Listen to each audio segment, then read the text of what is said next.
Hello, Stream 154. I'm feeling a little under the weather today. I don't know if it's getting sick or allergies, but yeah, kind of out of it this morning. So I'm going to be doing something different today. For the last week or so, I've been working on journal compacting and snapshotting. I think it's in reasonably good shape. There's still a few, not race conditions, but a few corner cases that I think are going to cause problems. And I'm actually more inclined to just put workarounds in place. Like yesterday, I think BugFound had a great suggestion, forcing a snapshot before adding or removing a server, so I can have a clean back to roll. So he said to have a clean point to roll back to, but if I did that, I also have another benefit in that a second snapshot won't be generated during a configuration change, which is what I was running into a lot of problems with. I thought it was easy to avoid, but no. It's not easy to avoid. But if we had a snapshot beforehand and the snapshot interval was reasonably long, then it wouldn't happen during config change, and then I wouldn't be so stressed out about it. So anyway, I'm going to move to something a little bit different today. I've been working on this sort of as a side thing. It is a requirement that I have. I should show this on my Trello. One of the requirements that I have for launching the game is that information from the server that the client needs has to be written to somewhere where the client can get to without needing to know where the server is. And so since I sort of am going to be, not sort of am going to be, since for now I've decided to put the game on Amazon Web Services and the client files are hosted through CloudFront from an S3 bucket, that means any files I put into my S3 bucket can be served through CloudFront. So why not just put the client-side configuration in that same bucket? That's what I'm planning to do. And I've been working on my own AWS API implementation because they have a REST API. It's all documented here. And I was looking this morning at the PutObject, but they all kind of take this form where it's just an HTTP REST API kind of thing where you have get or put or post, and then somewhere in here you put the bucket name and the object name and what you want to do, and that can let you do things like figure out what your buckets are, figure out what the objects are, get and set them, that kind of thing. So I had been working on this AWS library to support this. I had earlier on stream I had done the signing stuff, which you need to do for all the REST API calls where you need to authenticate. And that was working pretty well. So I started working on this S3 class. And I'll show you the methods I have so far. So we can set it up with what it needs to talk to AWS. Then we can tell it to list the buckets that we have available, list the objects in a specific bucket, or get a specific bucket's contents. And I think I can show this on screen. Although maybe I should X out part of it, just in case. I'll just show this much of it. So when we get the contents of a bucket, there's some extra headers that I think are just for tracking purposes, but I don't know for sure, so I don't want to show them on stream. But you get standard headers that makes it look like a web page, and the content looks like the content of a web page. But it can actually be whatever file you want. So I can have JSON here, I could have a raw binary image, whatever I want. And this one's important because if I'm going to be changing the contents of a file, like the client configuration, if I don't set this cache control max age 0 to disable caching, then we have a problem where we will update the file, and then a client who's already downloaded it will try to download it again and get the old version because it's cached by CloudFront. So, and it's not just a S3 problem. Whatever hosting I use, if they have caching, would prevent the latest version from showing up unless I did some kind of trick, like disable caching or have a different name for the file, like version the file, so to speak. So anyway, I have the get stuff done.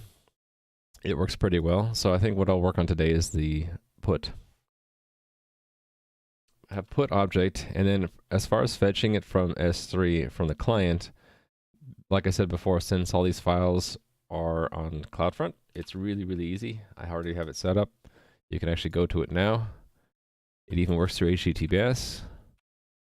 So I have a placeholder for the game here, and that is exactly the same content as I have in this S3 bucket. So I'm going to do that for the client files, including the client-side configuration, which I'll have the server write to. Another way of bypassing the cache is adding a timestamp. Is that right? Huh. In the request, I don't know what cache front does with query strings. That's the thing.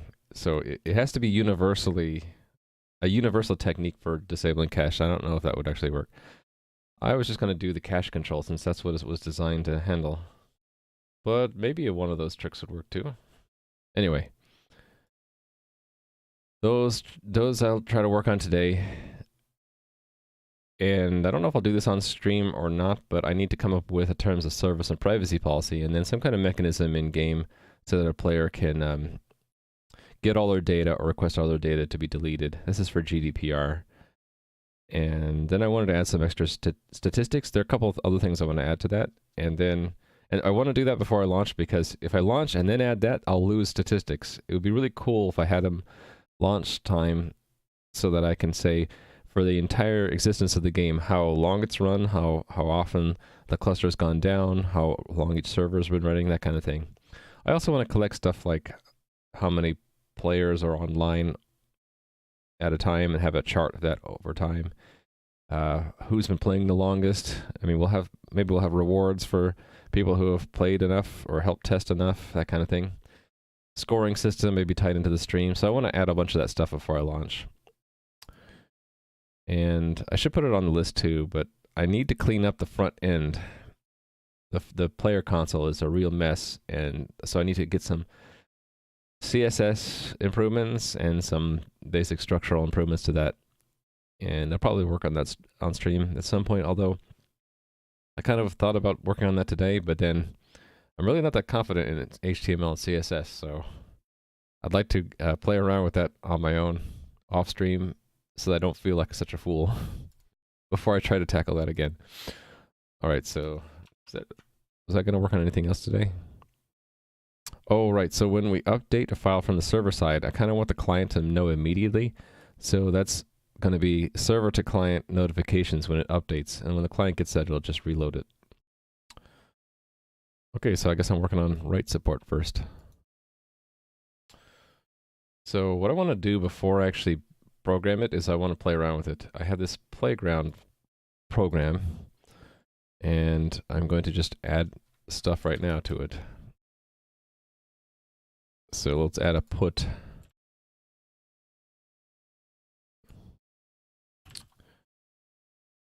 I'm going to need three things. There's going to be the bucket, the object, and then the file to read the contents from.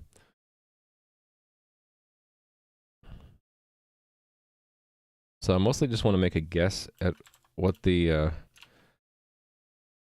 contents of the REST API will be based on what they have in the S3 document here. I think it's pretty simple. It's just a put, and then this is just the same way as how a get works. And then there's like a couple required parameters. Hey there, bug found. How's it going? Yeah, I think I want to be able to set cache control eventually, but what right now doesn't matter. I think I will set it for now so I can see changes. I should just scan out because content length, I think my client stuff already generates that. Everything else is optional? Okay, I'm not doing a lock, so everything is optional. That's great. Cool, so let me just kind of make a guess at what I would have to do to put an S3 object. Let's model it after get.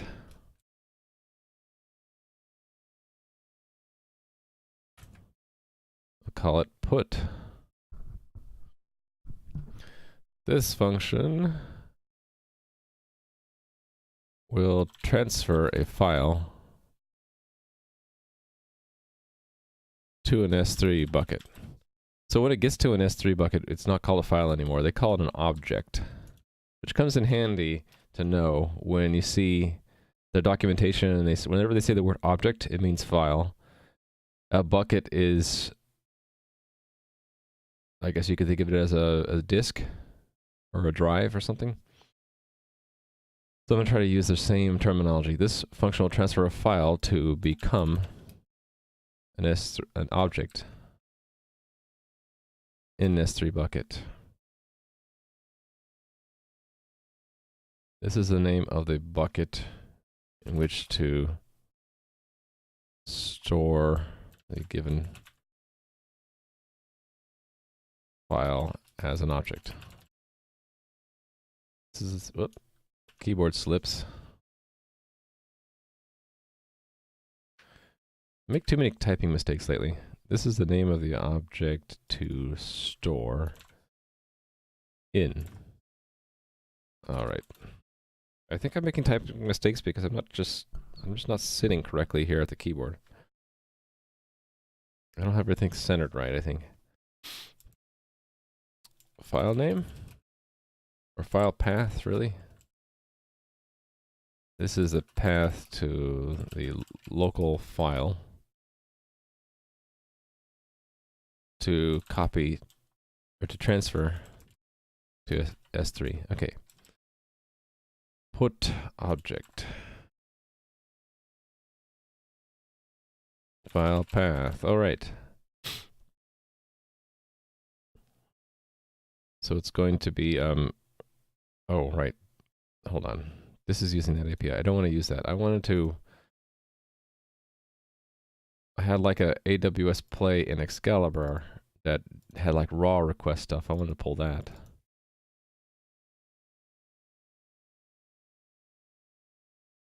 This kind of stuff. This is what I want. Some of it. I think I went down to here. Right, and then I guess I do want the completion. Hold on. Let me copy this much of it. Let me look into this and see what it does.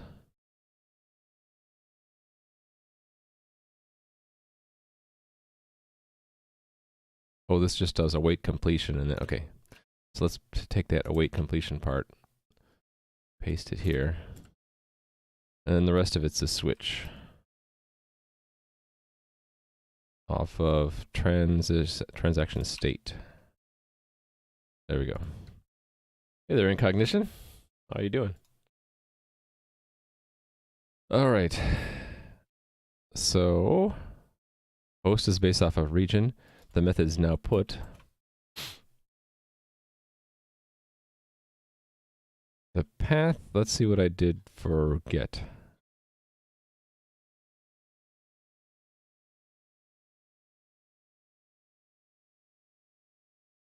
Oh, I did this thing. I had to split the object name into parts and then add the bucket name in front. So let's do the same thing.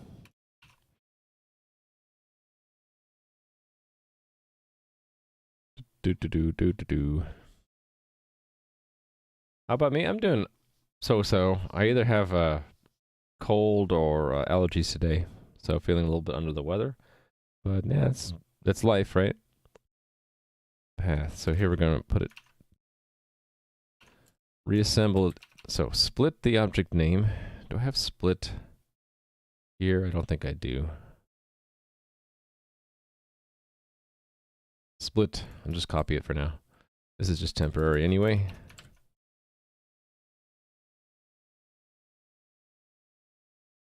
So split the object name by this /, then insert the bucket name in front, and then set that back as the path, so not to get rid of that one.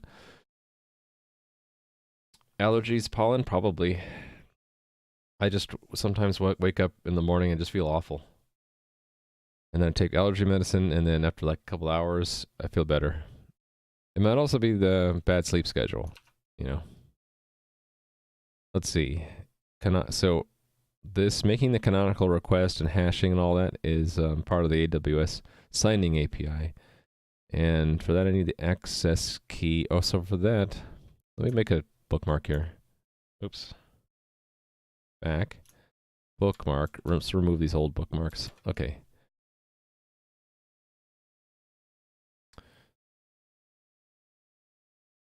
This one.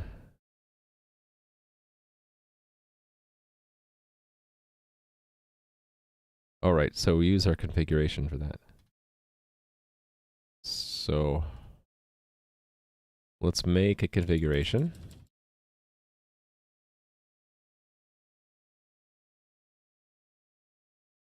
I think this is all I need. I don't need that.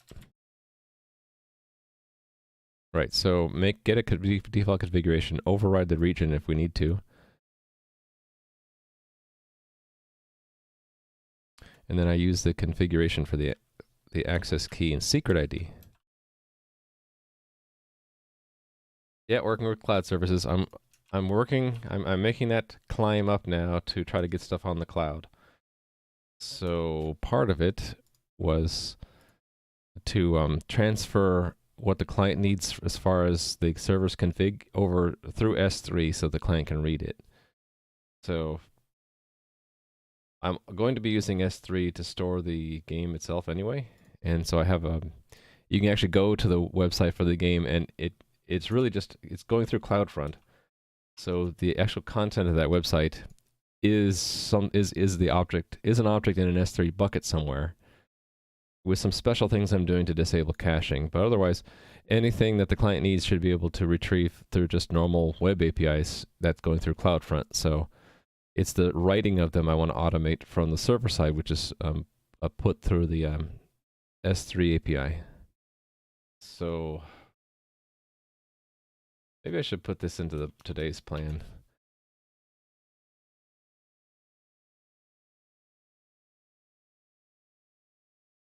This link here, if you wanted to look at how it's done.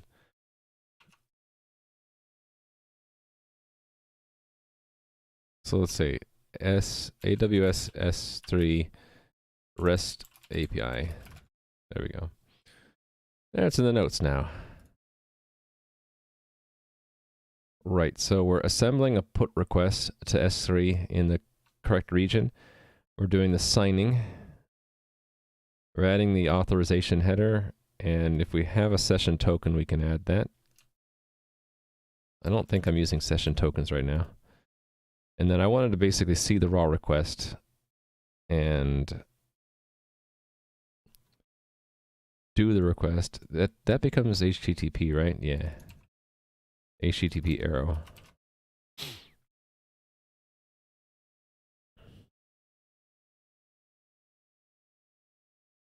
This is what? Transaction arrow? Status code? Response. Dot status code. Okay, so that goes there and all of these places. Except for content.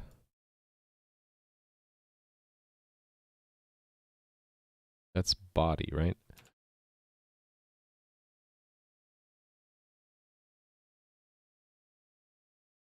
I probably should have just copied from this.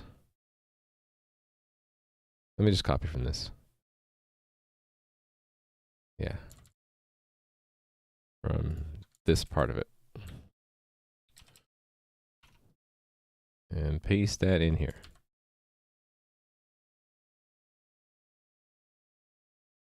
And outdent it. We should be good, right?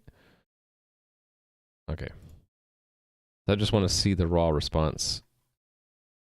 This is just to play around to see if I'm doing it correctly, and then I can construct a unit test case that matches this. Oh, I should make a little test file that we can put. Oh, well, and I also wanted to set that cache, right?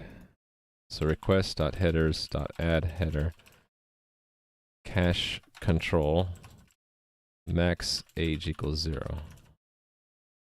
Because I believe that's how you set it.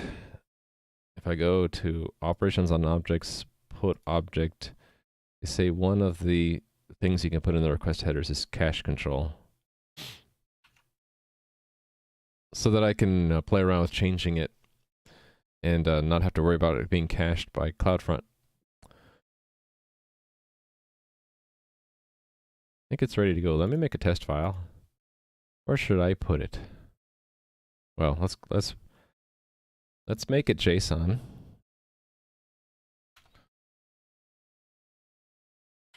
And we'll say it is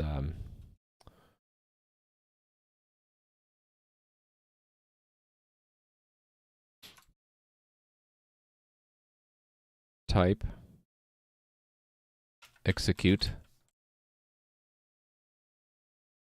subject order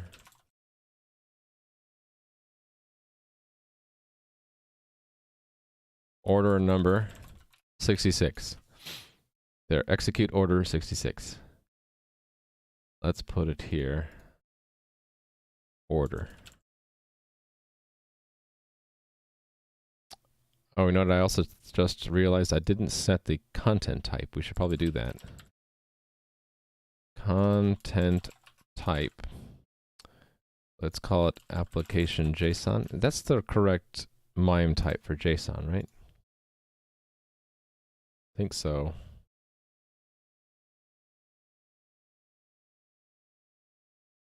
Yeah, so I'm using it over on the front end for a couple places. All right. Guess here goes nothing. Let me do it off screen just to make sure that it doesn't show any personal info. If it doesn't, I'll drag it back on screen. Fair enough? So I'm going to put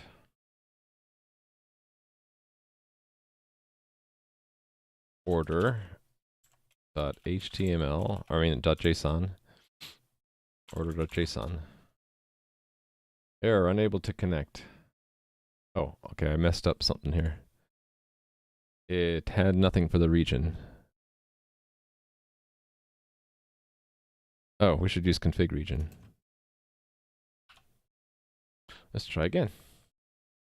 I definitely can't show this on screen because it's got my credential in it.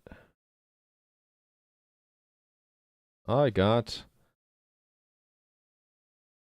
the authorization header is malformed. A non-empty region must be provided in the credential. Oh, did I not? I must have somewhere else where I don't have region. Oh, there we go. Third time's the charm.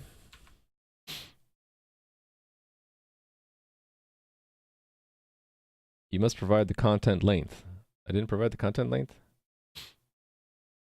Oh, I also didn't put the body in there. Okay, that'd be a problem. I have the file path, but I never actually read the file. Oh, you know what? I have I've written this and copied it around multiple times, right? Load JSON from file. Is it read JSON from file? Yeah.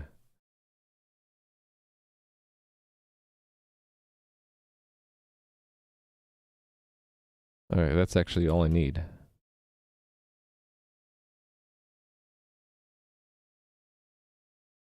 That part. Well, let's get the whole thing. Actually, do I have a more generic version of this? Like read from file? Read file? I do. Look at that. I had that in my prototype. Let's use that. Okay, doke. Let's put it up here. So I just need to have one of these guys. Let's put that here, I guess. Should I have it return early if I can't read the file? I guess so. So let's make the file from the file path and then say read file. Did I have that return? Oh, I had to return a string. Okay, so const auto contents. I'll say if contents empty.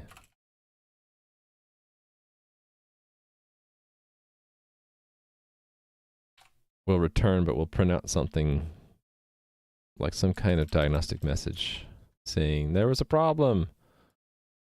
Whoops, whoops. Error. Let's say no content. bad file or path. I'm not gonna care about specific errors. This is just a playground file anyway. Okay, I think my code will set the content length if I do just set the body here. See if it works.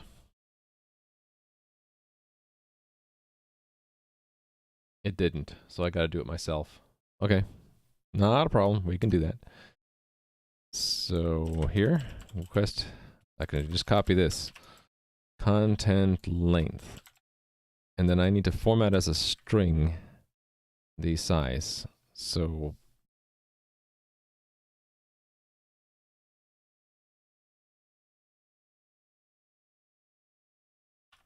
I'm really fond of my sprintf abstraction. That is like a C++ sprintf.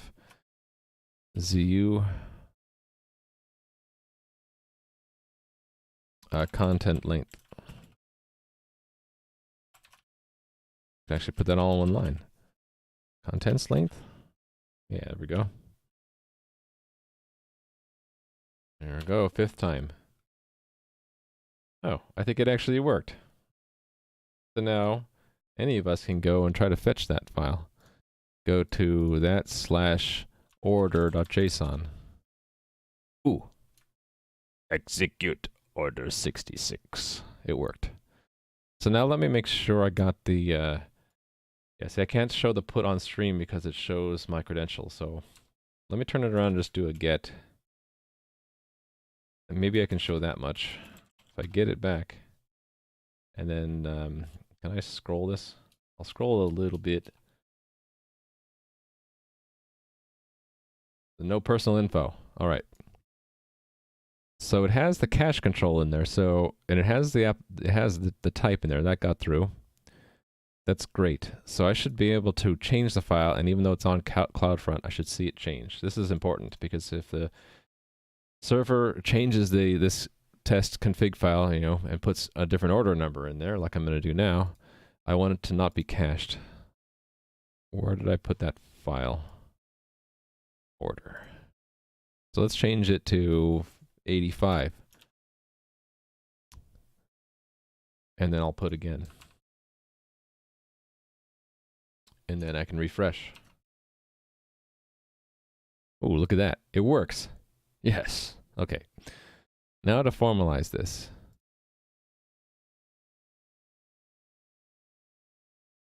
Unit test framework. Here we go. I don't know why, but like getting stuff working on the cloud just is exciting to me. It's like no longer penned up in my computer. I mean, anyone could go to this site now and get that file.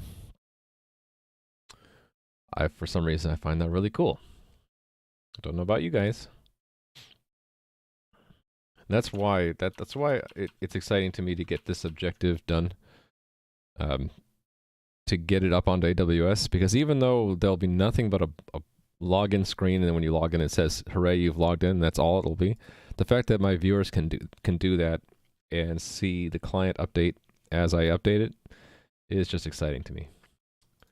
Not in the world of programming, yeah. In the world of programming, it's more like 7th time is a charm, right? Okay. S3 tests, here we come. So let's just make a similar test. Instead of get object, it's going to be a put object. So we'll call it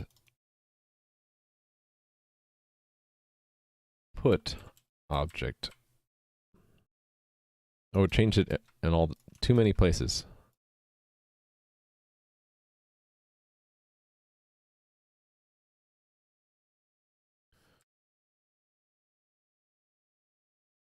Okay. My bucket, my object, and then my content. Hello. Hello world.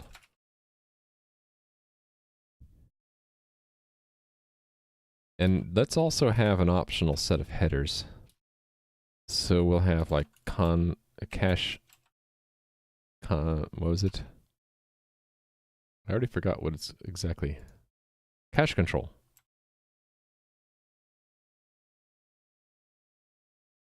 I wanted to use a real header with the real significance so that someone reading my unit test can say, oh, that's how you said that. All right.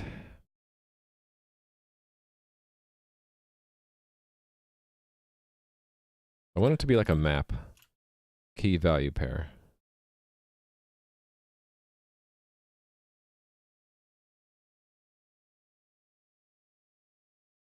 So we'll expect that it does a put to foobar because how did I set this up to like have a special region called foobar with a special fake key and secret, which is let me in. It doesn't actually go to S3, in other words, it's going to a mock. Which is why I wanted to go to the real S3 first to make sure I got it right.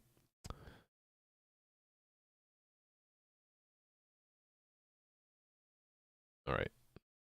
Making sure my windows are where I thought they were.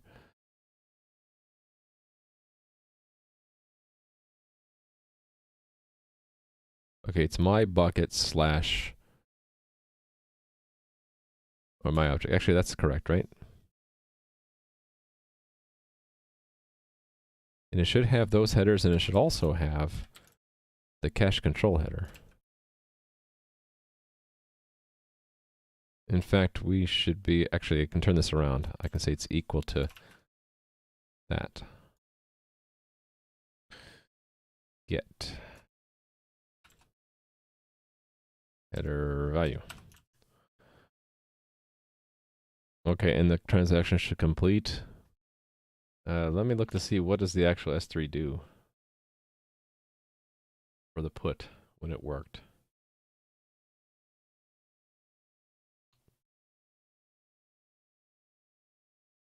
That was the get. Can't show this on screen because of the credential that's in there.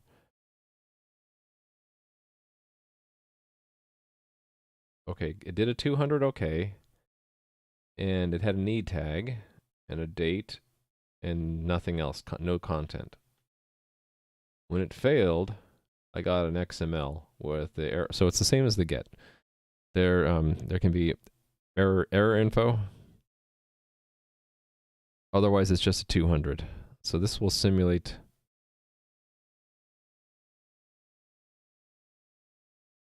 This is simulating the result. 200. Okay. This wasn't present.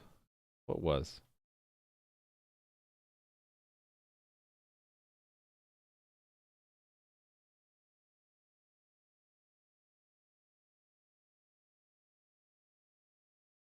There was a content length 0. I guess we're not going to care. It's just that much of it. Put object future. Put object.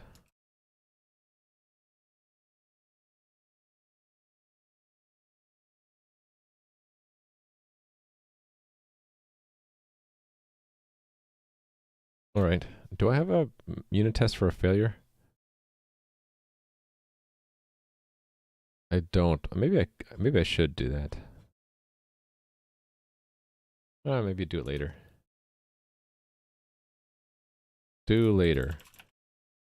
Unit tests in AWS S3 for handling errors. The way it works is it just gives you an XML tree that I turn it into some XML. I mean, I turn it into a JSON error info. I have a very evil XML to JSON converter that I built into this thing that I showed a while back. I think that we're good. I just need to have PutObject now. So here we go. I'm going to copy get and make it put. Fill the contents of an object in okay, so this is the name of the bucket in which to store the object. This is the name of the object to store. I guess we're saying store. Store the given contents as an object, and okay, that's what we're going to do. Contents. this is the contents to store in the object. And then we'll have an optional set of headers, extra headers. This is an optional dictionary, or map. I guess I'll just say map. Well, dictionary. No, you can use the word dictionary, right? Optional dictionary.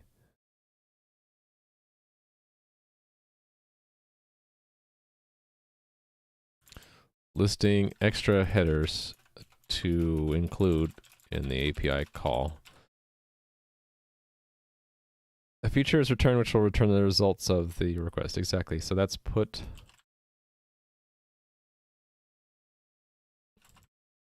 contents, and then here's where we're going to do the map thing. Map needs map. Although I'm using message headers, should I be putting that in the up? Oh, no, that's okay.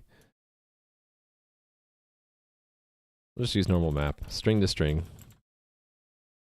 Extra headers equals just an empty map. Okay, and then this is PutObject result.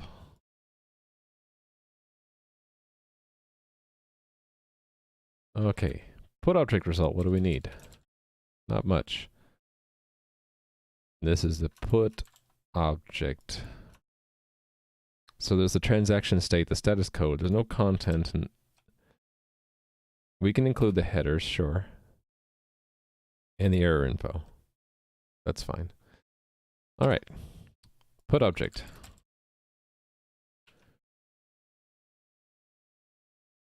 Let's collapse getObject. This trick, which is auto, and then put the return value on the right side.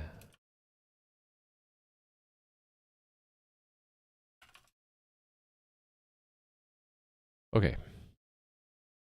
Largely I can copy from getObject. They made it nice and asynchronous.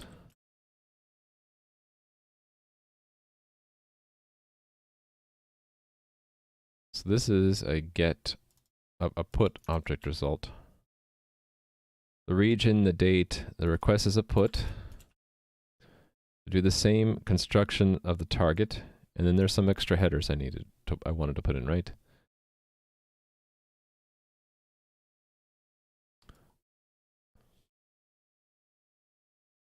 Hey there, Crumpet. How's it going? I'm a little under the weather today, so I'm doing something a little bit easier for me.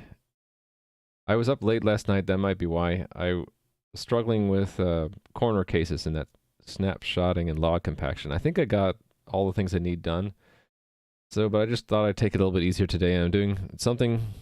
I mean, it might still look complicated, but to me, it's not so hard. It's the transferring of files through Amazon's S3, simple storage service, which you can read about more here if you wanted, or just look up Amazon Simple Storage Service.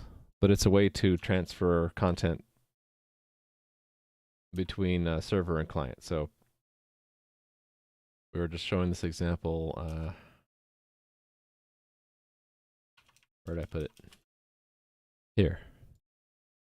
So I got the contents of this JSON file to show up at this web address by putting it into a bucket that I have set up to be served by CloudFront on this domain, which is what the main game is. So I had already had this as a placeholder for where the game's going to be.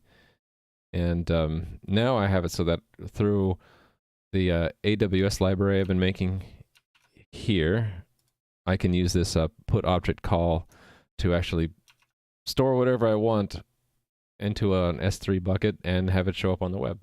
So yeah, everything is simple to Amazon, right? And simple means hard. Yeah, so what's the best way to show it? Here's the basic API. It's a REST API, which means it's just simple HTTP. In this case, it's a put. So you do a put / the object name, host is bucket. There's also, I'm using the alternative syntax, which is a little bit different. That is s3.region.amazonaws.com, and then you put the object name and the bucket name in the actual URL. So instead of having a slash object name, for me it's slash bucket name slash object name, and the bucket name is not there. And then I put the region in there. They don't show it there, but I put the region in there. The most complicated part is this authorization stuff, but I had already done that in previous streams. So I already have a nice library to do that called, or nice class to do that, I should say, which is called sign API. So you construct a canonical request, you hash it. I could reduce this down to even smaller, to a one line if I want. Actually, there's no reason why I shouldn't do that, right? This should just be one line that says sign, or construct the authorization. Actually, I guess we need 2-3 things. So I could combine all these together, right? And just say, hey, sign this request. But anyway, yeah, we're just setting up a put HTTP request to a certain path. The most complicated part is the signing, which I'm not showing because I already did it before. And we do the transaction and we get back 200 if it's okay. Otherwise, it's an error. Okay, in this case for put, there is no body, so I'm just going to handle the error case only. What else do I need to do? I need to put the content in there, right? So here's where I was playing around with it before putting it into my class. So I wanted to add the extra headers. So we're going to loop for const. My microphone isn't right today. Const auto extra header and extra.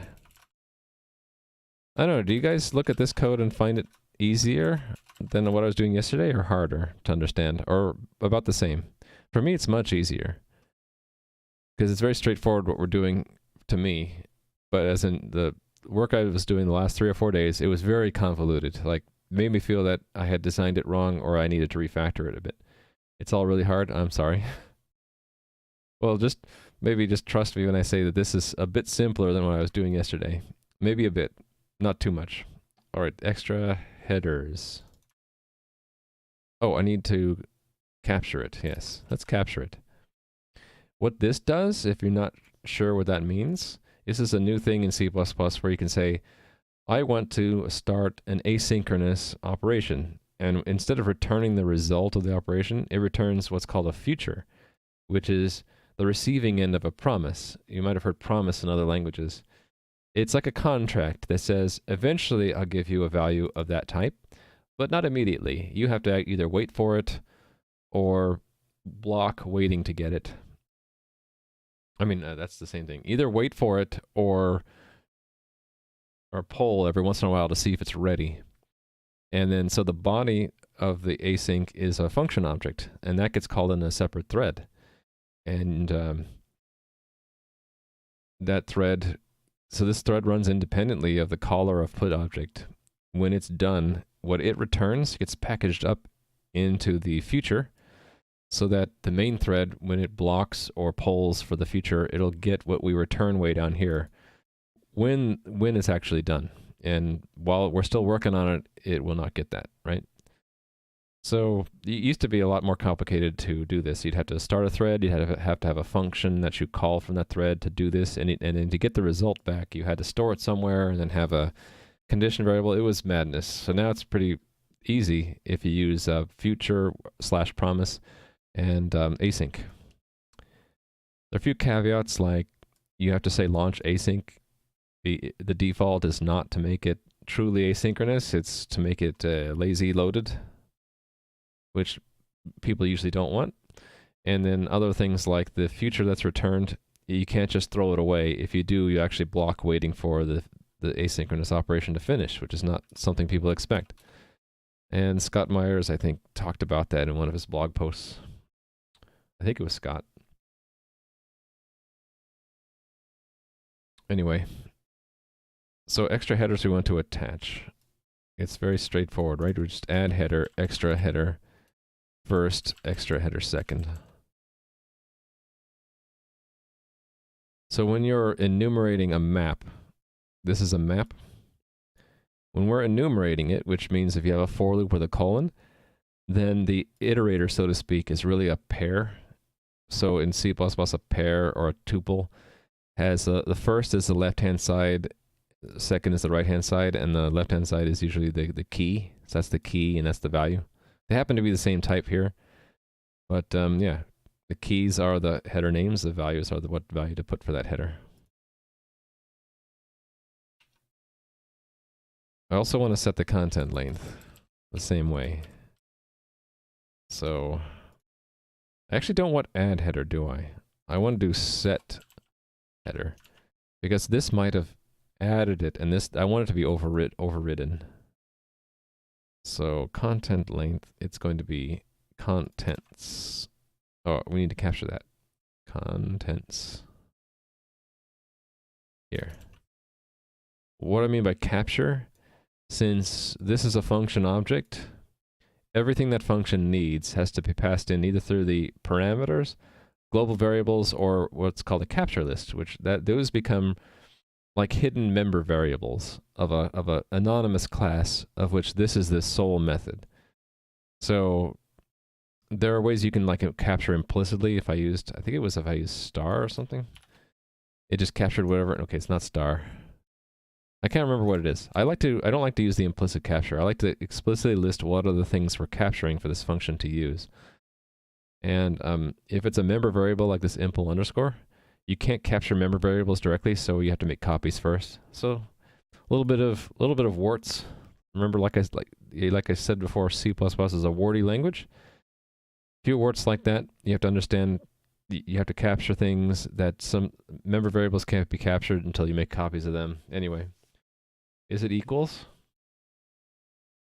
So like I would do that if I wanted to implicitly capture things. I don't like to do that because it hides the intent, and this is explicit intent, that I want those things to be used by the function and nothing else.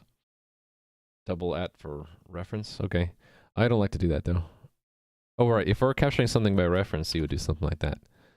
But that's dangerous because if the thing you're capturing by reference, like if this is a local variable, if I were to capture it by reference, then bad things will happen because this local variable is destroyed before this asynchronous function actually finishes, right?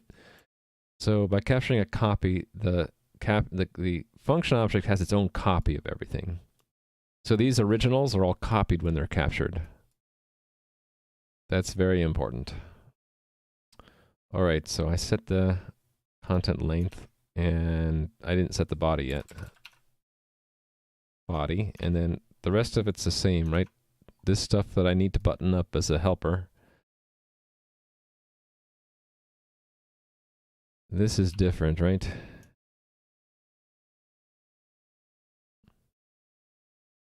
Actually, why am I getting an error there?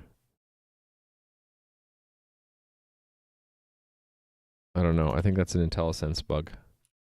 Let's just build. Oh, there's a redefinition of the default. Yeah, we can't do that.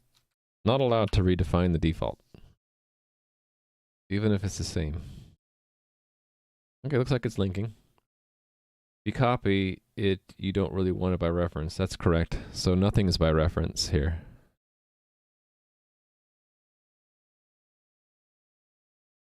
Usually you'd only capture something by reference if the function object is guaranteed to finish running before the enclosing scope.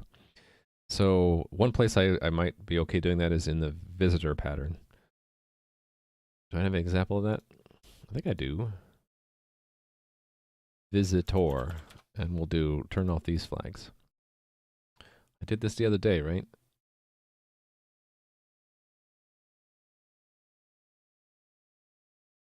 Yeah, the is command applied. That's what I did it for.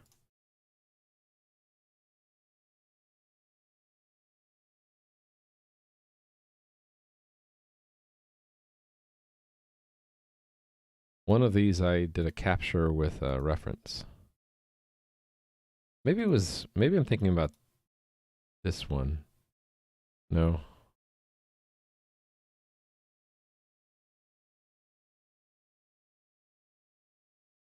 I don't see it now.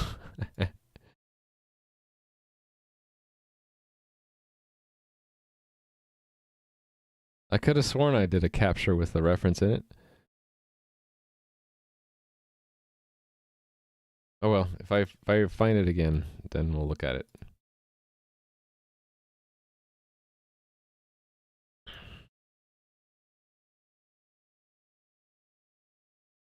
Where else did I use a visitor? Oh, it was in select, wasn't it? Select.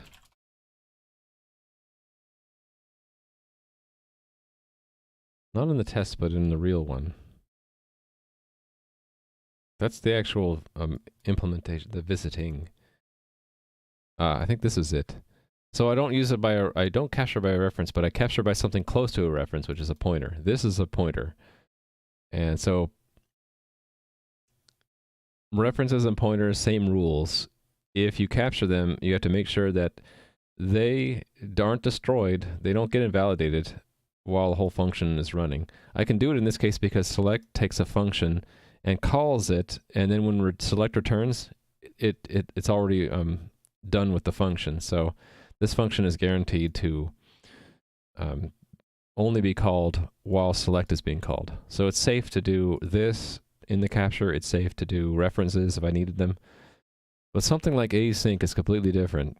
That's purposefully going to be a separate thread, and you have no idea on the surface, at least, whether or not this function will finish first or last.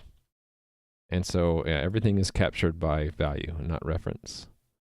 In fact, that's why I have this impl, a shared pointer, so that this asynchronous function can actually hold on to the implementation longer than the S3 class itself.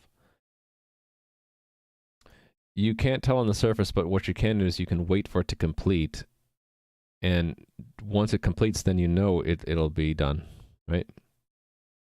Joining the thread. If you join the thread or you wait on the future it returns, then you've synchronized with it. Am I done here? Is it time to test?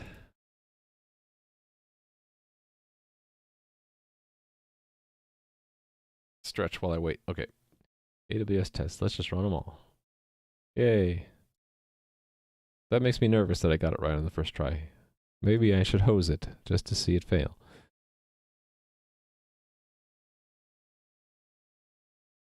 Did I check everything in the test?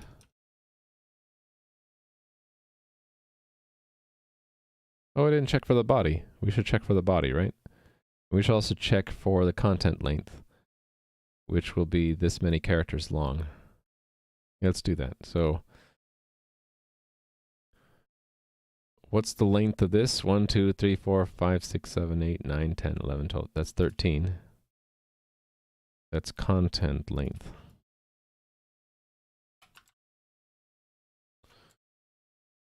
And then we should get the actual content if we asked for it.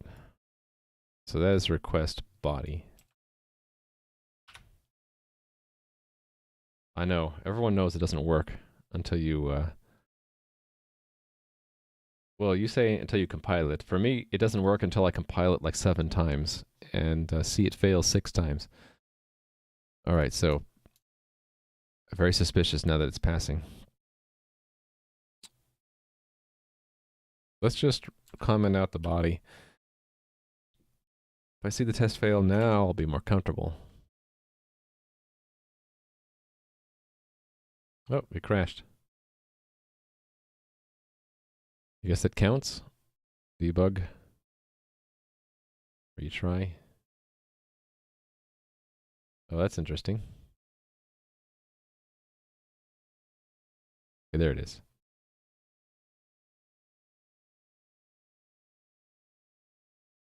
Asynchronous state crashing. Oh, there it is.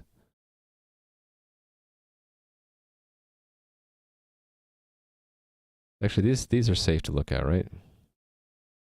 Because this is using fake credentials. I have to be really careful debugging like with real credentials.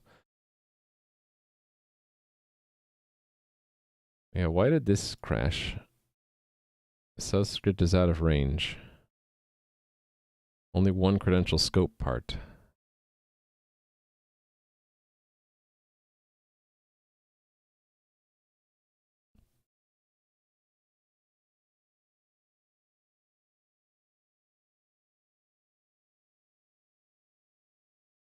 Oh, because it's fake. Huh.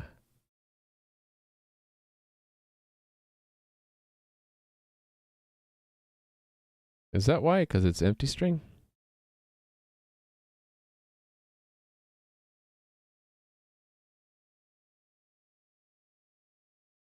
400 bad request. Oh, I think it's the default.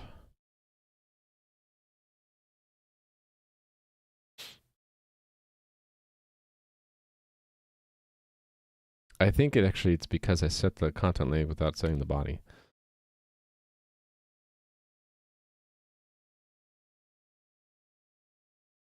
Anyway, I feel better that it's probably crashing and failing because, yeah, okay. All right, so yeah, comment it back, uncommented and it passes, so we're good. Hey there, Rally Monkey, haven't seen you in a while. How's it going? Fellow golden geared chatter. So now we have the ability to put objects to S3. That's okay. You don't have to be sorry. So I'm going to take the playground thing that I was doing and change it around to use the this actual thing. And then I'll test it off screen to make sure it still works. I still want the read file. I still want that much of it. And then this is the part I will do there.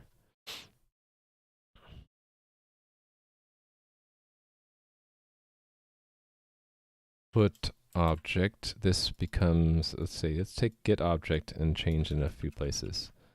By a few places, I mean like probably a lot.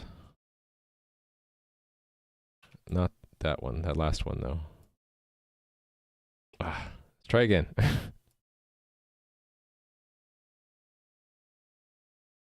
Okay, those ones.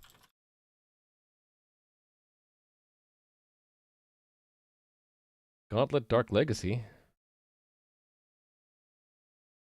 I'm old school with Gauntlet. I have an original Gauntlet arcade cabinet. It still works. It's in the other room. It's pretty cool and very heavy. And I played Gauntlet 2 a little bit in the arcade, but those are the only two Gauntlet games I've ever played. Been trying to switch over to VS Code more and more as I continue to work. Well, yeah, pretty well. Yeah, there's a lot of extensions to open almost anything. So yeah, I have this Gauntlet arcade game, which is why when I thought about making my prototype, which you can see here, if you haven't seen it yet, I modeled the prototype after Gauntlet because, yeah, it's near and dear to my heart. Okay. Okay, so this needs to be changed a bit, right? Contents is contents, and then we have extra headers. And here's where we button up these extra headers that I wanted. I wanted cache control max age 0. And I wanted, just for playing around, content type. Actually, let's programmatically figure this out. Content type. We'll do it based off a file extension, right? So let's say if file path length is greater than or equal to 5. And let's make the string first. Let's make it a default to whatever Amazon says that they have the default set to. Default none. I thought they had that was length. What's content type? Binary / octet stream. Octet stream. That'll be the default. So file path length and file path substring length -5 equals .json. I should make a helper that says ends with or something, right? Content type equals application JSON. And then let's have an else if it ends in HTML. Then it's text HTML, right? Let's have another one. If it ends in four characters of .txt, it's text plain. All right. Used to fix arcade cabinets? Really? Cool.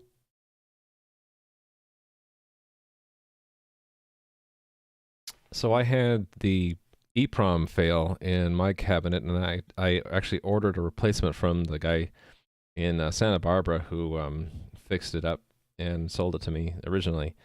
And that was nice of him. I tried to tell him at one point years later that I still had the arcade game, I really liked it, and he never wrote me back, so I don't know if he's still in business. Wizard needs food badly.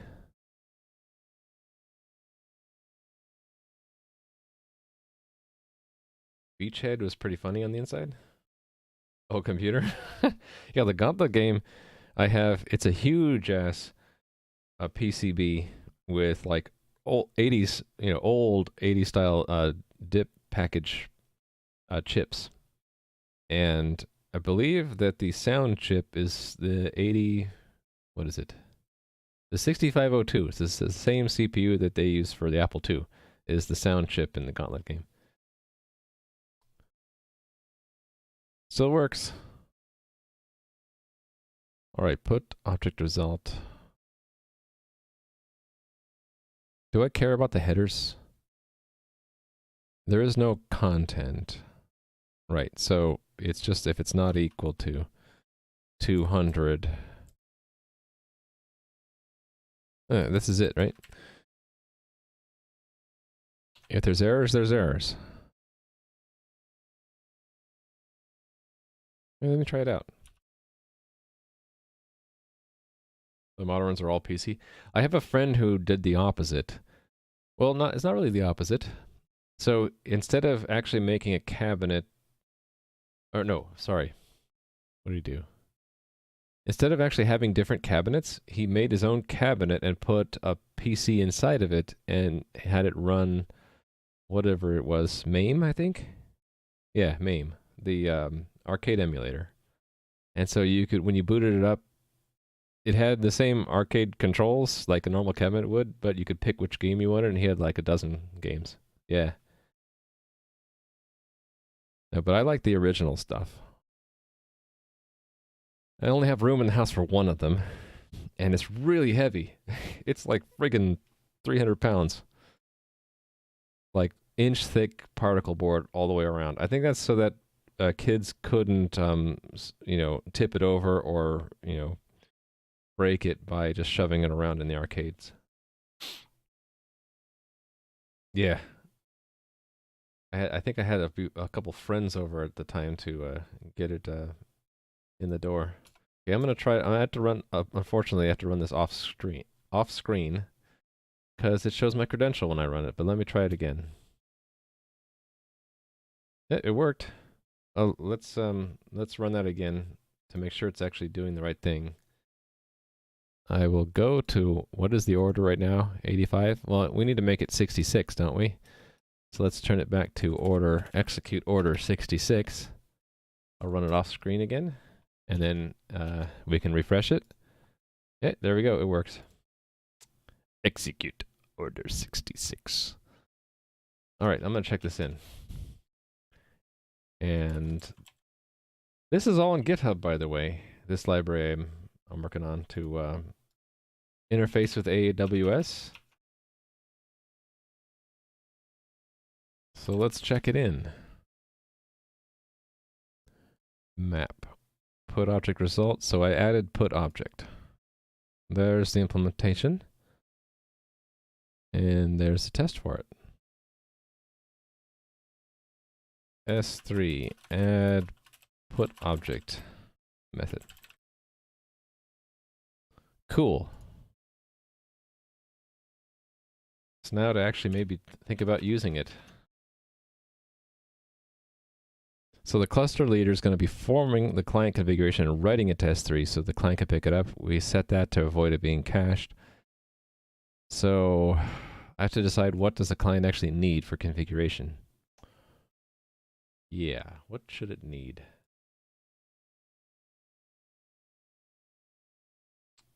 Today, yes, we're working on what you just saw.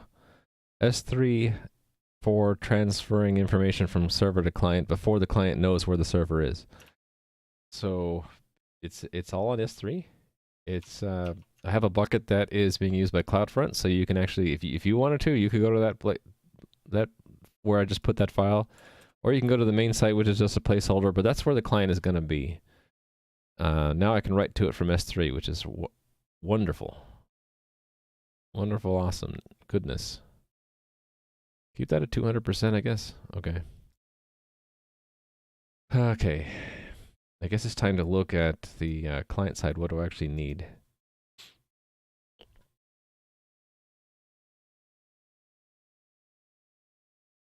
What are the things in here that I've hard-coded for now that I can put into S3?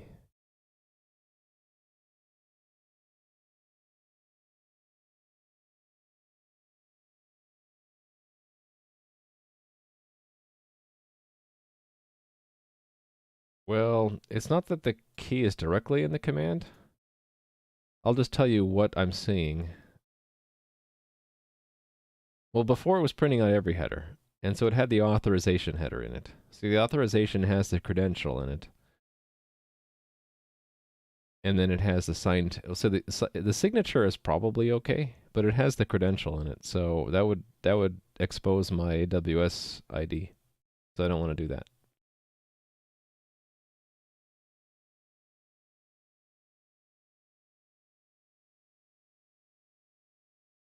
You don't see the website under my links? Yeah, because it'll be there. It's just not ready to roll. You want me to just copy it for now?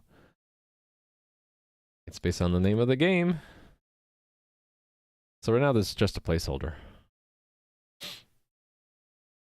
And the only thing I did was find cool looking fonts. That's all I did. All right. Here somewhere. Let me look. It's wherever we do this. Oh, there it is. I think that's all we need for now. Host name and port number. Yeah, so let's keep it simple. So we'll have a test. Let me think about this. Do I need to abstract away the S3 stuff? No, I don't, right? How do I test S3 itself? I had a mock client, that's right. So I just need to mock the HTTP client.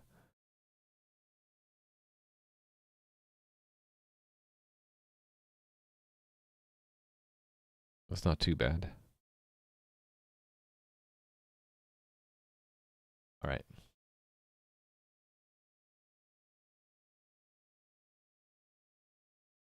Oh, I didn't bother with the redirect. So you can either go to the site through HTTP or HTTPS.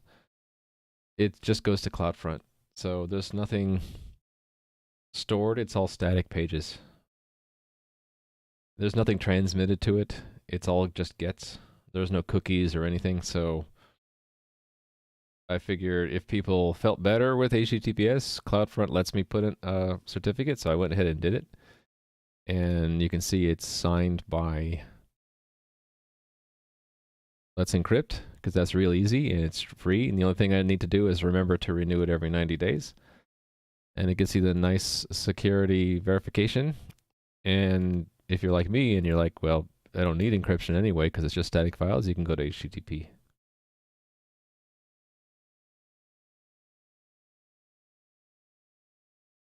Yeah, the domains for all of words in English that I could think of that I wanted to associate with my game were all taken. So I picked Latin. Hey, the Epic Unknown, how's it going? Yeah, so this is where the game client's going to eventually be. It's very soon. What kind of font is that? I just looked around for medieval looking fonts. So let's see, what did I pick? That would be, I had a placeholder. I thought I called it placeholder. Was it client? Client placeholder. Here we go. So that, which one is that? It's in the CSS. So the title is in Diagoth. Do I have, here we go, Diagoth. I spent like a couple hours making sure that the fonts I was picking were free for personal or commercial use, and I made sure to keep the links there. Why do I have 3 different links? Oh, because I wanted to make sure that I found at least 3 references saying that it was free for commercial use. So that's the title, and then this text font was Metamorphosis.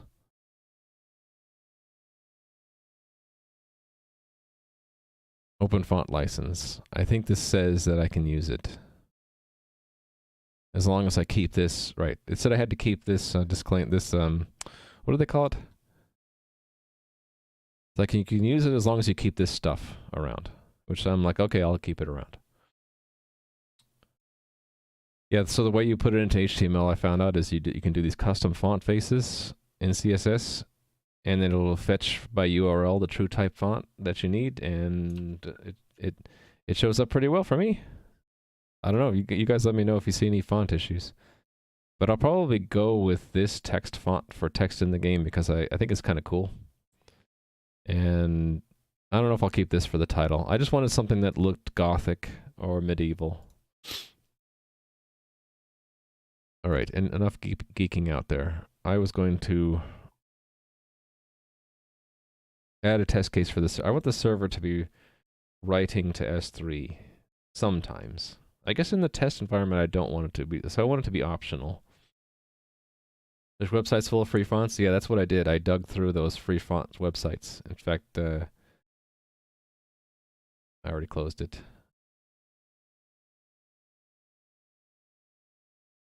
I guess I didn't keep the original reference, but I found these fonts through one of those sites. I can't remember which one it was.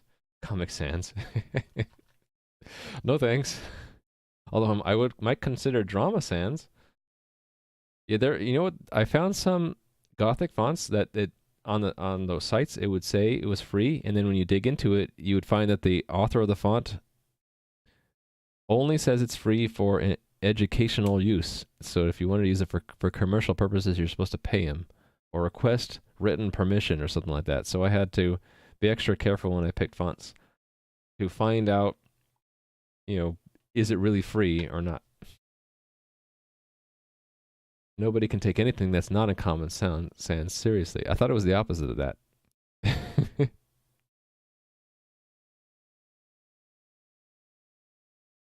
me write that down. Because I don't remember seeing that one. But I can take a look at it. 5s and 6s are barely differentiable. Yeah. So if I run into that kind of problem, then I'll have to, fix it. Of course.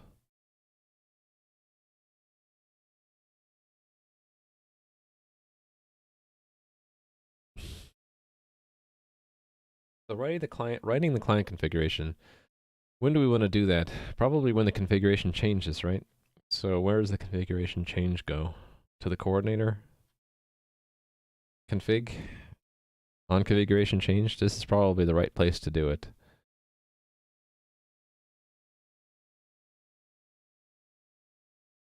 Right, here's the perfect place to do it. We announce our configuration to orchestrators. We announce it to Raft. So in addition to, I'll bookmark. This is where we're going to want to set the client configuration. Voldemort, yes, that one was, I think, not free. If I remember right.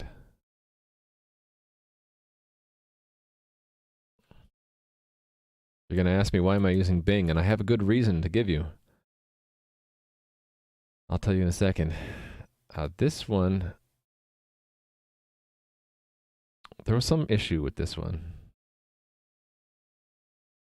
Okay, I don't want to see through that site. Was it Font Palace? No. Was it maybe it was Defont.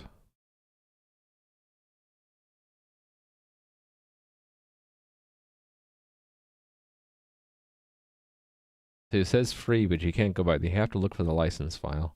Well, one of these sites had a nice listing of like what the licenses are. Here we go. Free for personal use. So I couldn't use it because I'm using it for commercial use. So you guys could use it all you want for personal, but I'm not allowed to use it for commercial purposes.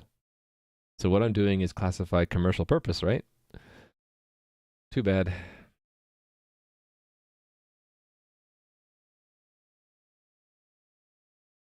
Oh, the font that shall be not be named. Oh, you didn't know it was a real font? Yeah. What's this other one that we're looking at?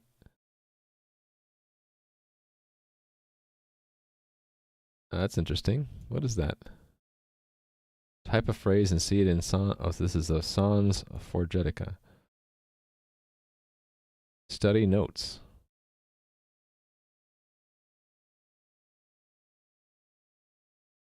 I don't know. That looks hard to read. Is that on purpose? That it has breaks in it? Or is it just not loading correctly? Maybe it's a loading issue.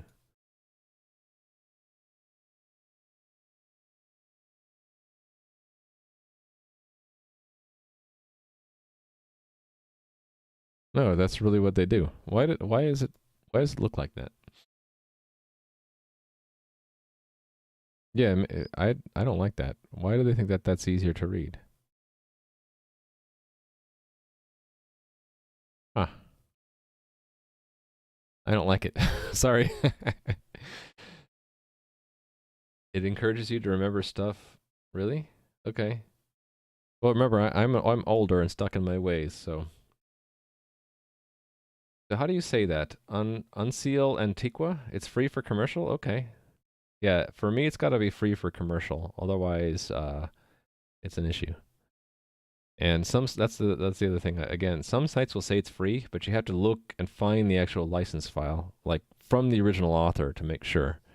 Because I've seen fonts rebranded free when they're not free, and I don't want to get into trouble. So we can doubt, but when they make strong claims like that, there's probably something behind it, and it's just me that has the problem. All right, so that's where I want it to happen. So I want a unit test where we arrange for the leader to see configuration change. Hold on, this also must be called from some other place, right? Because that's always done.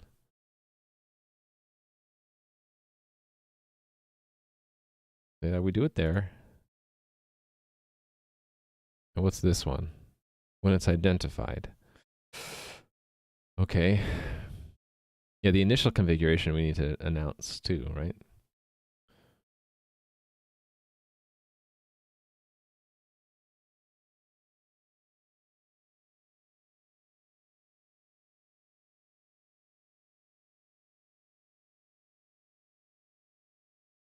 Yeah, I think it's healthy to be skeptical, but I try not to dismiss things out of hand until I've get more data.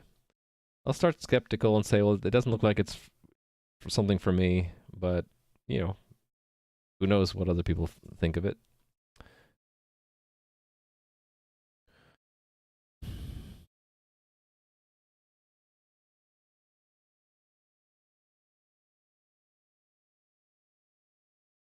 This is when it actually changes, not when when it first starts up. Am I okay with that? I think I'm okay with that. It only really needs to write it when it changes. I'll just make an initial change to make it do the writing. Yeah, I like that. So this will be a config test. Test, source, coordinator tests, config. New test.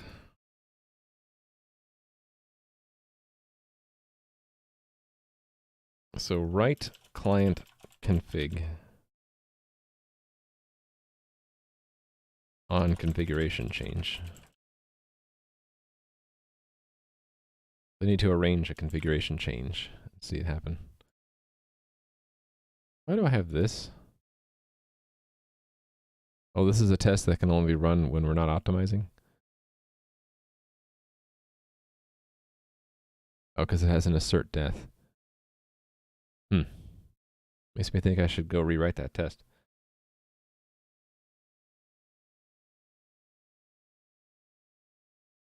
Need to be more focused, I get it. You try not to get more data before you dismiss things out of hand.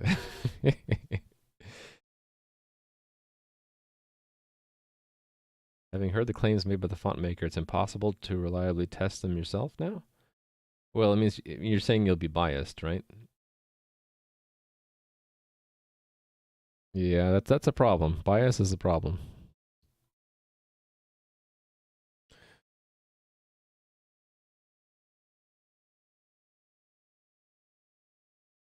Update configuration when it changes. This looks promising.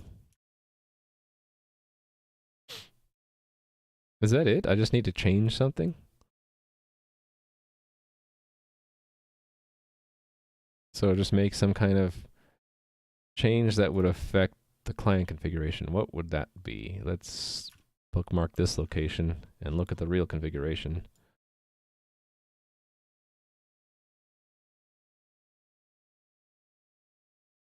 This is essentially what the client needs. The public port number and the host for every server. Right? So ultimately somewhere we're going to have a JSON object like client configuration.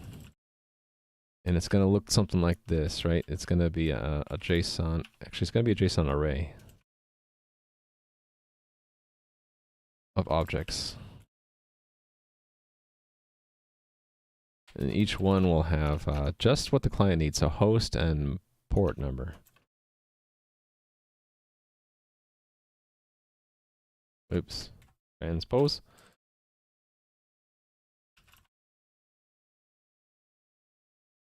AD84.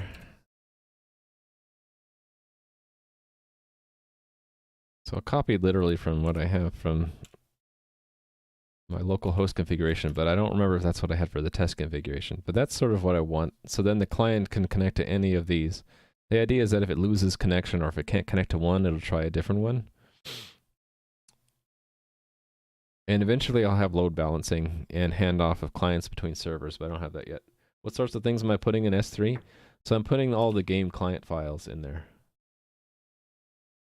So this right now is a placeholder, but it's in an S3 bucket. And then we were playing around with a simple example configuration.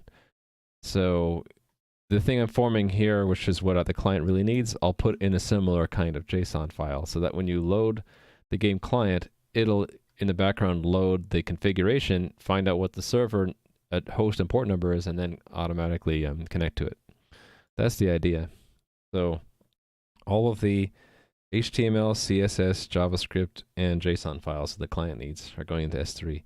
And it's all going into a bucket that only CloudFront can read right now, and CloudFront is distributing it. And that means we can either get to it HTTPS or HTTP, which is kind of nice. And it's cached if I want it to be cached and not cached when I say not to. Everything I need. All right, so I need to look and see what is the setup doing right now. Okay, so I'm using slightly different numbers. 2, 4, and 6. But it's localhost. All right.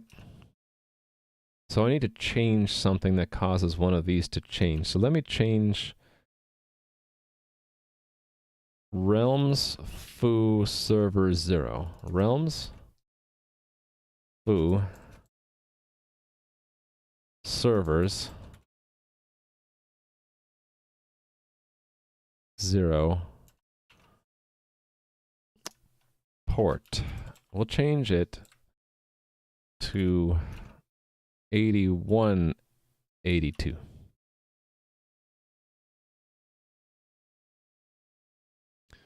Let me change this right client configuration on applicable. We'll have another test where we change something that's unrelated to the client config.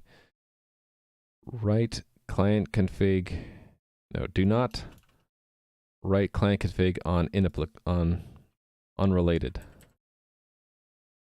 configuration change. Yep, there's Firebase, there's Azure, there are a lot of different options.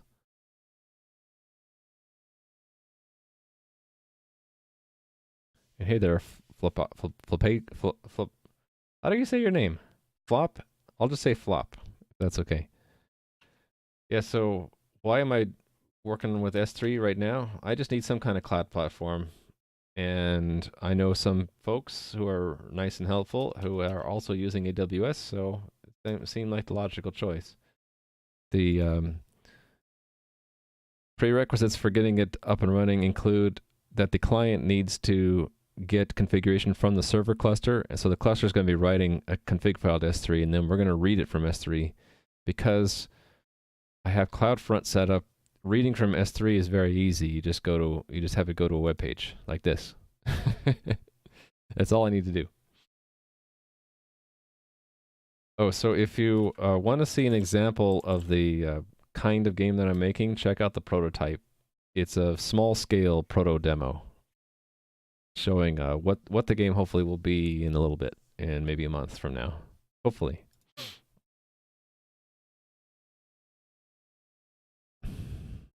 So an unrelated configuration change would be what? Changing like the admin threshold or something? I don't know. Let's change it to 2. So that should not have any client configuration. Okay, so what goes between here? I think I needed to have it check for an outgoing HTTP request, don't I? So the only other outgoing HTTP request I have right now is the reCAPTCHA stuff, so I probably did that here. Let me look. With reCAPTCHA, here we go. So there's this. Okay, here we go. It's this send request contexts. That's what I'm looking for.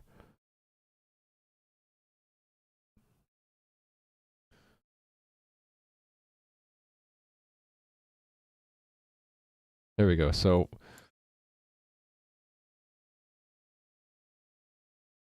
here we'll expect one of them to be made.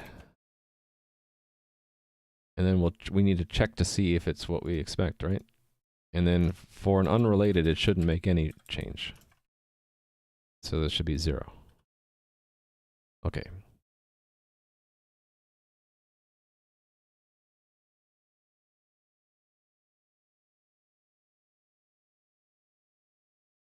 Where do I actually look and do checks on stuff? I guess it's here.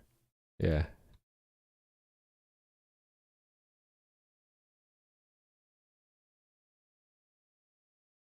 So send request context expected body is actually that instead of expected body, it's client configuration equals, right? Hey there, Jelmega. Client configuration is JSON value from encoding of the request body, right? I'm not going to check that everything is okay about the request because it's going to leverage the S3, the Amazon S3 class I just made. I'm just mocking the HTTP client for it. So I really only care about the body. That's the only thing that matters, right? Is that it... Well, actually, I guess I also care that it went to Amazon, so we should check that. Expect equal... Which Amazon should it go to, though?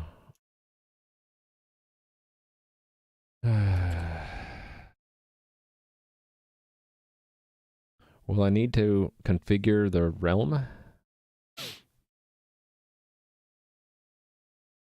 Or region? It's not called realm. For my game, it's called realm. For Amazon, it's called region.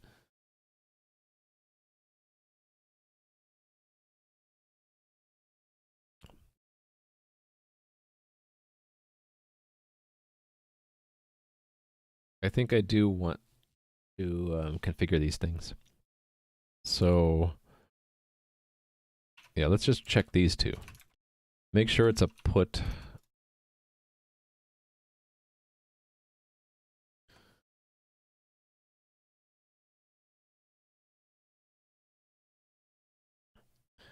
And yeah, so we'll put that in our test configuration, just so it doesn't ever accidentally go out to the real Amazon. Okay, was it config? I put this in? No, common. Let's pin that. Setup. There we go.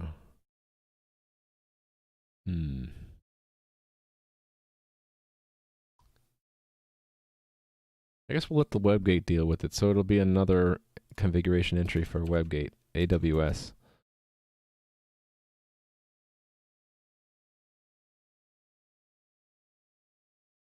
Hey there, Romania. Going well.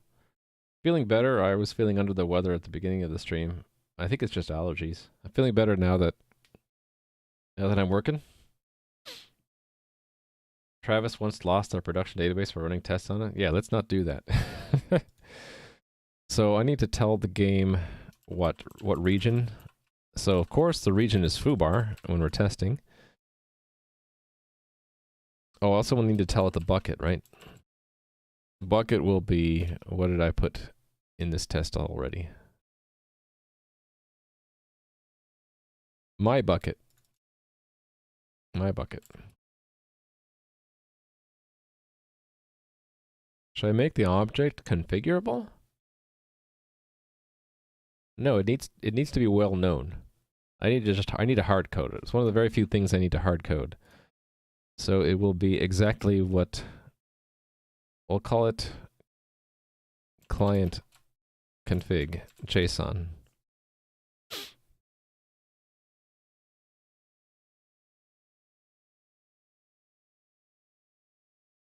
Actually, is there much harm in configuring it? There isn't, is there? Let's just call it my object. Well, I can put it there, but also put it in the configuration. Client can, and I've been capitalizing these, so let me continue that trend. Client config object. That. Okay, so the game should put to that target this configuration when I make that change. That's what I'm expecting. And then when we make an unrelated change, it should have no request to S3. So that's ready to go, I think. Oh, you know what I also need to do? This has to have credentials. Do I write credentials anywhere?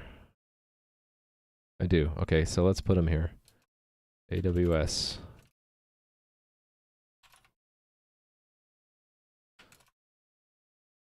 What are the credentials in AWS? Let me look off screen to see what I had called them. Oh, actually, I don't have to look off screen. And they're not stored here, are they? Yeah, I don't need to worry about this part.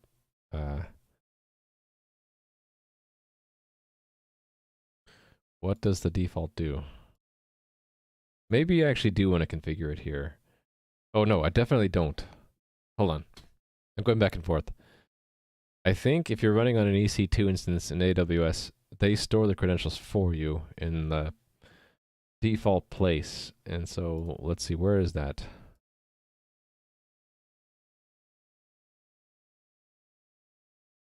So the defaults are, it first checks environment variables. Then it checks a AWS shared credentials file environment variable and looks at that file. Otherwise it does slash the home, wherever the home drive is, home directory, .aws credentials, and it has these things in it. You know what, I'm just gonna leave that alone. So there's no special credentials for AWS. So when I run in the test framework, what is it gonna do?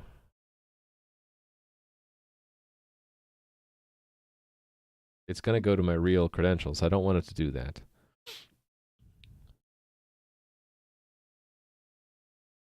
I know what I'll do. I'll put that back.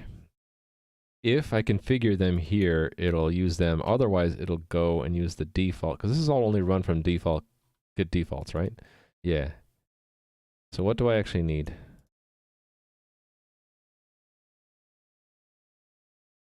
I'm not going to use a session token, so it's really just key and secret. Access key, secret access key. Is that what they call it? Access key ID, secret access key? I could just use the same strings.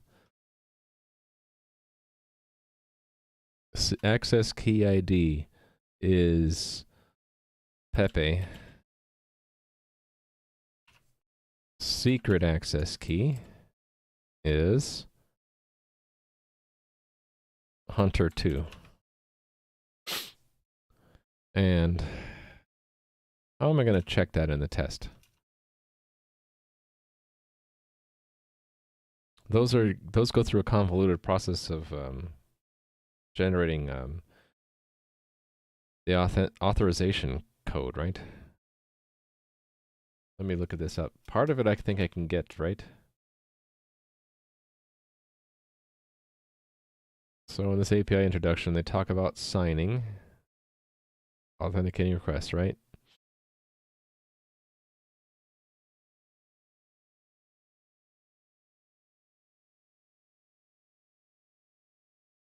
Yeah. Good thing you only saw 7 stars. And you heard me say star, star, star, star, star, star instead of... When I say Hunter2, you hear stars, right? Hope so. I want to see an example. Is this it? It's just taking a while to load. Why is it taking so long to load? I don't know. Yeah, so it's this. I think we can look at that credential to find it. Yeah, so we can at least see the access key. This is why I didn't want to show the stuff I was doing earlier on stream, because then it would reveal my access key, which is not secret, but I still don't want it to be known. I want to avoid spreading it. So if we look at the credential header, oh, that's all one header. Okay, so if we look for the string credential equals, and then the next slash, the thing between it should be whatever I put for the key here, which was Pepe. All right.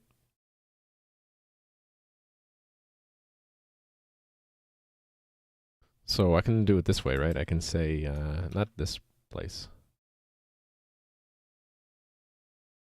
This place.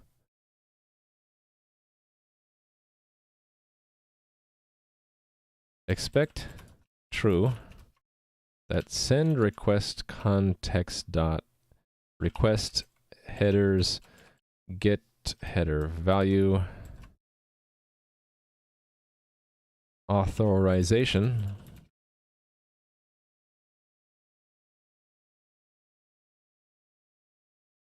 find space credential equals Pepe slash is not equal to standard string no position.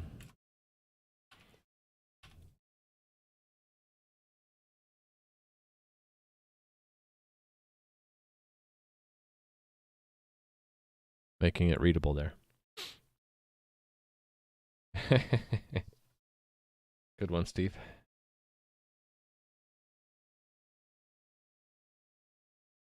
Well, Jalmega, that comes with the territory. You're making a compiler, you got to be prepared for the bugs. Sorry, but that's the truth. Well, what you're doing sounds very ambitious. To be able to make it interop with C headers.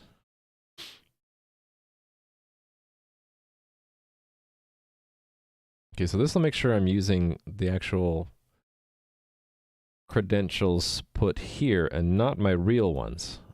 I definitely don't want to use the real ones. Probably the first time I run this test, I should do it off screen to make sure it's not showing me the real access key ID.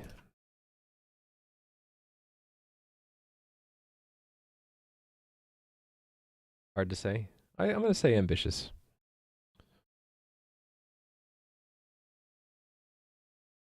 Okay, I think we're ready to go.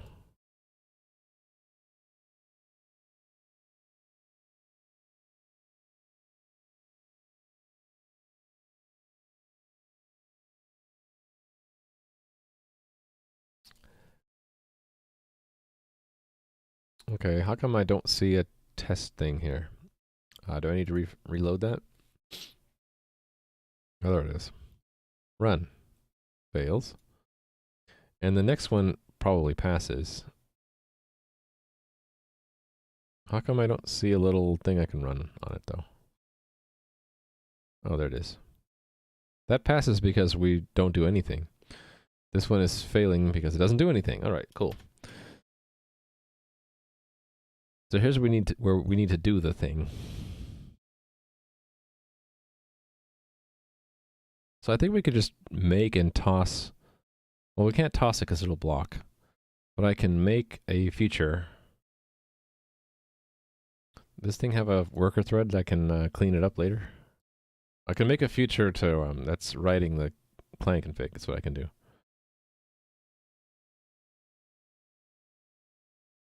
I don't, but I could make one.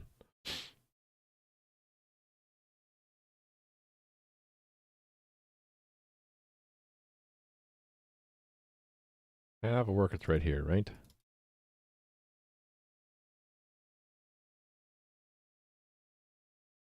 Yes, I have a worker.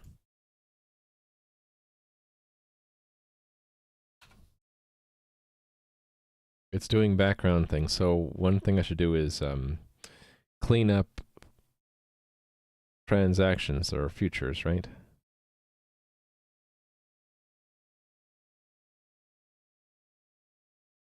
How come I don't have that for reCAPTCHA?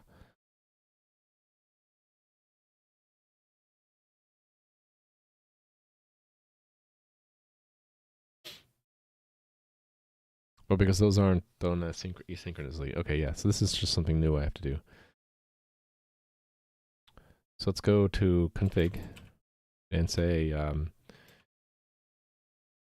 guess we're calling it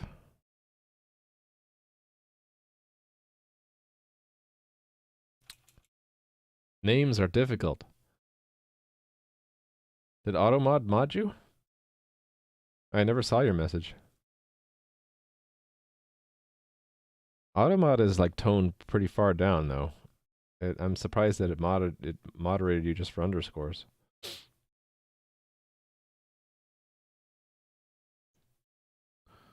What do I have it set to? Let me check. That's under moderation.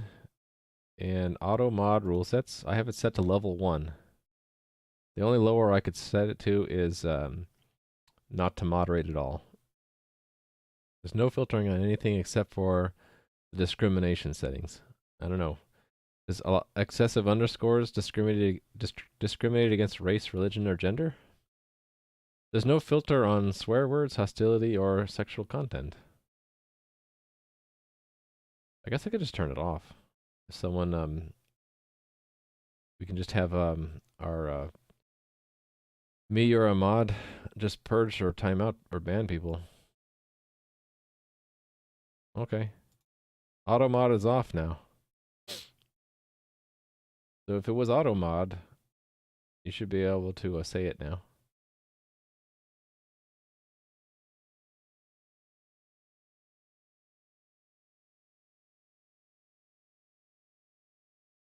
VoIP. Voice over IP. Okay, what name do I want here? It's basically I'm going to be creating a bunch of futures every time we change the client config.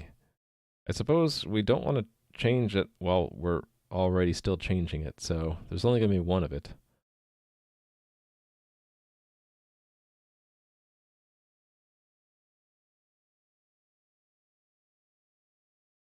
How about we'll have one function in both places. So both here and here will do the same thing. It'll be either make a new, no, it can't be the same.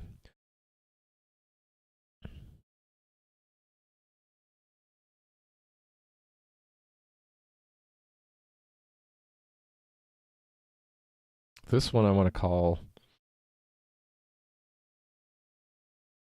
update client configuration. This one over here I'll call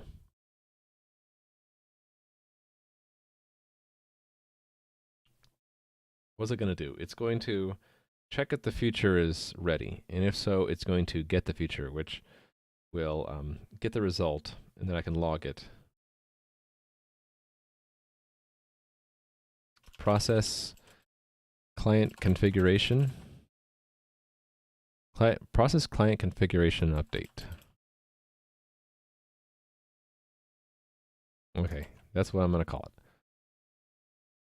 They're going to be in config. Let's make some room for it. I guess I'll put them at the end. The other one's called update client configuration.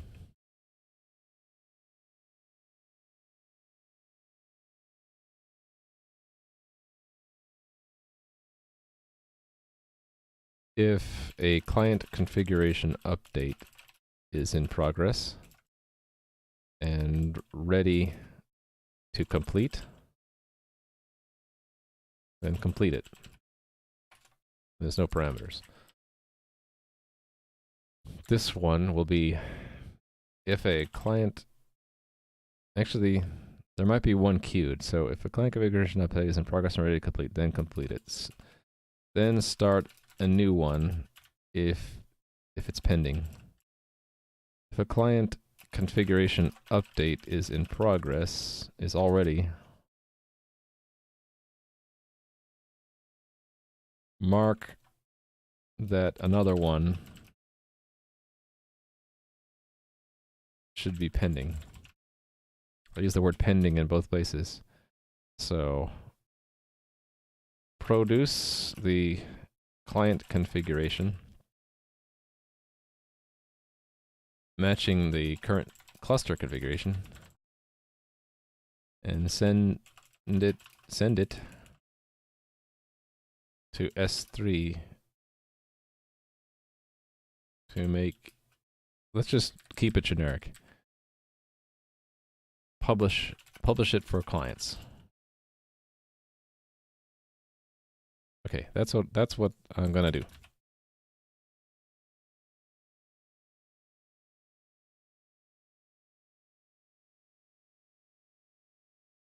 Put the class name in front, and then the same thing for this one.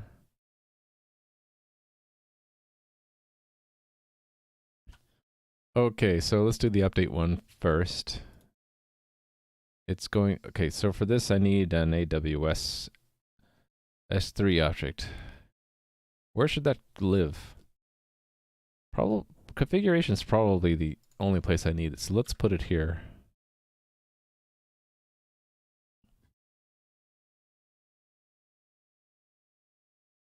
Yeah, let's put it here. Actually, before I put it, let's make sure that this depends on S3. Or AWS, I mean. It does not. AWS. Rerun CMake so that it now depends on AWS.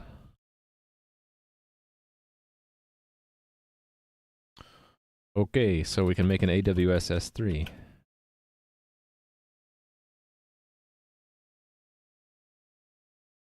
This is, okay, I need to include its header.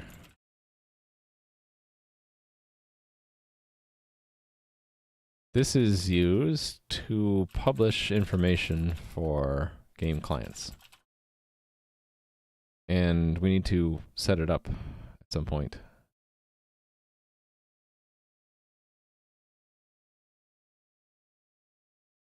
Actually, every time the configuration changes, we might have to reset it up because we might have changed what region we're in. So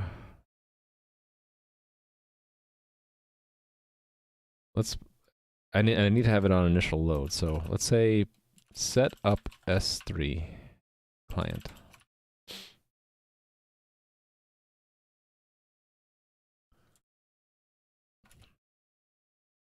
configure the S3, the AWS S3 client used to publish information to clients, game clients. And what I'll do is I'll call that from on configuration change. So maybe cache configuration is the right place to do it. Where is that called from?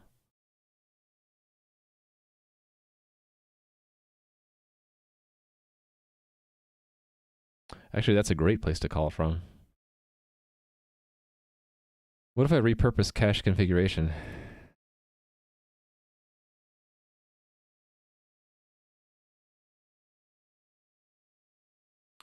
I can rename this.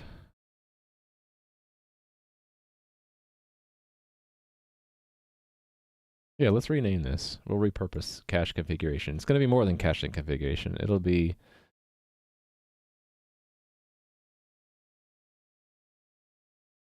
Hold on, let me...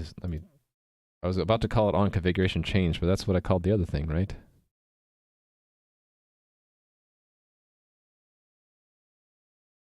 Okay, it's not that it's necessarily changed, it's that it's known or loaded or reloaded. What's a good word for that? On configuration set, maybe? So the first time it's called, it's not that it's changed, it's that it's loaded for the first time. So that's set, right? I like that.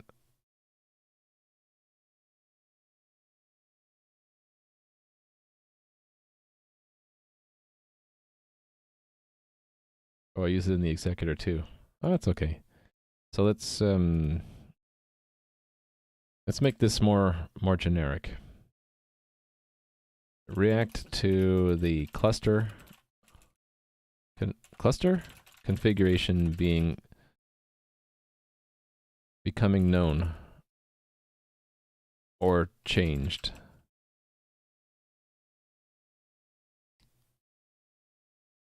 There's a better, I can say this better, right?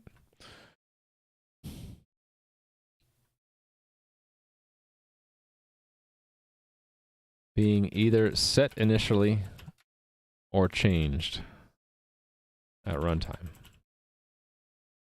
That's what I'll say. So bookmark that, because that's where I'm going to move this one. Actually, I don't even need that, right? I can fold those two together, because I'm not going to call from anywhere else.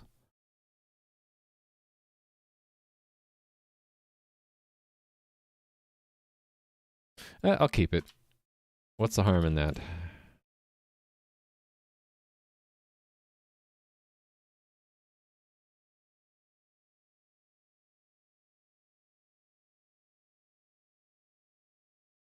Actually, that's already pretty small. I think I will fold it.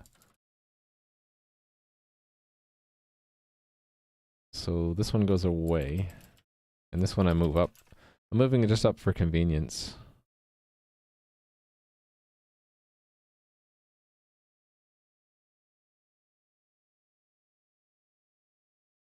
Because when it's set, we're going to check if one is already being in progress. Okay, so if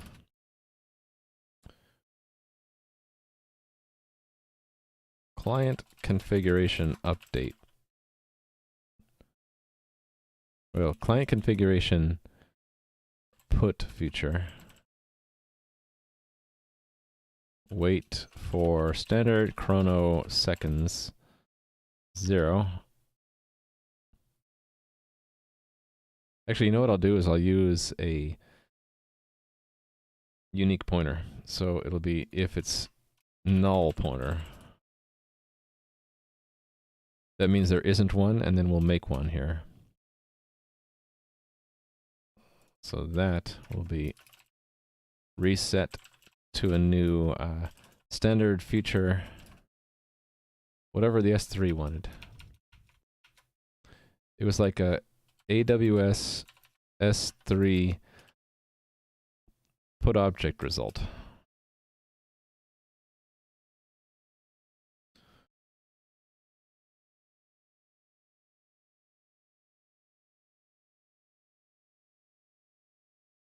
And I have to give it one, right? So this will, hold on, let me outdent that. So this will be S3 dot put object bucket name. Okay, here's where it gets serious. Put object, the bucket name is cached configuration, whatever I put there, in common. Common, where are you?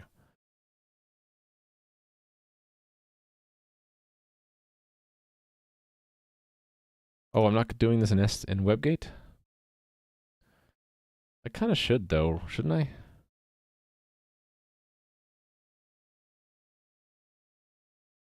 Yeah, let's not go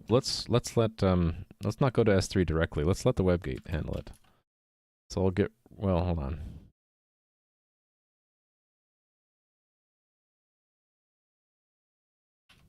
Where did I put it? Config HTTP. There we go. I need to move the actual put to the WebGate.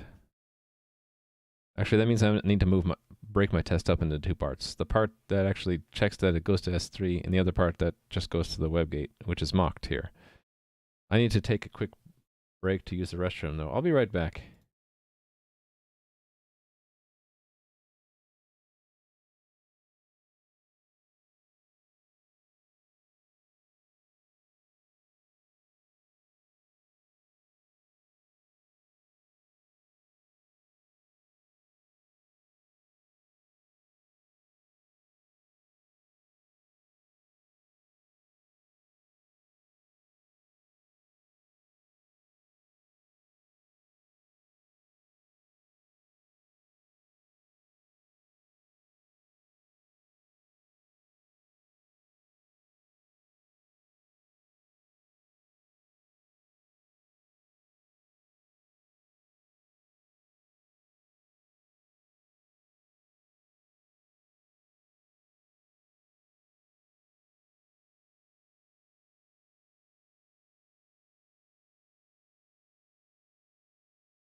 All right.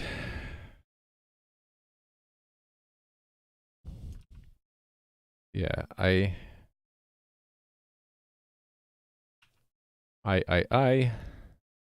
what did I do?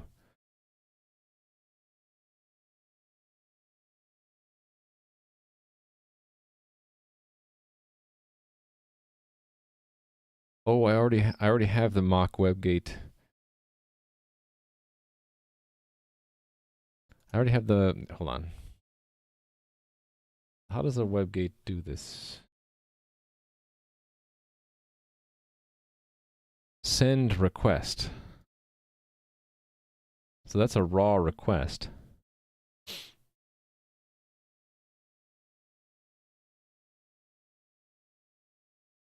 That won't work directly, right? So I can't use send request.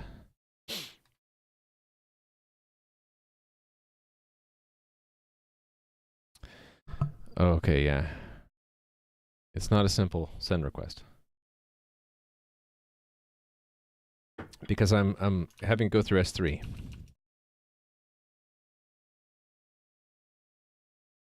S3 doesn't use send request. It uses it encapsulates that into it encapsulates the fact that it's using HTTP through this configure.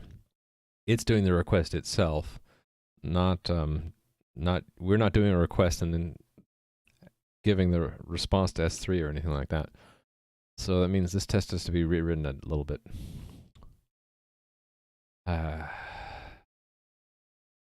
Let's make it S3.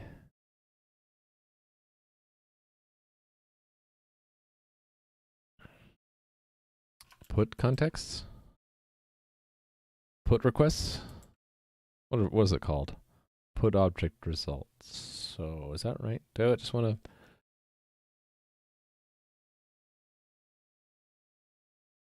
I want to keep it simple. Actually, do I need any results? I don't, so it can just be fire and forget. So it can just be S3 puts.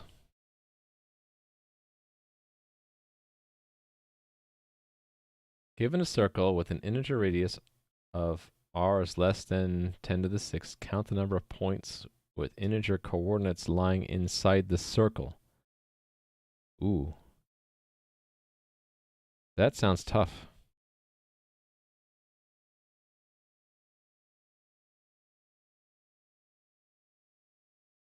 This sounds very mathematical. Let's take a look.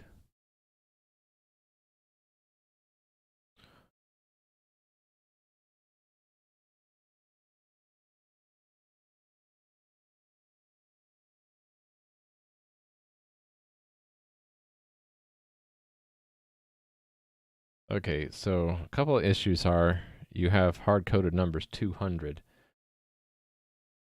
and that wasn't listed as a condition of the problem, so I'm not sure why you have 200.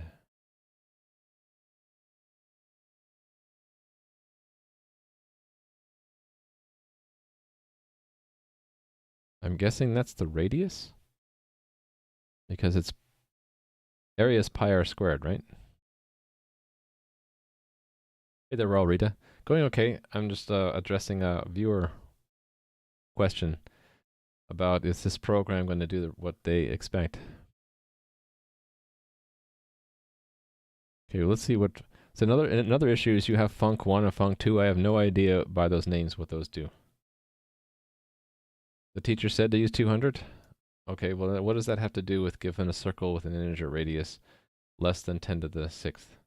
Oh, is that it can be any radius? So 200 is obviously less than 10 to the 6th. So it could be whatever you want. Okay, that's fine. What is func1 and func2? Those names don't tell me what they're supposed to do. So that's another problem. At least as far as me reading the code, that I have to guess what these do is a problem. You should try to pick a name that is more expressive of what you're doing.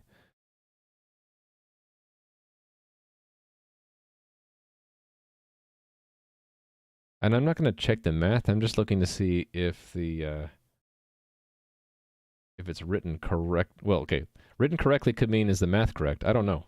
I'm not. I can barely help with my kids' algebra these days because it turns out as a programmer you don't usually need to know math. If this math is correct, then I mean it looks okay. You're just checking all points within the square that encloses the circle, right? All integer positions. And then what is this one doing? This is the sum of the difference of the squares. So this is the distance between the 2 points, right?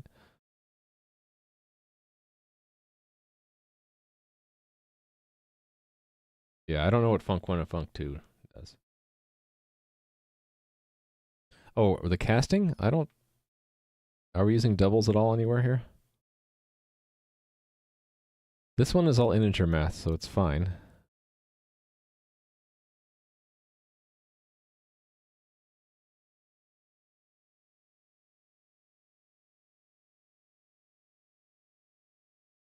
I mean, this will just truncate. There's nothing wrong with doing the double here.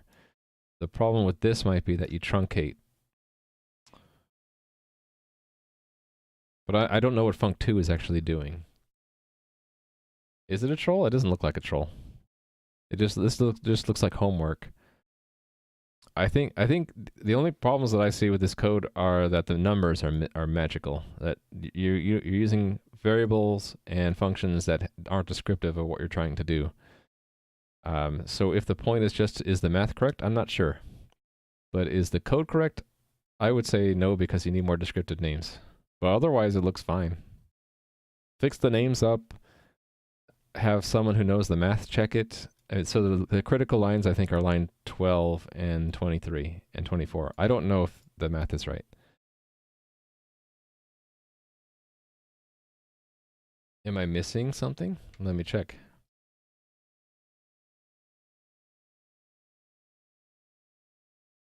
Oh, this is just something one of the viewers just posted that I should look at. Yeah. You're saying I have a bug in my notebook. Let's see. Names, initialisms, internet protocol.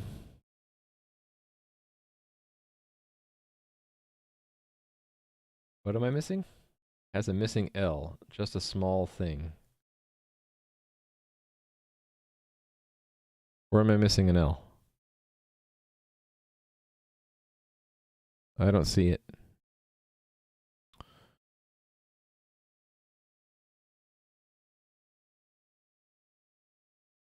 Well, Shiva, if you could just explain what does func1 and func2?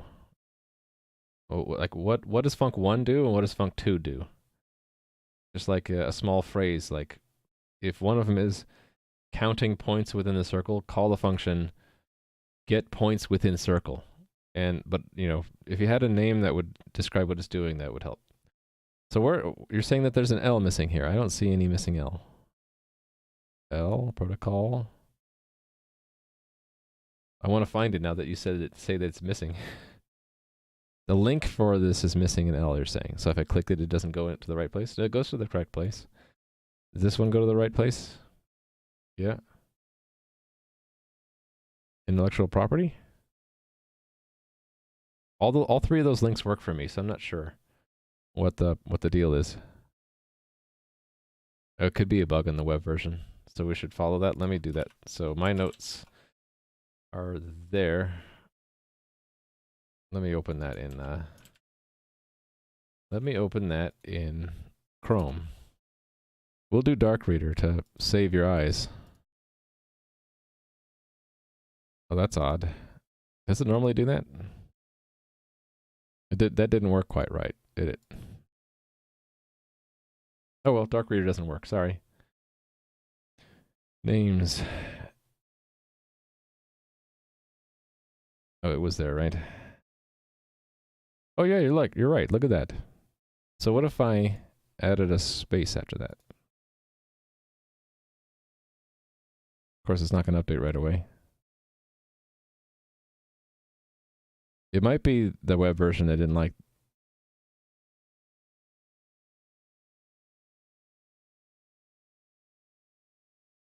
What if I just keep no character there? Now, how do I get it to update?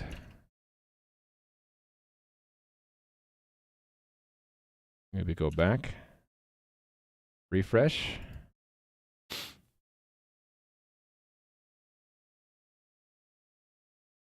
Okay, looks like it's fixed now.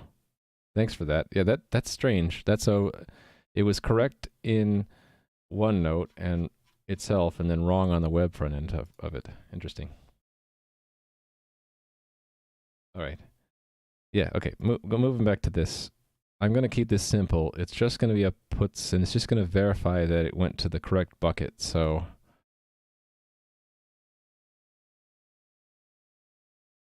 let's say const auto S3 put equals mock web gate S3 puts 0.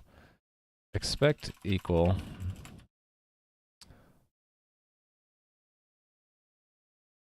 my bucket for S3 put dot. Should I capitalize that? Probably.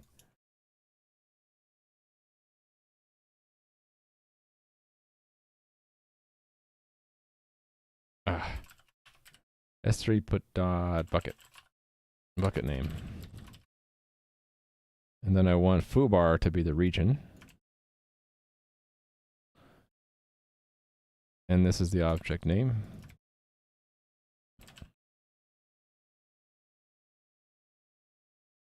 I want to keep this around for the WebSocket. I mean the WebGate tests. So let me just comment those out for now. And so this will be S3 put dot contents. Let me keep that around. That S3 put dot contents. Cool. So that mock is here to find, come on, IntelliSense, you can do it. To find here, so let's make a new property. So S3 put vector. That'll just be a simple structure. It's a region with 4 things, right? Region, bucket name, object name, and contents.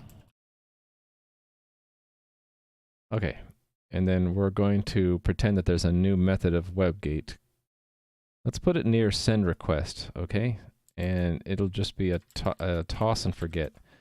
So it'll be just void. S3 put. I guess we can just say S3 put. Actually, I guess I need to have a different name there.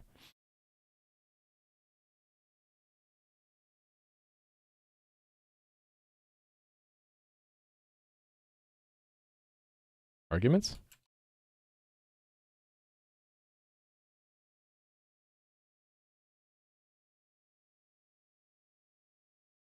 Oh, I wanted to spell them out there. So all of these things.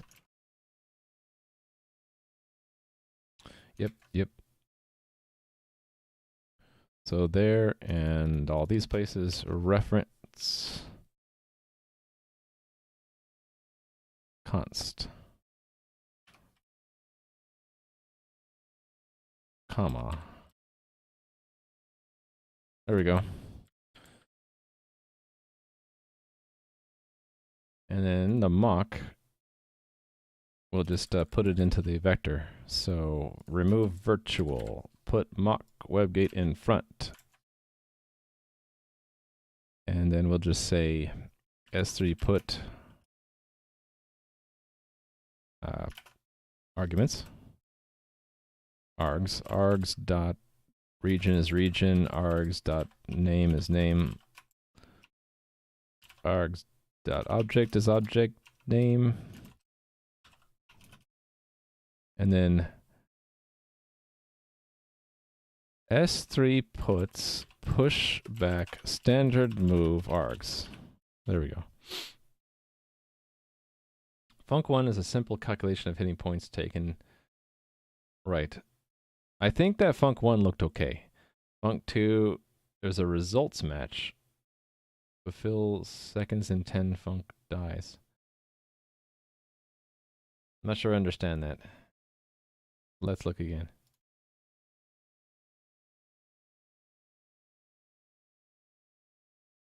Huh, I don't know what that says.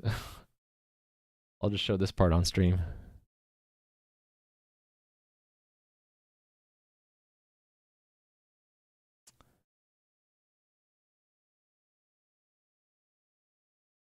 Oh, it's counting down the radius, so it's taking integer radius. Pythagorean theorem root. How to speed it up? How do you speed up square root? You could have a lookup table that has approximate values. You don't normally need to speed that up unless this is a lot of I guess you're saying this is a lot of calculations, right? So I don't know. I'm sorry, I don't know about the math. I'm not very good at math. But if anyone else in chat knows, what my policy in helping with homework is I'm not going to give you the answer if I know it. In this case, I don't even know the answer. I don't know if this math is correct. If I did know if it was correct or not, I probably wouldn't tell you what the answer was, but I'd try to help guide you to the understanding of how to make sure you know what the answer is, if it's correct or not. So the only feedback I can give is that it's good to name your functions with useful names so that the reader of the code knows what it's supposed to do. Comments can help, but really what's more important is to name the functions something good. And if you had a test to go along with this that showed the expected output for a given input. So for a given n limit, what do you expect the output to be? That would also help, I think. Yeah, what I think this func1 is doing, it's what he said originally. It's calculating the number of integer, discrete points that are inside of a circle with radius r. So it's just basically going through all the integer positions in the square enclosing the circle and seeing, well, is that point within the circle or not?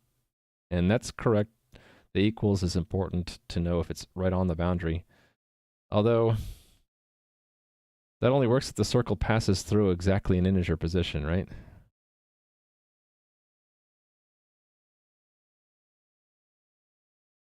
And this is only integer radius also. That's another problem maybe. Anyway, I mean, this should work.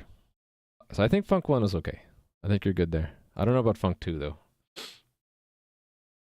Okay, S3 puts, pushback. Why did it not like that? That it should be okay with.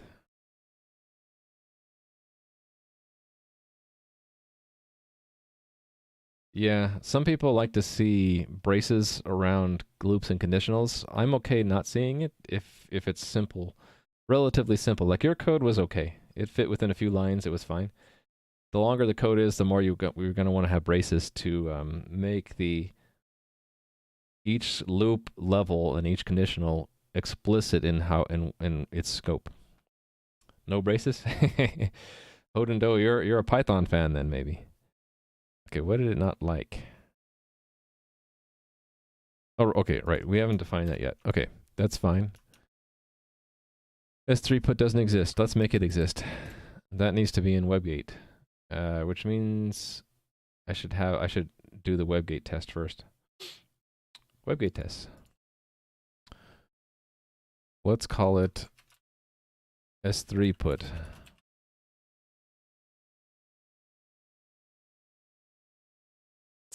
So yeah, we just configure it and we tell it to do something, right? So WebGate. So this is arrange. The act is to say S3 put. Do I want to capitalize that first letter? I don't think I do. Oh no, I do. Yeah. What am I thinking?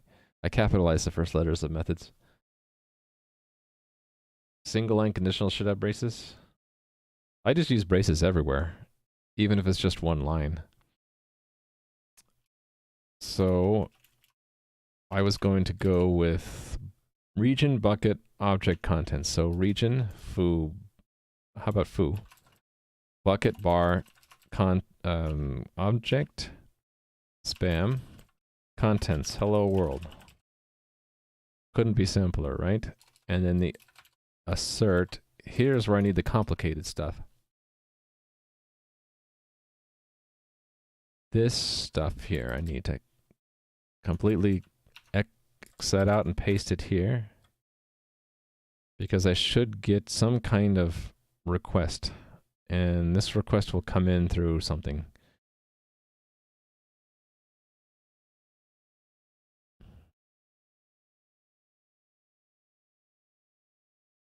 This thing. It should go through a secure transport. This is what I want. So there should be one secure transport requested, one client connection, and one client transport made, and one connection made. One request made. Okay. And the method will be put. And there's where we proceed from there, right? So its request received goes there.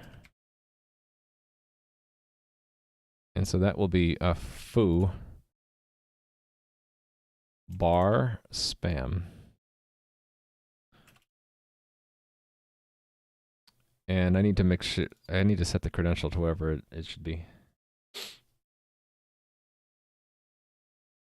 Remove the cognitive load thinking about if should have a brace or not, just always, yeah, I just always add them. Okay, there's one exception to that. Sometimes if I have a lot of early returns, I'll put them on one line, but I'll still use the brackets. Unless I'm in Python or Lua, then I don't care. This, I just want to check that, right? So it should just be expect equal to hello world will be what I expect. Do I want to check other things like, no, I don't need to check other things because it uses S3 and I don't need to test what S3 is testing. So it's just this. That's all I care about. All right. So now it will define S3 put for WebGate. Oh, there's an I web gate? Oh, maybe it goes here. Oh, yes. So here we go. That's where it needs to go.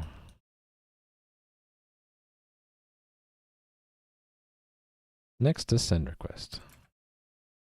Pure virtual.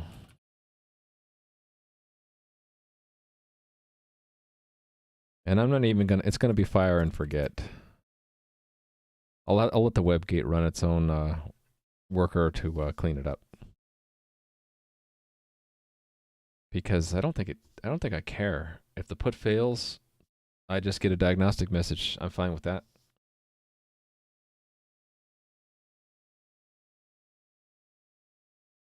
Okay, asynchronously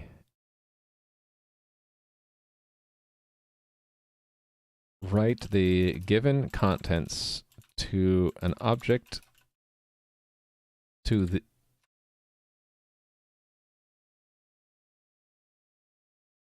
let's say store. Store the given contents as an object with the given name on the given AWS S3 bucket. All right. There's also a region, but that's okay. All right. I had this commented out. I commented here too, right? Yeah, this stuff. At least that much of it goes there, and then I'm just missing region. I've got to have that written somewhere, so I'm going to search for it. Yep. This is the region. Exactly. That's what exactly I want to say. Go away. All right. Cool. So I just need to override that. Now let's search for send request or ban or something. Send request. Okay, so there's where we override it. Override.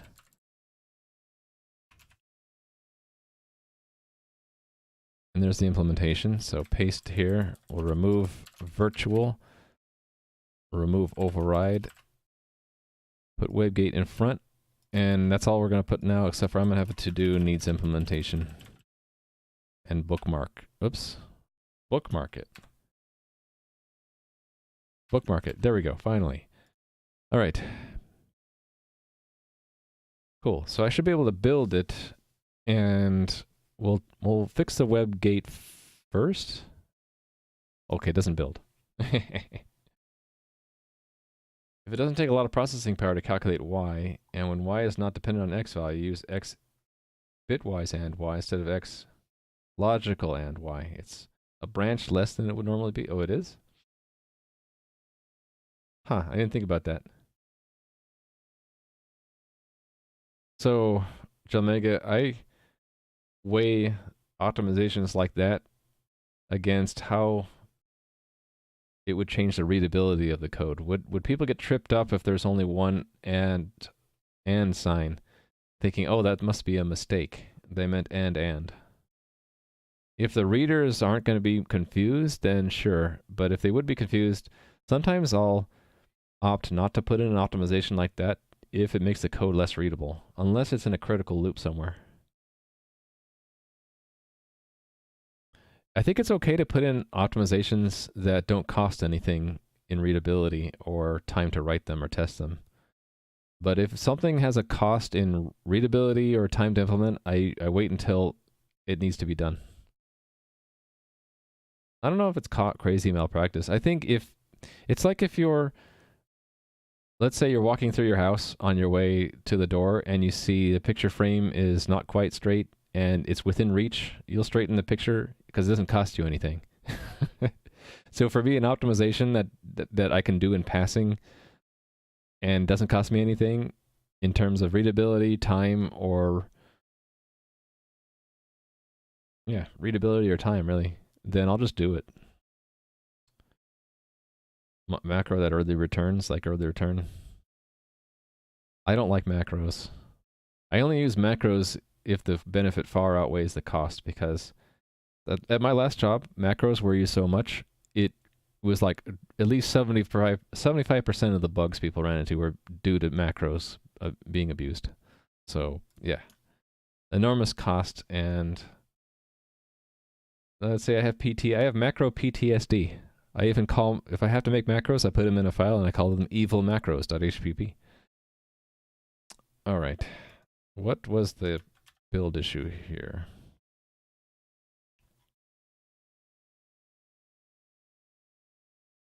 Client configuration put future. Okay, so what happened there?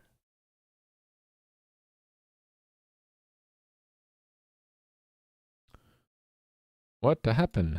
Oh, I never finished writing that. I should probably finish writing that, shouldn't I?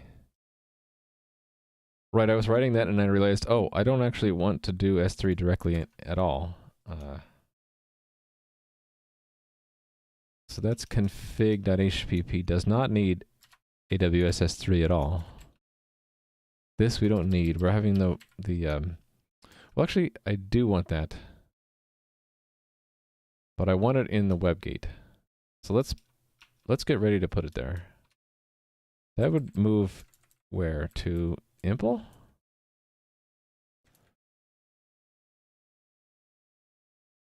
I think so. I think this is where I want to put it. So I'll put it there, but I'll comment it out. We can go ahead and include, well, no, let's leave it alone. Leaving it alone. So instead of going to S3, I don't need a put future, and that means I don't need this process either. Okay, so it's a lot simpler than I thought it was going to be. I don't need that. I don't need this.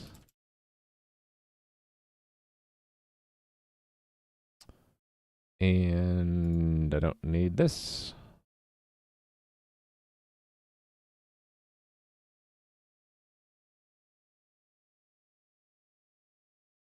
Oh, Qt stuff? I'm leery about macros that are used by frameworks, but I'm okay using them if the framework is responsible for it.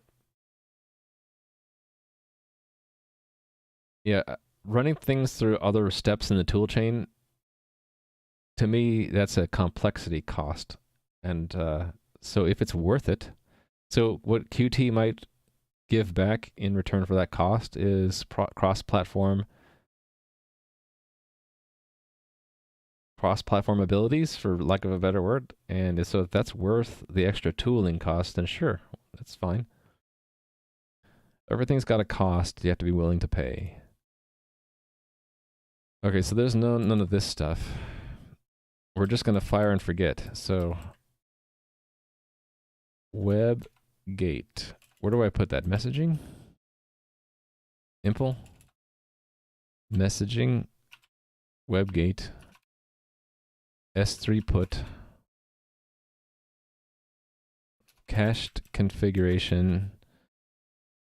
Oh, wait a minute.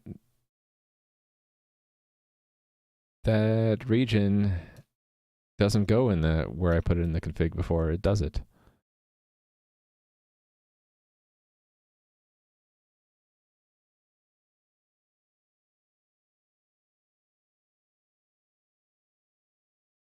The question, am I going to put everything in the same bucket? If so, this can stay here.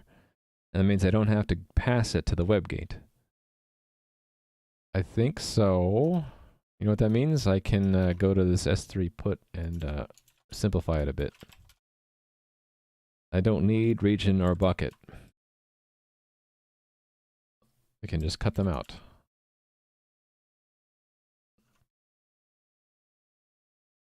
So then it's just object name, and that I'm going to put somewhere different, right?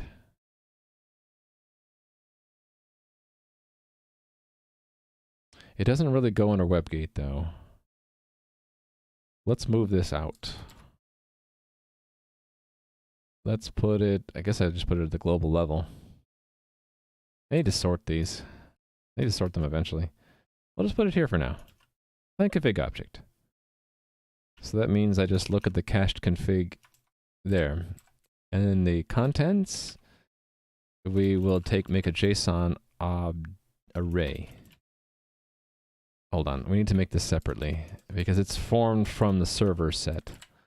So auto client. Yeah, we can change this later if I need to, right? Client configuration. So we'll just start it out empty, and it'll go here. Dot to encoding. All right, I'm not done with the S3 put stuff though. So that no bucket name or object name. So instead here, it's going to get it from its configuration. But I'm still missing a few of these fix-ups.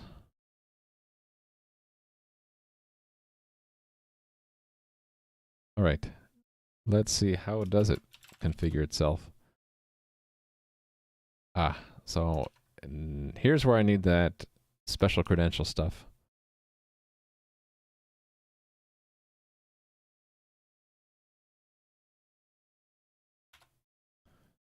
This stuff. Here's where the credentials go. I guess they don't need to be here, do they? Yeah, they don't need to be here. So they're here. Access key Pepe, Hunter2. You fixed your issue with your interpreter, great. Steve is not willing to pay any of the costs, but paying them is the only thing programmers do. Well, so as long as the costs are small. Costs are different dimensions of cost, right? Your time. It takes you time to write code. You're paying the cost of spending the time to do it. Most people are fine with that if that's what they enjoy doing or it makes them money. Okay, here I was going to put something else, right?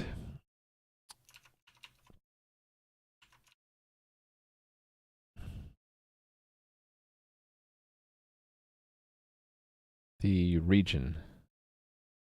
Right, so there's another S3 section here, right?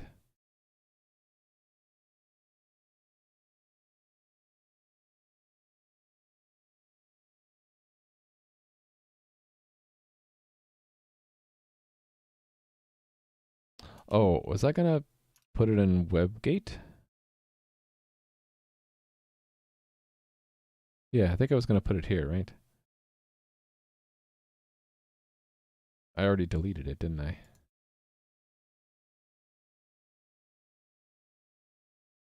Yeah, I deleted it. Oh well. We'll just write it again. AWS.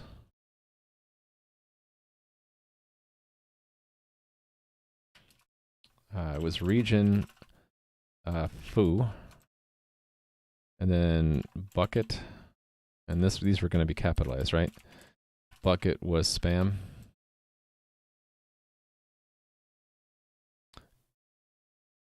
And then I should probably have the same thing here. Let me copy this. Oh, I had it here. Okay, that was foobar my bucket. All right. So I need to have a test. There's a test here somewhere that the configuration is copied correctly. Maybe let's make sure I update that. Here it is. So this information needs to make it down to here. Those are tightly coupled in this test. Right, okay.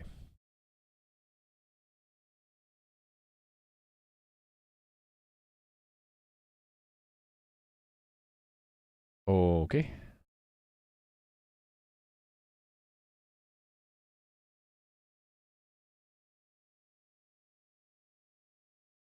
Is Pepe what I put in the credential? I did, okay. Cool.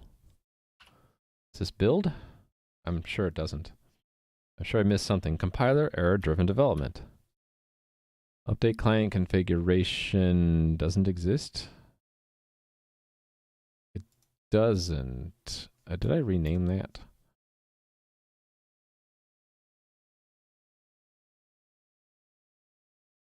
It should exist. What happened to it? Did I just rename it?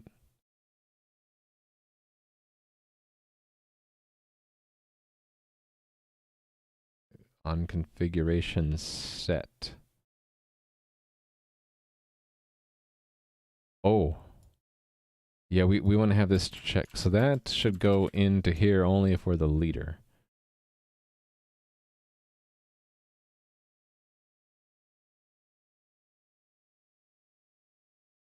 Oh, wait a minute. No. On configuration set shouldn't do that stuff. It should be only if it changed.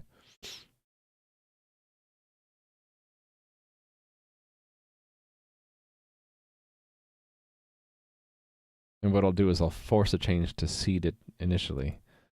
So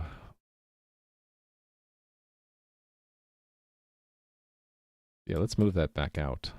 It really should be only down here that it's done. Okay. That means that I will have a function called update client configuration after all. I'm vacillating, aren't I? Let me get it back from my clip, from my history. Here we go. So let me put that into the clipboard and we'll fast forward and, I don't know, put it anywhere here. Let's put it here. And then we'll have that here.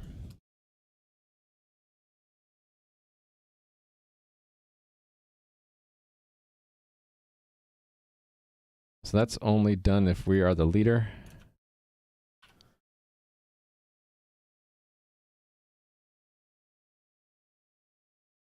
Vacillating violates TOS. Oh no!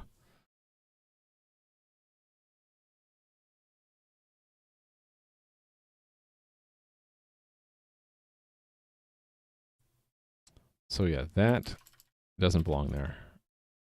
I don't need that bookmarked anymore. I want to bookmark this down here. Here's where we do it.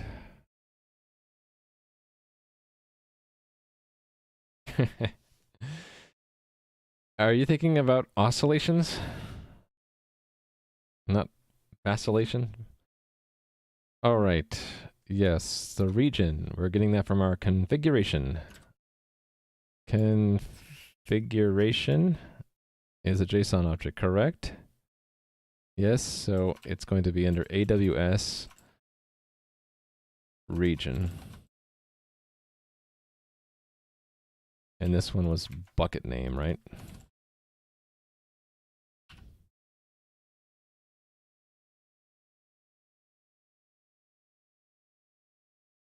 Okay.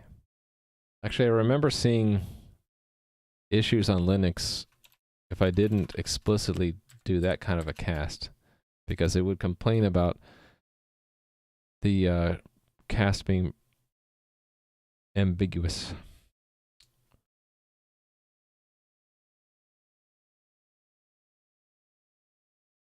Oh, I see.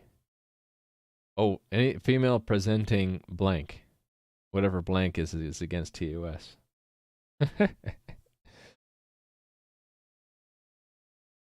Okay, so build. Let's run the config test first.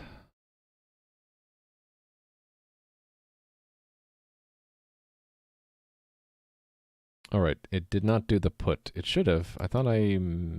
Oh, wait a minute. No, it doesn't do that yet. Actually, it should have done that. How come that didn't... How come that didn't work? It's not doing the right thing, but it should have at least done something.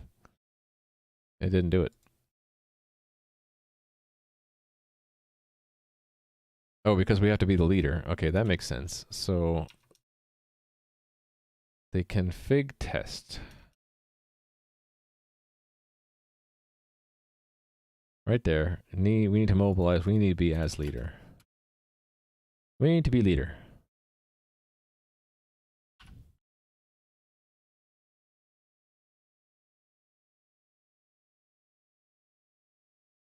Okay, we're getting there. It didn't form the configuration. The bucket is the wrong value.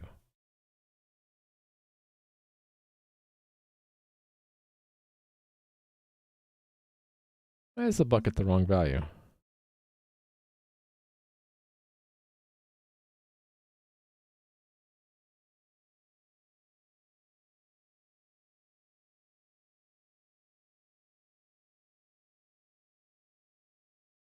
Oh, wait. Bucket, it doesn't care about that level. Right? Yes, these are gone. It's only the object name we care about. That S3 put doesn't set the region. Yeah, we don't need these anymore.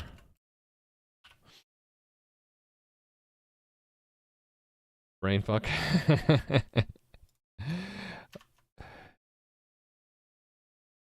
That, you know, when someone mentions that language, you know what I think of? The IOCCC. International Obfuscated C Code Context. If you haven't seen this, it's great. The winners of the contest make very artistic looking code. So this code looks like the Taj Mahal, but it actually prints something. You know, try to figure out what it prints. It's pretty impossible.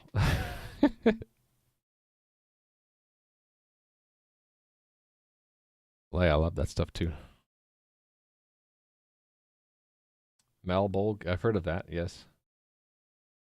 Those languages are specifically designed to make developers go insane, right? But, all right.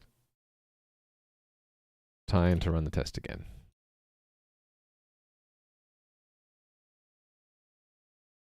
Okay, we're down to it makes the correct request. It just doesn't set the configuration correct. And this one is probably going to fail too now. No, it doesn't fail? Oh, because it's checking the wrong thing. This should be the checking this now for 0. And we can make that an expect. Doesn't need to be a hard assertion. This will fail too because it really should only make a change if a change happened. Which means I'll have to cache the previous to know. Yeah, okay.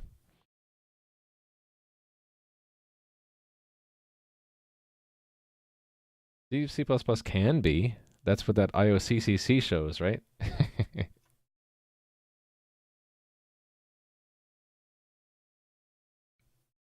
Okay, to form what goes in here, we're going to loop through all of these servers. And I had something that did that, right? Let's find it. Servers.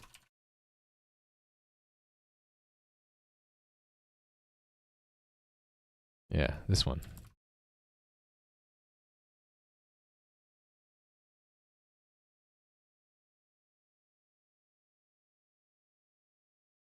So realm config.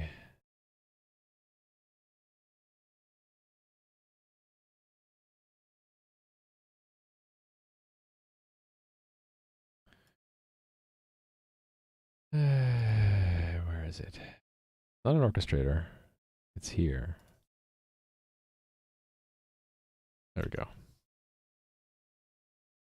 Realms config, so we can get rid of this part of it. Okay, what is our realm? Our realm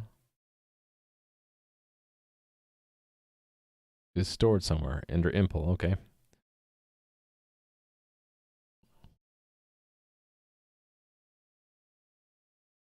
Okay, and then for every server, we're going to make another JSON object. So const auto, what are we going to call it?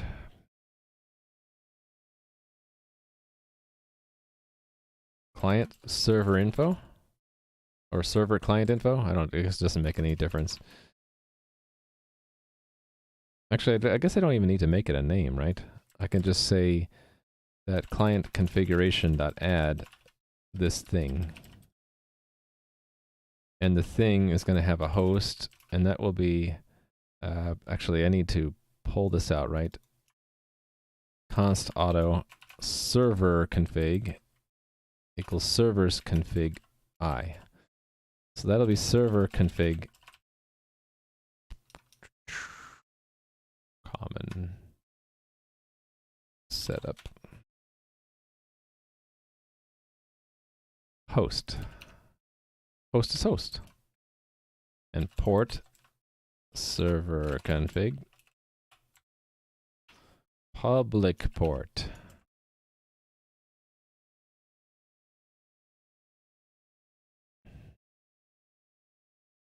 Do we want to put the private port in there or not?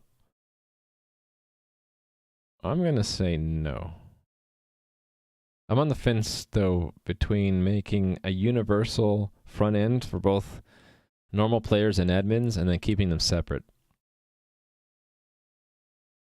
I'll probably keep them separate, but I need to, the common functionality between both, I need to share them. You haven't implemented compare yet? Oh, hello, VisaNet integrated payment. That's a very financial of you. How are you doing, Amperi? How long have I been working on this project in total now? I have a link for that. Now I can't remember what it is, though. How long? There we go. Since November. How come it says I'm not following myself? Stream Elements, you're insane. Of course I follow myself. Why wouldn't I? Actually, can you follow yourself? There must be 2 commands for how long for some reason. Yeah, so for a long time, I was developing pieces of web tech. So since June, I had a lot of web tech pieces like WebSockets, JSON Reader Writer, Unicode, web server plugins. So the theme of my stream is I just like to do things from scratch, kind of like Homemade Hero, only it's just me and I haven't been doing this as long. So I did a bunch of web tech up through November, and then I decided, hey, let's make a game out of that. So since November, I've been trying to build up a platform for a multiplayer game, and I'm almost ready to put the platform onto the cloud and start building a game on top. So if you want to read more about that, there's the link there. 70,000 lines to help you find missing things in your interpreter. Okay. All right. Public port. That should be enough, right? To make my test pass?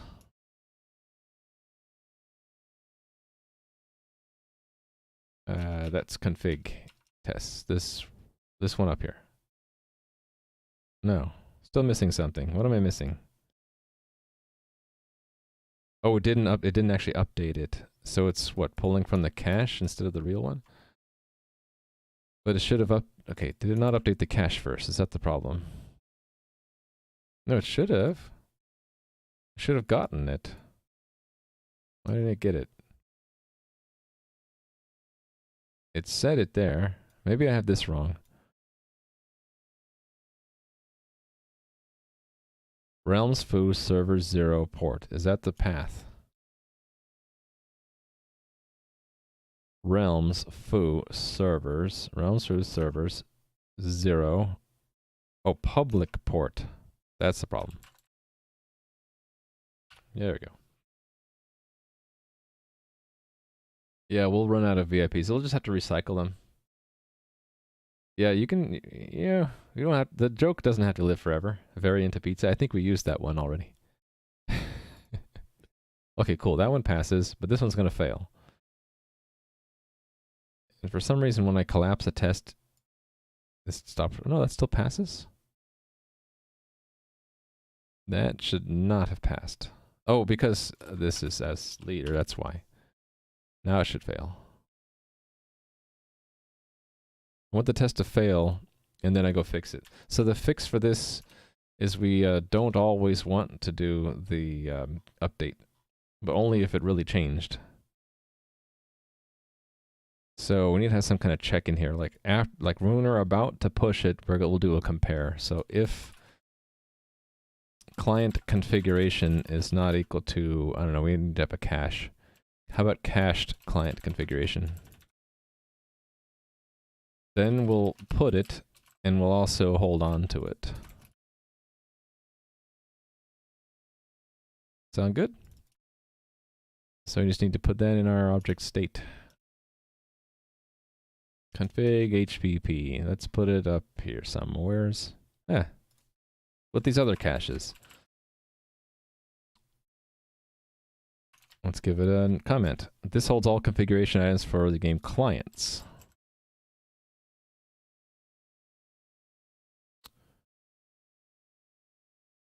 Okay, and then we need to make sure that we actually cache it in the beginning. So that means I need this to run twice. So we make 2 changes. Sound good? So I'll do an extra set is what I'll do. So let's arrange that up here. And then what I'll do is I'll clear out this. So that dot clear. Then make a change, set it, and we should still see no change. I should probably have the same setup in the other test as well. Let's do that. Same setup. So there's an initial set to get the cache loaded.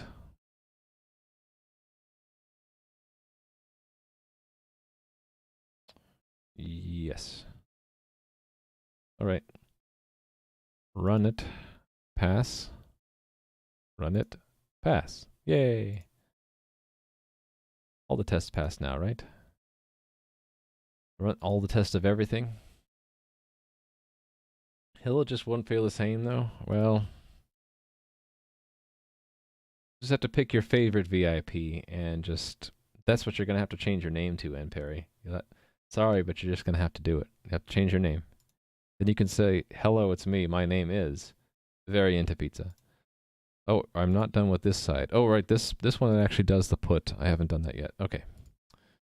Fine. That is in the WebGate. Needs implementation. Indeed, it does. Its test is down here. Right, so I had an AWS S3. Let's uncomment that, and we'll pull in the header that we need.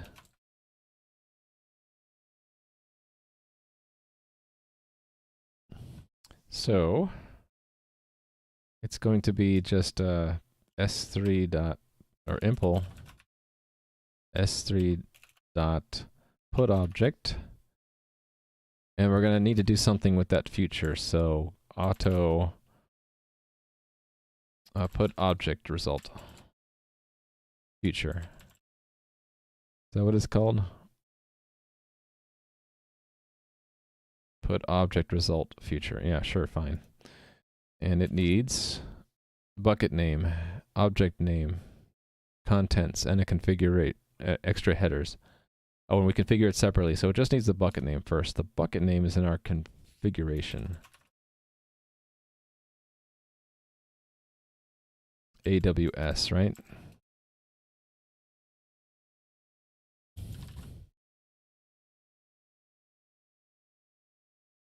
I didn't put the bucket there. Is that where it goes? All right, yeah, I did. No, not in the credentials file. It was in this one. Bucket.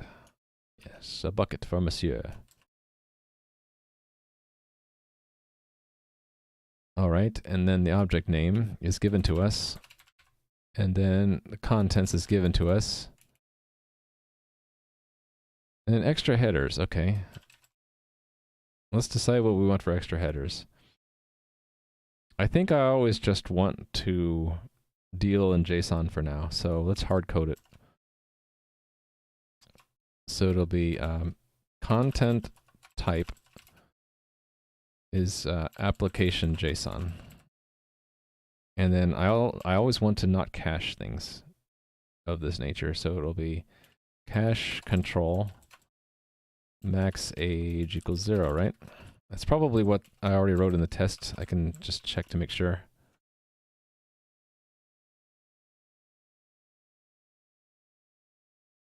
Oh, I didn't check. Should I check? I should probably check.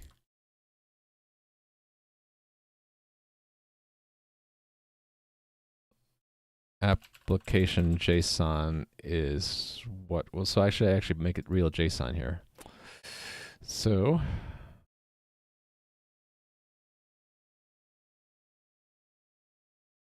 just say extra double quotes, I guess. Now it's JSON. There. Now it's JSON. That is what I'm going to get for the header called content type.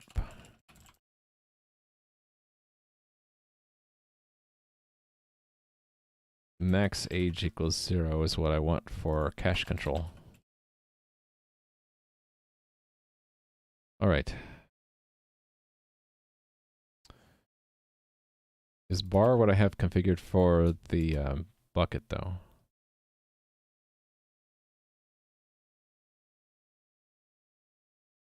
No, I have spam. That should be bar. Bucket is bar. Object is spam. Hey there, very into pizza. Created today. I wonder who you are.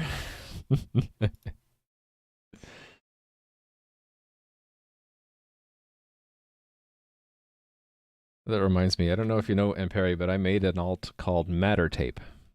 Can you guess why? Matter Tape.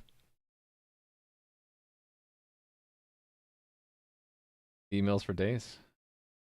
It's not actually you? Someone else did it? Okay. Maybe it's anti-matter tape screwing with me.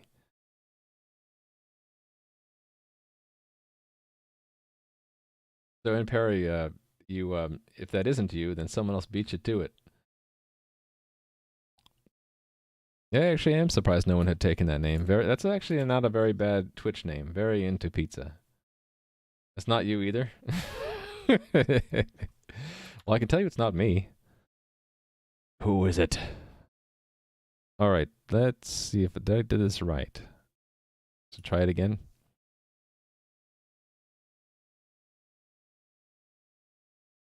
Oh, wait a minute. Did I not finish the code though? Yeah, I haven't finished it. I mean, that'll work. It's just going to throw the feature away right away, so maybe that's all I really need right now. No, it'll block. I don't want it to block. Unexpected error. What's the error? Debug. Oh, it's not configured. Yeah, that would be a problem. We need to configure S3. Okay. To configure S3, we're going to do that when we set up, right? Where do we set up? Bind? Bind. It could be any of these binds, right? When's configure get called?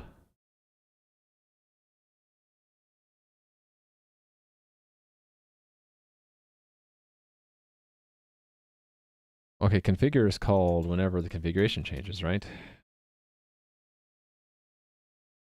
That would be here again.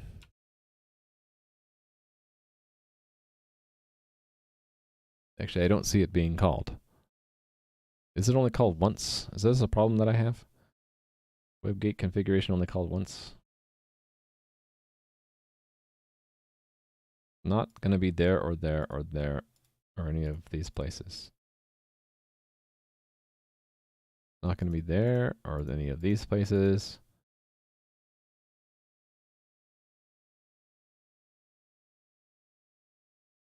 Yeah, I'm going to guess it's either Leftris or EJ. No comment. Newman. All right, now, who calls WebGate? Okay, it's called there. Where is this? On Mobilize. That might still be a problem if I need to reconfigure the server while it's running. So let me make a note. It looks like WebGate is only configured once when the server started. We may want to reconfigure it on configuration changes. May want to. Okay, but for now it's probably fine. So in this configure where we're setting this other stuff, let's also set up the S3. S3.configure? Configure. So it needs the web client. Where is the web client? Did I not set up the web client?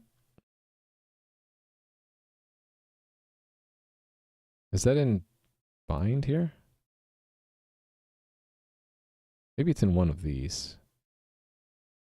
Bind private, bind public. No, those are the server ends. So where did I set up the client? HTTP client. Oh, I set it up in bind.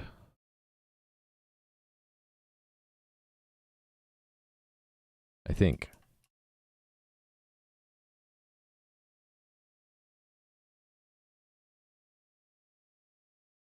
It's this guy. Where is he? Is it okay? It is just set up there. So it's in bind. Okay, so that's what I want actually. I want that secure client.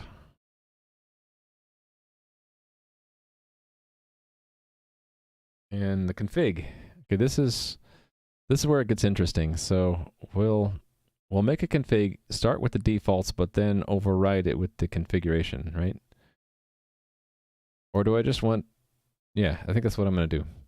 So this will be AWS config.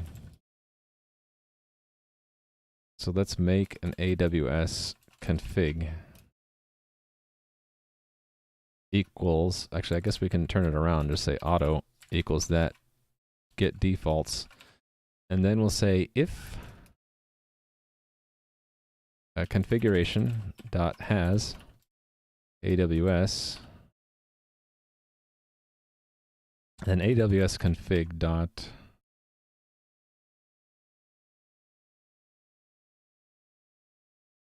access key ID configuration AWS. Actually, let's just pull this out. Const auto.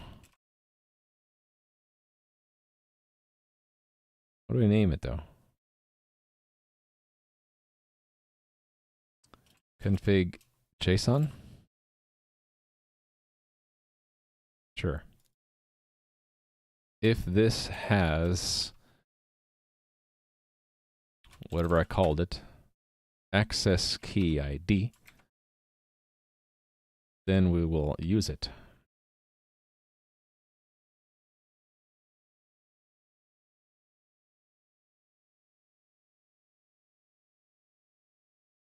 Same thing for the secret access key. Configure it. Okay. Now here's where I need to be real careful and do this off screen. Actually, the easiest way for me will be to blank my screen. So let me do that. I just want to run it once in the debugger to make sure that my real credentials don't show up here. At least that I see them overridden. So I'm going to put a breakpoint there. I'm going to, you have to excuse me, but I'm going to turn off the display for a moment. Ah, black hole. I'm going to run my tests real quick. So pardon me for a second. This is S3 put this one run. Nothing's showing up, right? Okay, it didn't work. So why not?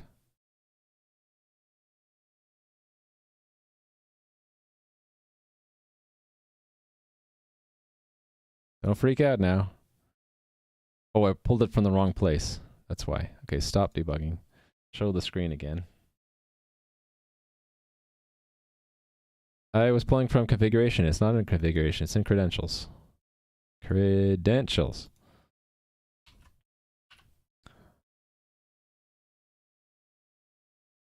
Now I'm going to blank the screen again. So I can test one more time. I just want to get this right, and I'll never put a breakpoint there because that would be extremely foolish of me. Hold on a sec. Doing secret stuff right now. Okay, it overrode it with Pepe. Okay, I think we're good.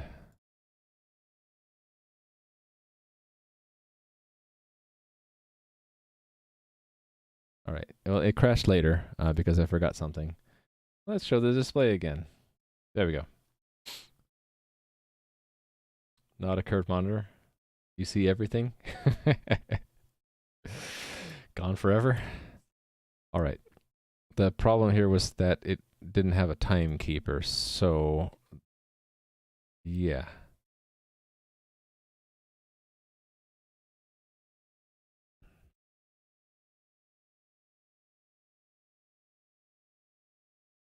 It actually shouldn't have gotten that far. It shouldn't go to the real web client. Actually, no, it will.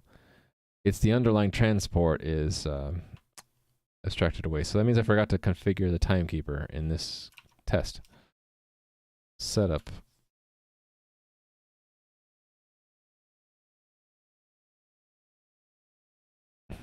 No, I did set the timekeeper. Weird. What's going on then? Let's run that again. It's crashing here because the timekeeper is empty. Why is it empty? Hold on a sec. Blank the screen one more time just to be safe. Okay, it is Pepe. So I think we're safe. I think we are safe. My secret is safe. You can't see that password, right? To you, it shows up as stars. Okay, but why is this empty? I know this isn't empty.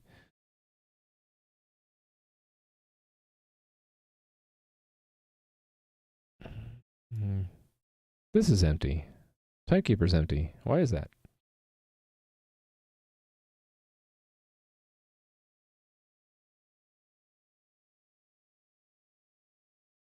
Yeah, this is sitting here waiting for the future. Actually, here's where it's in the destructor for future that there's a block.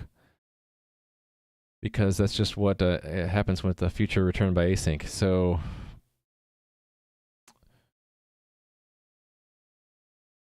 I didn't set up these tests right. If it's the setup should have set the timekeeper.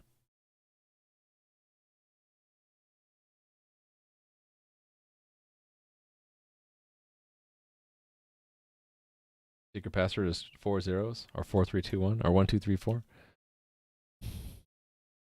Set timekeeper. Is that the problem? Why didn't this not fail when we were doing S3 testing? I mean, CAPTCHA testing. Let me look. CAPTCHA. Oh, it was like send request, right? Right, this one.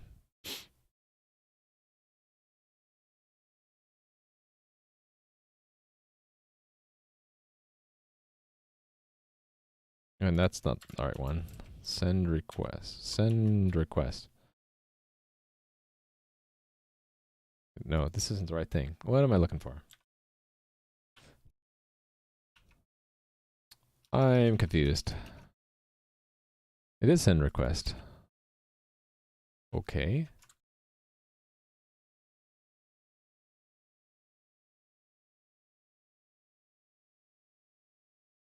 Send request secure. Here we go. Oh, do I have to call bind? Oh, I have to call bind. Okay, I'm just dumb. That I need to do down here. I don't bind to the yeah, it won't set up the HTTP client. Okay, makes sense. Let's run it again. Thanks for the follow. I'll call you Panist, if that's okay. I missed very into pizza. What did very into pizza say?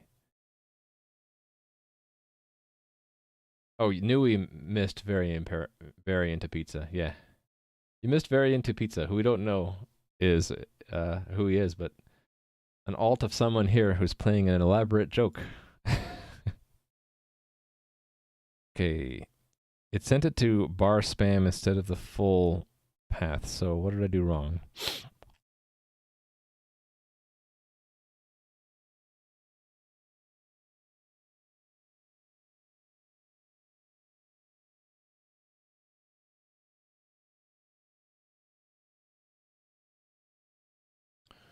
$17.88. Oh, thanks for the follow. When I was in space?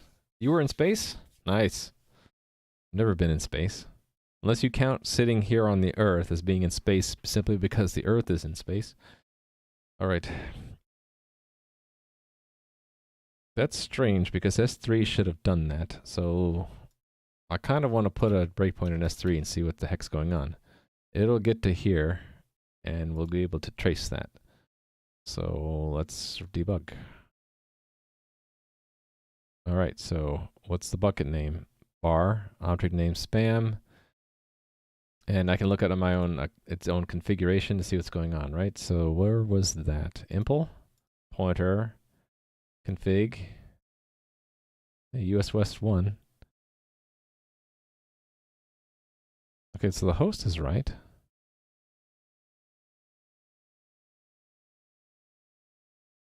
It's setting up everything correctly. It's all that stuff. Maybe it's in this that we're going wrong. So this should go to what? Ultimately, it will go back into this mock.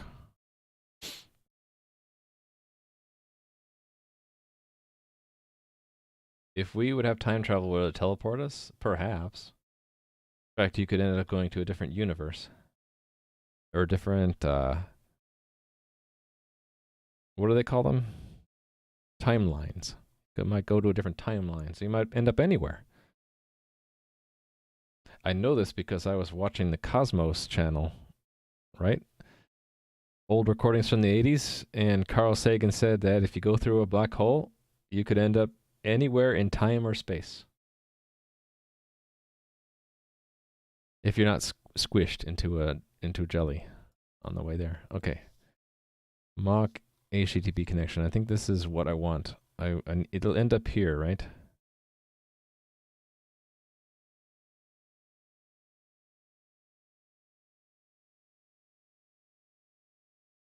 No. That's what? Hold on a sec. Mock, I think this is where we'll end up, right?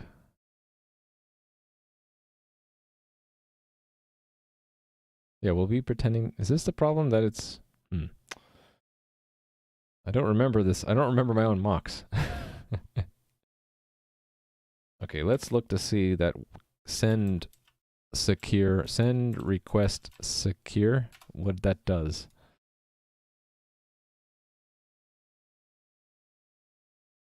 So it ends up going to here.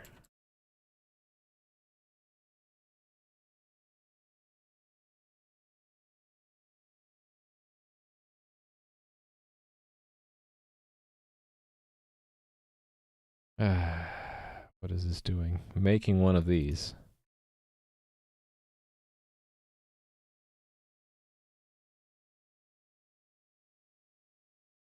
Be pretending to be a server, so it's one of these.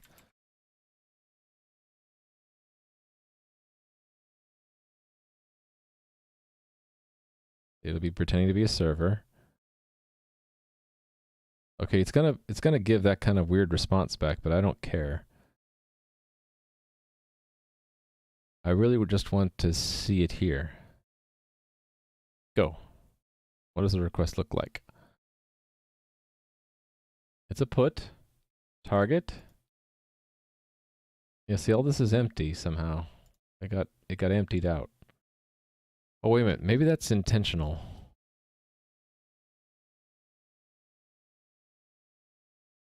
I think S3 removes that, right? So it just becomes slash. But oh, that's right. That's right. Okay, I know what the problem is. We're fine. It's all fine. This is fine. This is fine. The I forgot about that. That's the target when it goes into where was it? When we mock S3, right? Let me go back to see where I pulled that from.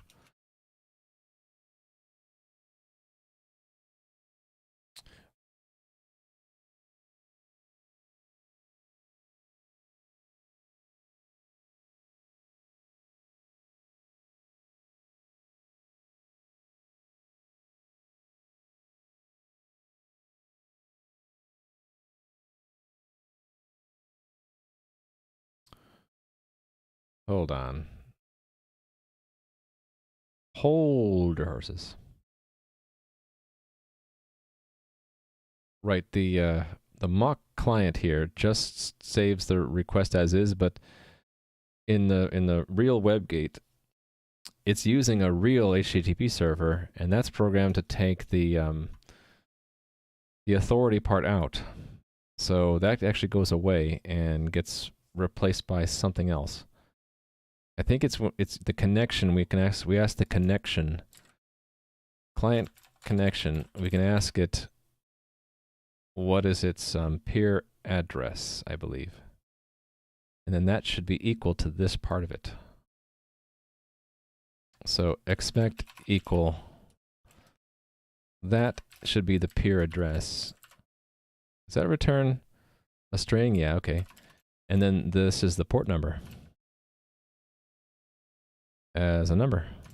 Get peer. Oh, right. I decided to put it into 1. That's right. I remember now. So the ID is is that part. And then this goes away. It's not an absolute path anymore. Yeah. Okay, there we go. Yeah, I forget which layers I'm mocking, which ones are real. So it's using a real web server which will pull that information apart. And the mock server didn't do that. So that's what it was. Mock client. Okay, so I want to know where it actually tried to send it.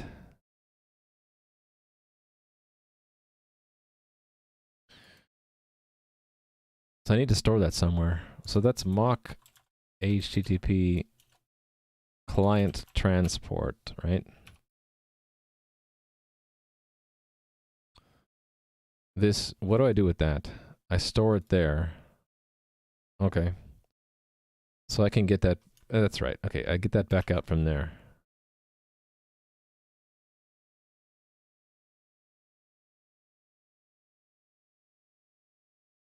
There we go. So then 443 is, I must have put a port number there. Port, okay. There we go. Run it again. Oh, the region didn't get set. Okay, that's the problem. And I misspelled this. 443. The region didn't get set right. Where is the region grabbed from? Configure, no. It's something I can override, right? In the WebGate. So S3 put. Oh no, hold on. It's not. It's when the S3 is configured. Yes. Right, so we're going to override that. It's not, and I got this wrong actually. Right, there's a configuration aspect, but there's also the credentials aspect. If the credentials has AWS in it, it overrides the defaults. If the configuration has it, then, well, let's rename this one. That should be AWS credentials. JSON. Let's just make it AWS credentials. And this is the configuration. All right. That I put in setup. There's the credentials part. There's the region and bucket part. It got the bucket name correct. Oh, because that gets routed a different way, right? So here, I'm going to say if the config JSON, whoops, has a region configured, then AWS config.region equals that.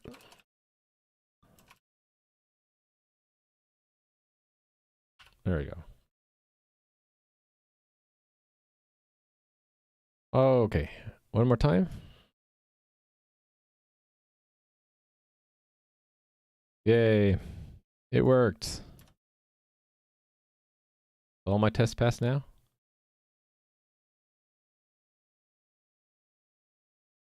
I have to be real careful now because that means the real server is going to actually try to write to S3 every time. I kind of want to disable that when I'm testing locally. So let's put another feature that prevents this from happening if I turn it off. Okay, see ya, Jelmega.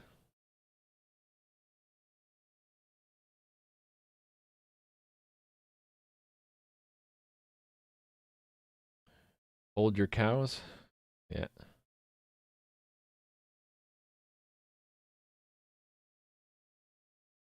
Oh, was it Nui that made variant of pizza? All right. I suppose we'll do this at the coordinator level, right? So this part here, let's make a variant of this test. So this is write client config on applicable configuration change when enabled.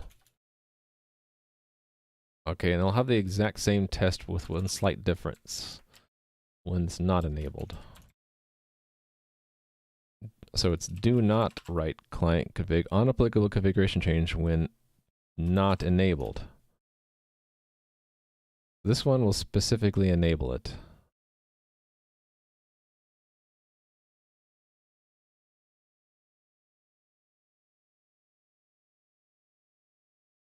I need to do it before mobilize, don't I?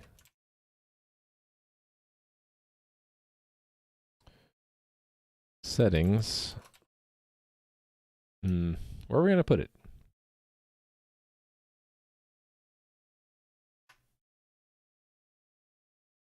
A global, I guess? Yeah, let's put it global. Write client config. False. So by default, we won't write it, because I don't want all my tests writing it when I run them. In fact, I wonder if they just did. It would have generated a lot of API fails because the bucket name would be wrong. It'll be interesting to find out. Anyway, this will not enable it. So that's the configuration we're looking for. So this one is enabling it. Set that. Then mobilize. Set it again to cache the client config, then change it, and then so that should cause a write to happen.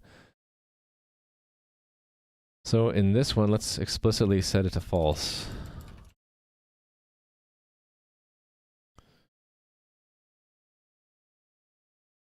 And then this should, it's very short. It's that we expect no puts at all.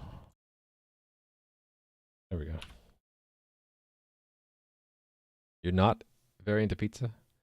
Is there going to be a new account soon called not very into pizza? Okay.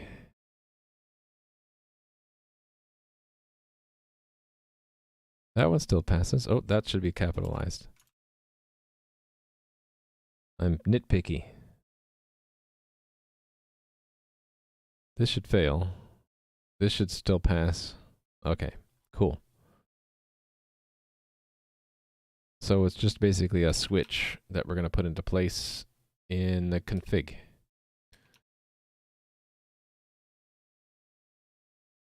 Right here. So if cached config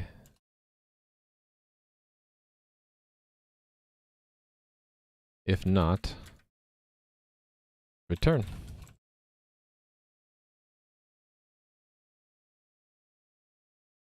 Easy peasy.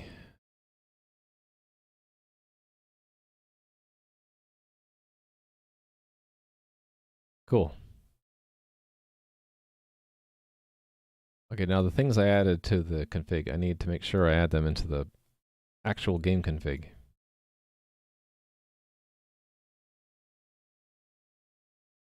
These two. Yeah, here I didn't bother sorting them.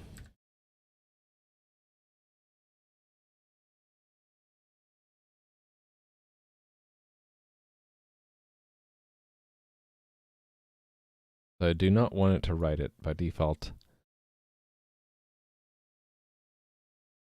And I added more, didn't I? I added this AWS stuff. The HTTP Next HTTP for WebGate, yeah. AWS is an object.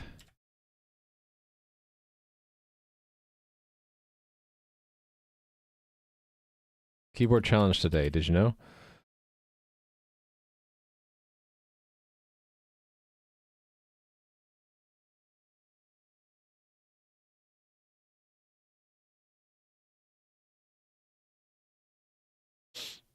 Yeah, I'll just leave it like that. It's disabled, so it won't actually go there.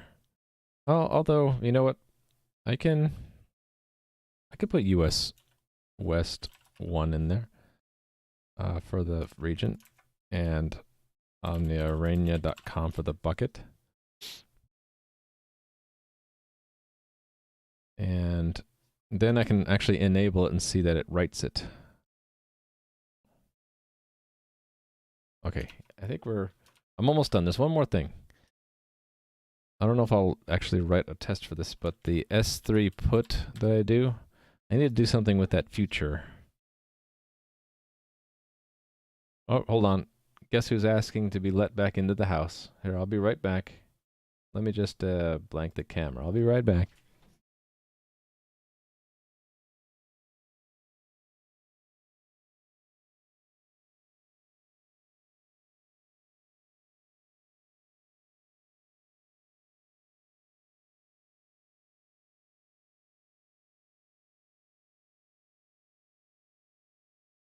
You'll never guess who it is who wanted to come back into the house. This guy. This guy, he's like, let me in. All right. All right. Kitty, exactly. He wanted in to the house. He wanted out before, now he wanted in. All right. Yeah, what am I going to do with that future? I need to put it somewhere, and it would be nice if I had a worker thread. I don't know if I do, though. I don't have a worker thread.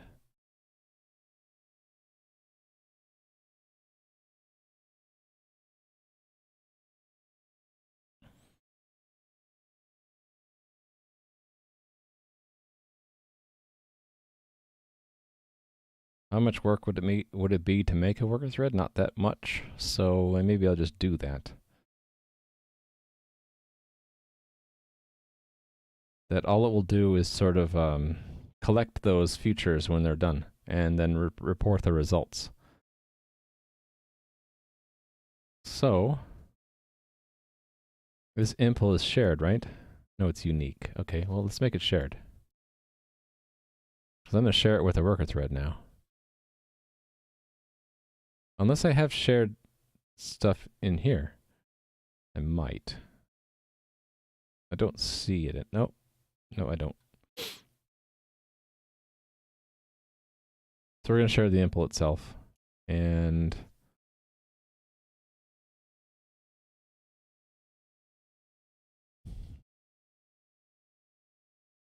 yeah, so that's fine. So we'll just have a thread. Let's make a thread and a future. Thread. And a future. I already have future. Yeah, well, so we'll just basically poll. Very lightweight thread, so we'll have some kind of polling. Do I have a polling already? I have one there. Let's just steal this one, shall we?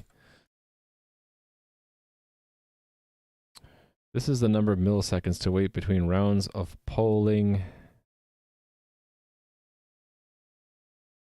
S3 futures. S3 operation futures. S3 op future polling period milliseconds. Doesn't have to be that much. We can do it like every second, right? Well, let's do it every 100 milliseconds. Do you have a thread pool of some sort?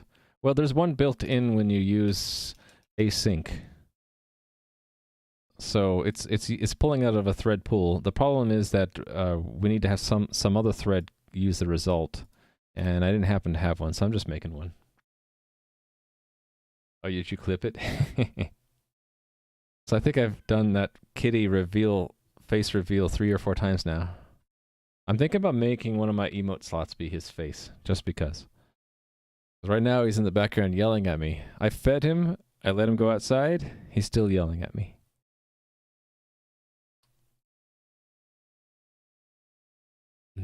Okay, yes, so let's make a thread. Where do I put it? I guess I could put it anywhere. Let's put it here. And then along with it, we'll make a promise, which doesn't need to have any value, called stop worker.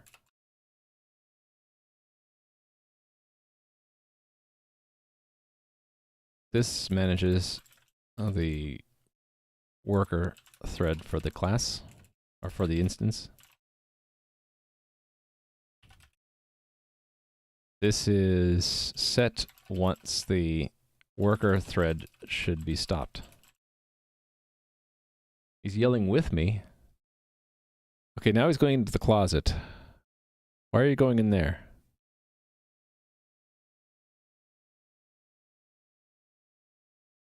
I'm really interested. Hold on, let me go check what he's doing. I'll be right back.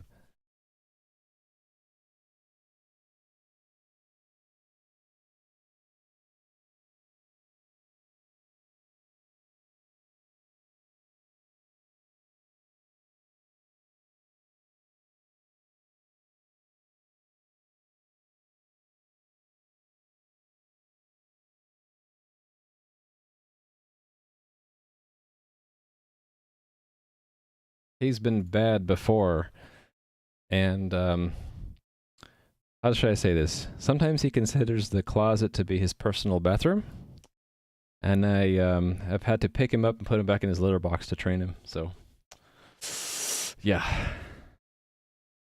it's not that it's cozy; it's that it's a convenient place to go, if you know what I mean. But we don't like it when he does that. Rather go in his litter box. That would be much more preferred. All right. Worker and stop, so we'll make a method in impl.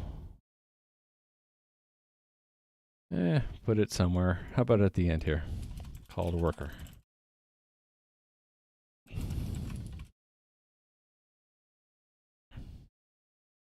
Perform background operations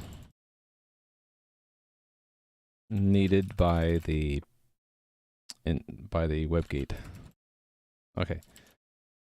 So there'll be an outer loop. Oh, I also need a mutex. HIM. Because we're going to need a collection. That means I need a collection too. How about a vector? Need to put the S3 results in a vector and guarded by a mutex. Let's put that here. So there'll be a vector AWS S3 PutObject. It's actually futures, right? Can I? They're movable, so I can just put them directly there, right? So PutObject results, and then we need a mutex to guard it.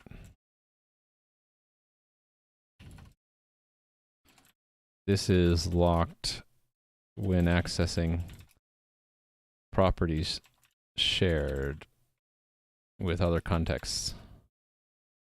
So the other context in this case is just my own worker thread. But if I handed out function objects, I'd do the same locking of the same mutex. This is where S3 PutObjects PutObject results features are kept until they're ready. All right.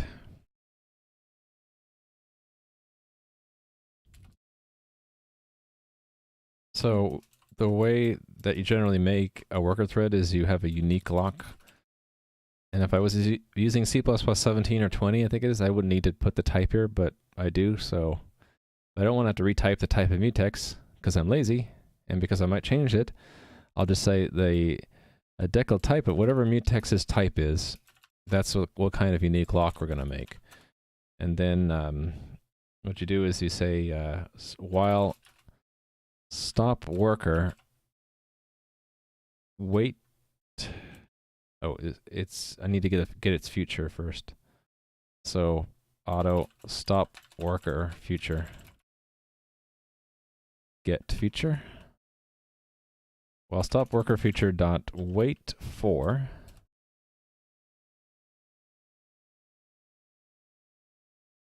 Oh, that's right. We don't need to lock at this scope. It's inside. I forgot about that. Future doesn't need a lock around it, so it's inside the while. So I just need the time. So that is standard chrono milliseconds S3 op polling period. While it's not equal to standard future status ready. Then we're going to do work in the loop. So this is essentially our polling wait. There we go. Clean up a little bit. So we're waiting for be told to stop, but while it's not ready, which happens because we wait up to that polling period, then we're going to do work. So the work we're going to do is we're going to process through all of the put object results. So for auto put object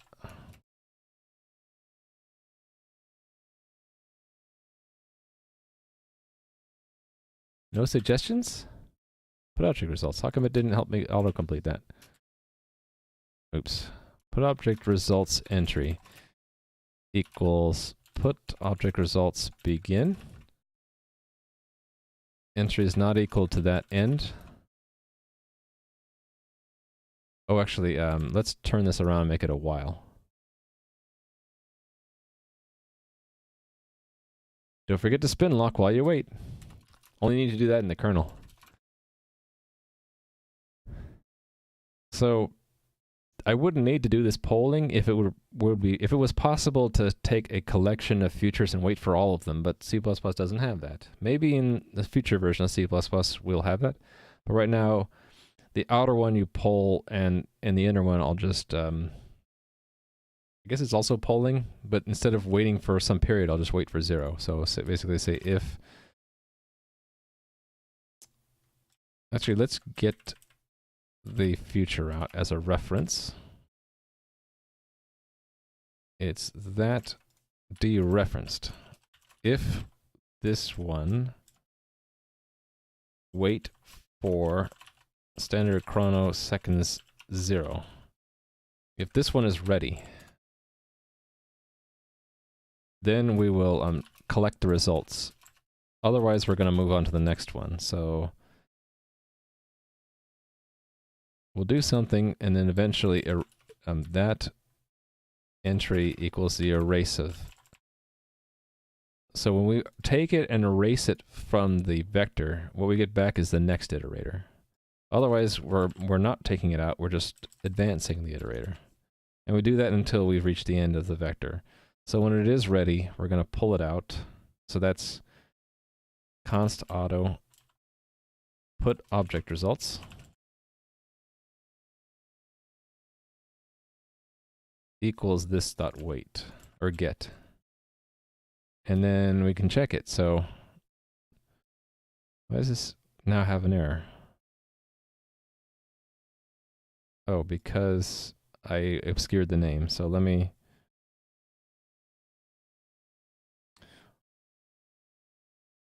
it's result singular. Okay, there we go. So put object result dot so if it's 200, we'll print something, otherwise we'll print something else. So diagnostic sender, send formatted message. What's available in here besides the status code? I guess we'll just print out a standard message. Unless I want to put more information in there. Let's just keep it simple. Keep it simple for now. Level 3, and we'll say Put to AWS S3 succeeded. And if it failed, let's print out some more information. Failed. We'll put in the code here. I think it's unsigned. Yeah. And then I also want to print out this error info, which is conveniently I've formed into a JSON. So that's this again. And then put object result dot error info dot to encoding dot c string. Either way, though, we will remove it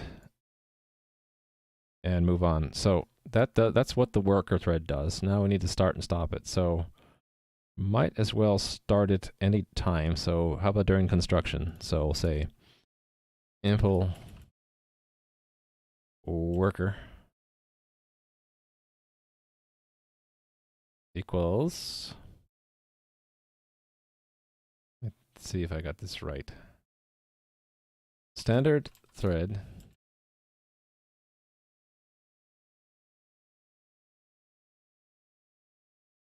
address of impl worker this. Is that right? And then in the destructor, we're not defaulting it anymore. We are going to say if impl worker joinable. That's important because if we move the WebGate to another, because we support move semantics, then it won't, the old one won't be joinable anymore.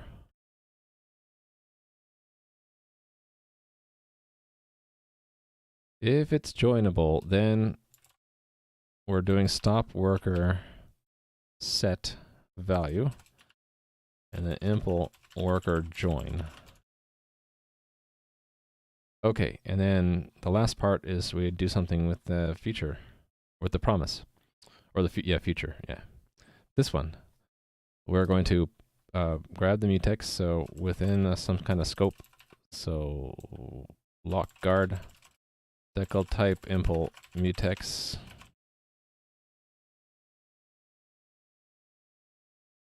we will take the put object results push back standard move put object result future. And that's all I need to do because it'll just, the next polling period, it'll check. And let's print out something here when we start. So impl diagnostic sender send formatted message. And we'll say putting S3 object dot object name C string.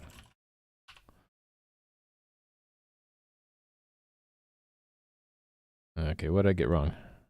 Up here somewhere. The joinable is a function. That's right. Now what?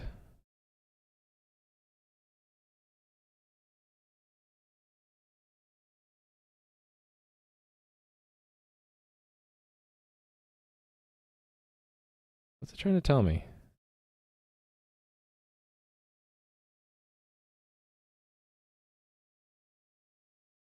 I don't understand what it's trying to tell me. Where is the error? Where are you, error? Invoke no matching overload found.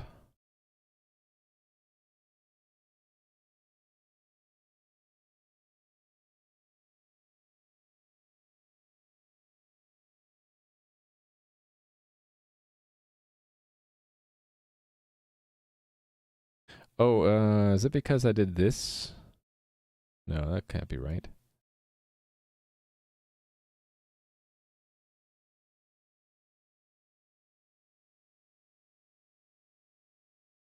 Where's the reference to my code where I did this?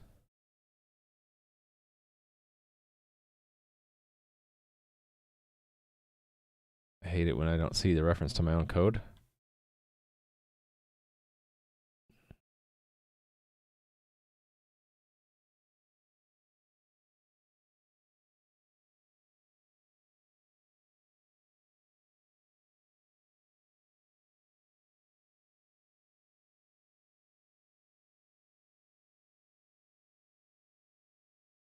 I'm assuming it's the. I'm assuming. Okay, I can't grok that.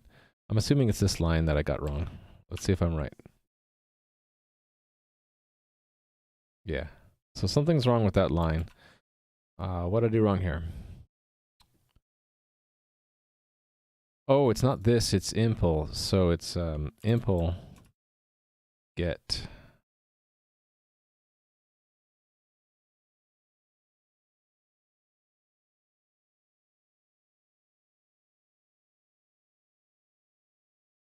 I thought there was a get. There's no get. Okay, there is.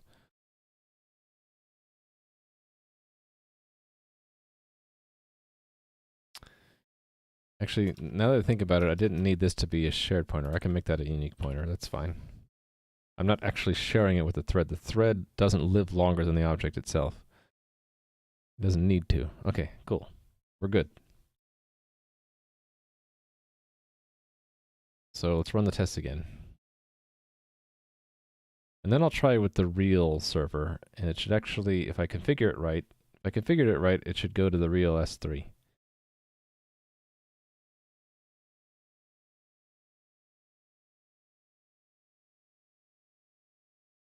I think it's going to pass the test, so I'm going to be hopeful. And oh, I added these, but I didn't put it into the actual staged game. Let me do that. So the staged game has its own config here. And that I kind of want to keep it sorted, so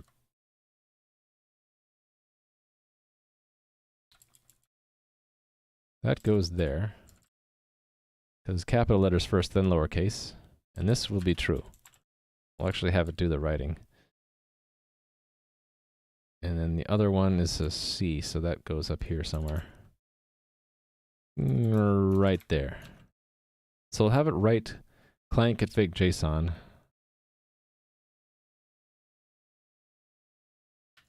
And then I need to configure the WebGate. Where's the WebGate stuff? Here it is. So it needs a little section. EJ defending PHP to the death? Oh, that was from earlier this week? Yeah.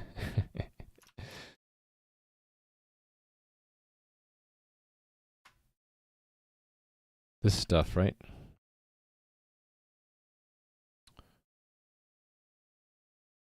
Yeah, I don't have that. No, wait a minute. It should be in here.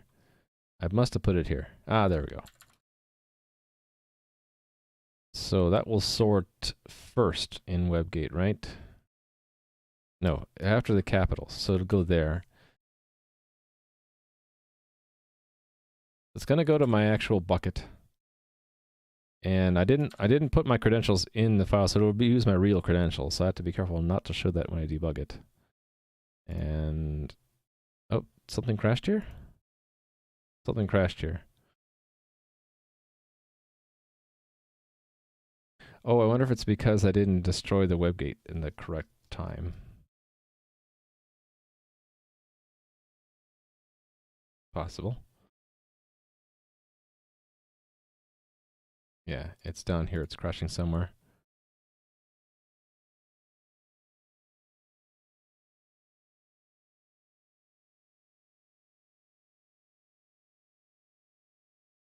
Let's see where it's crashing. Kind of curious. Abort has been called.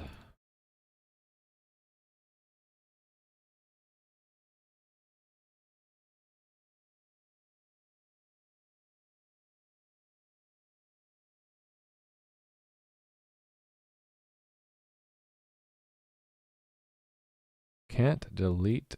No, it's actually deleting it. Oh, wait a minute. It didn't join the thread? It should have joined it.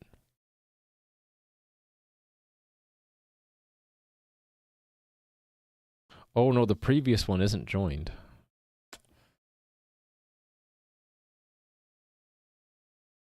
Yeah, so we can't just do that. We have to reset it first.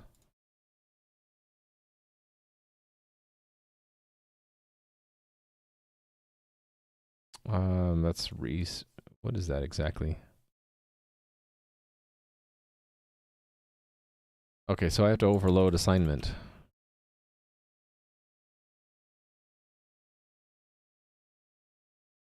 I don't want to have to overload assignment. So maybe I don't join in the destructor.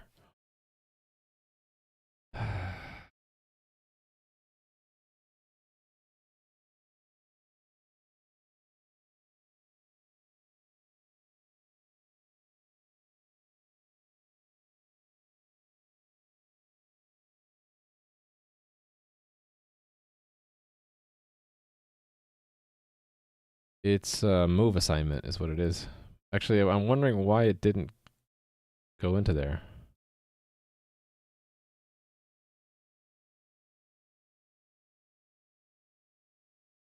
Let's do that again.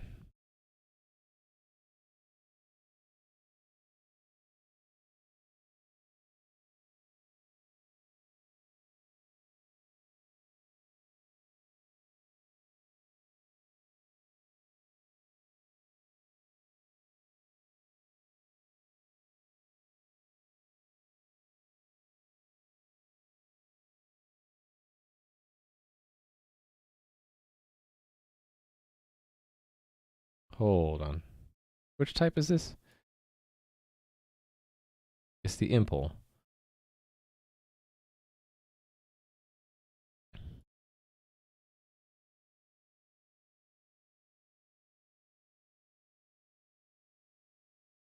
It's in the reset of the right-hand side.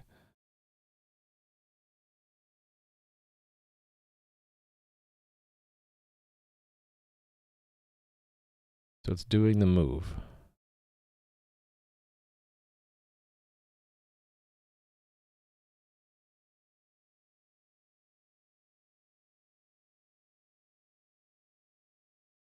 Doesn't sound like the best idea, but why shouldn't it be? Why shouldn't it work? Like, I don't understand why it's still joinable.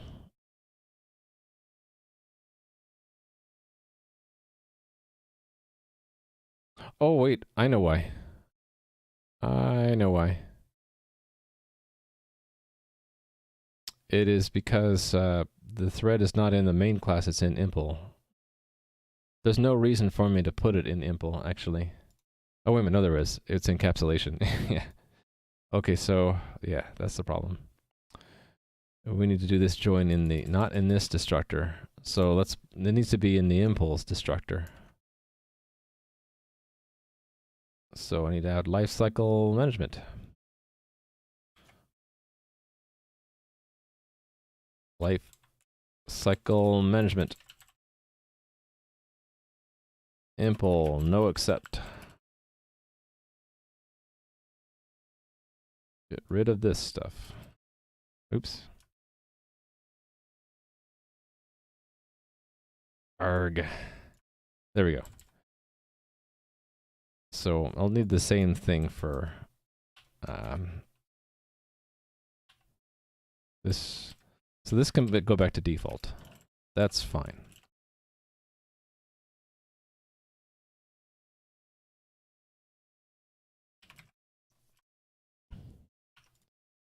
Impl goes here.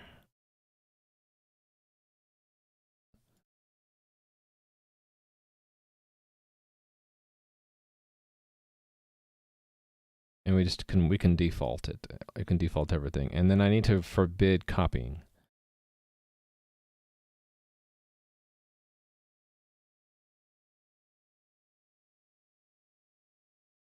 I can just so I don't get this wrong. Let me copy it from here.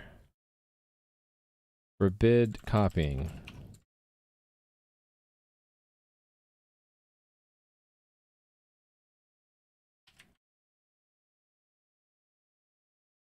Yeah, I did get it right. So for forbid copying, allow moving, and then that means this constructor will do the thread and not the other one. I guess makes sense. So this moves to here. And there's no impl. And it's just worker. Or actually, I think I still have to do that, but this is this. There we go. C++, yeah, it's strongly typed. Well, let's make sure that that fixed the bug. That was WebGate tests. No. Oh, this one broke somehow. I'd never made a connection. Why not?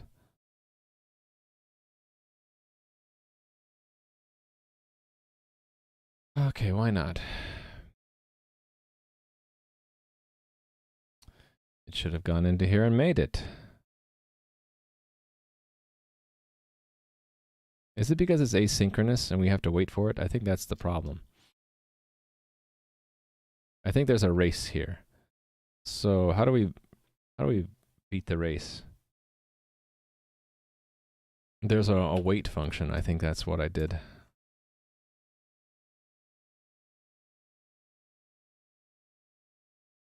I had an await.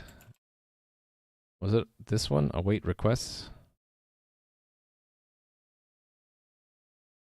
Await connections? I might have done it here.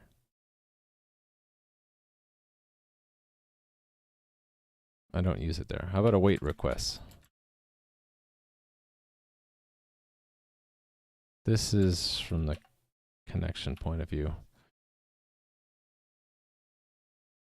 So it's the client transport I need to await connections on, right? And it's the secure one.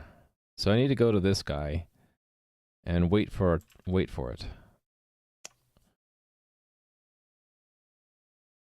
So expect true that await.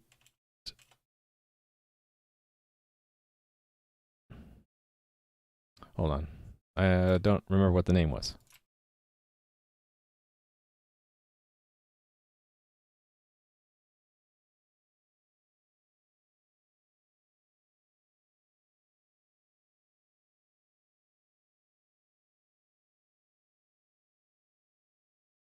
Okay, so I can make one at the beginning by calling it.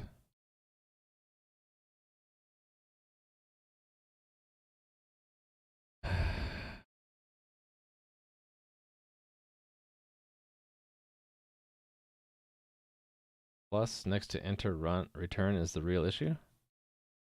I'm not sure.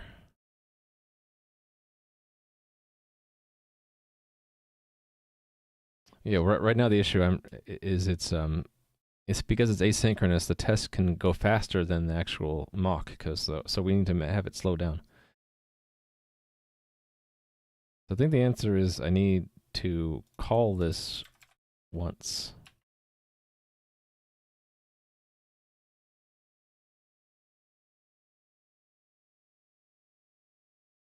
I need to actually wait for this to be called. Actually, no, this always that returns the next one. So if I, is that how I made this work? Pre-fill it?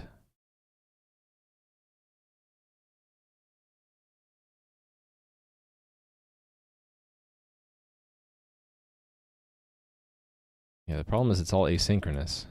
I don't have any, I forgot how I had arranged this to work.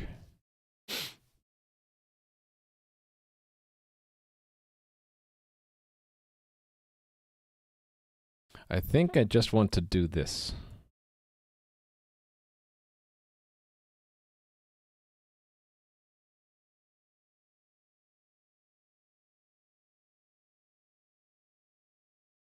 Here.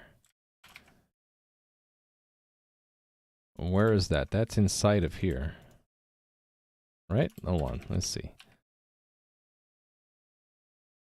Oh, that's in this capture. Okay, that's all right.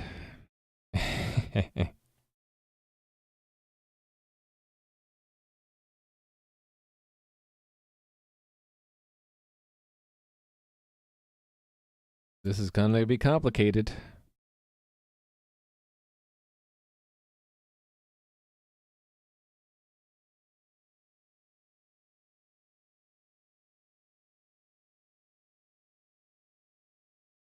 How did the await stuff work, actually?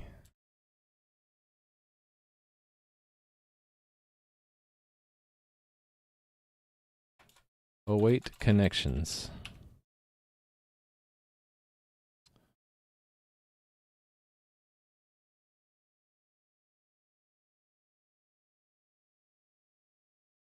Okay, yeah, I actually had a wait condition and all that.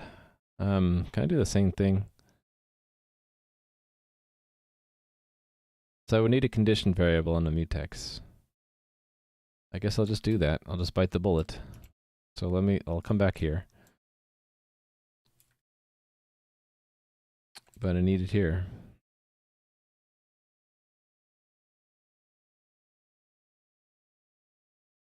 Yep, let's put it here.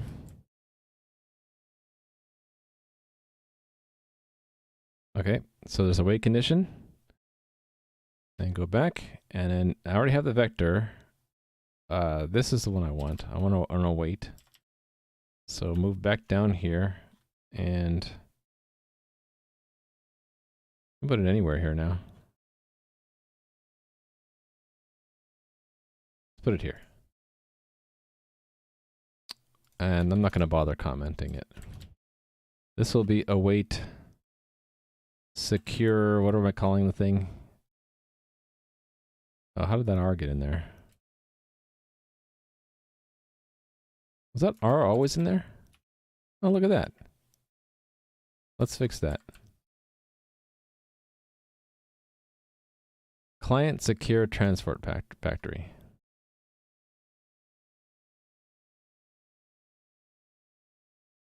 Client secure transports. So we're waiting for client secure transports. Await client secure transports. Num transports. So we're waiting until this vector up here. Where is it? This one right here? That its size is greater than or equal to that.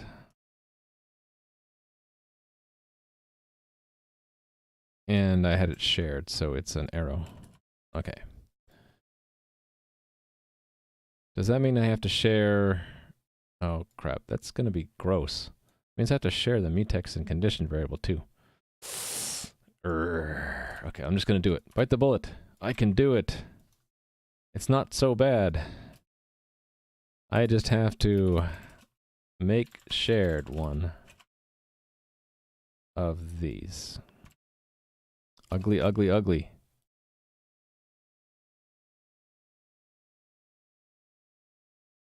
When I feel better about this, or when I feel better, when I feel up to it, I'll come back here and clean this up. Ugly, ugly, ugly.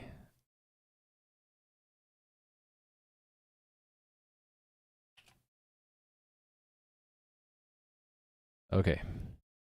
That's that, and then in the test I can wait for that. Don't need that. This one. Assert true. Wait for one transport. And then I don't need that. I get it.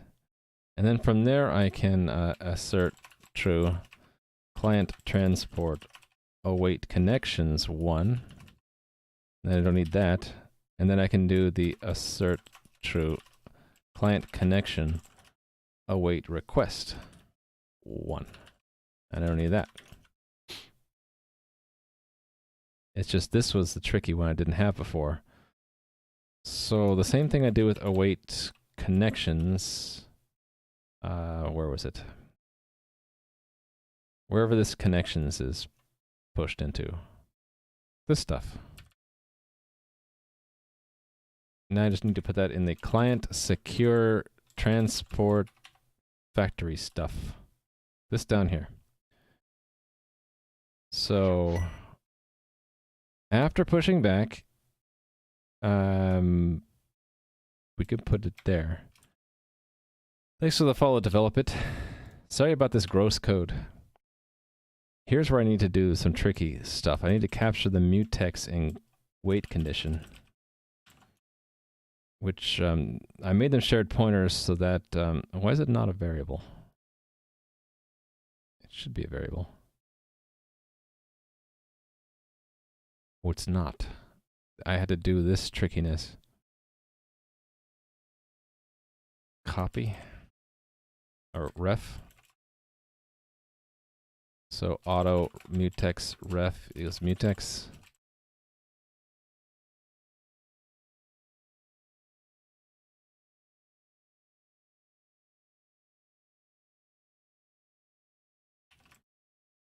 And then this guy.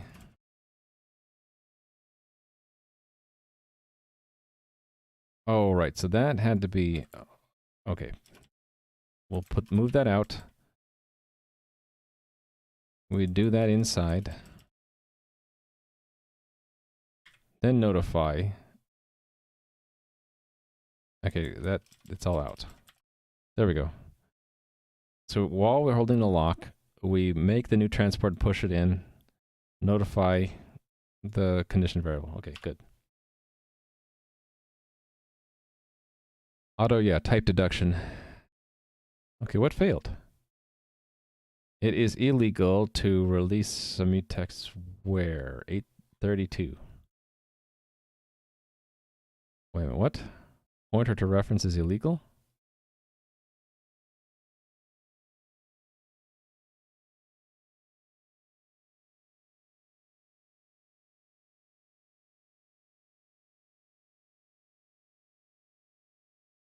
Oh, shoot. So I can't use that. I have to just do recursive mutex. You guys hear the doggy? Someone's coming home, maybe? Or just someone walked in front of my window? Woof woof is right. No, I got something wrong here. Oh no, wait a minute. It's just in the other place. I did the same problem. So I can't use my decal trick type when it's dereferenced like that. So I just have to say recursive mutex. Ugly code. Ugly, ugly, ugly. I need to come back here and clean it up. But I really just want to get this test running. Yay, got the test running. So no more race condition there. Good. Ready to try out on the real client, I think.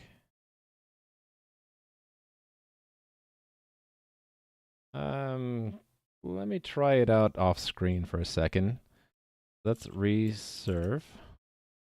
The on-screen context is not running it, right? Okay, but I do want to have, what am I running here? The admin console. Let's start that up.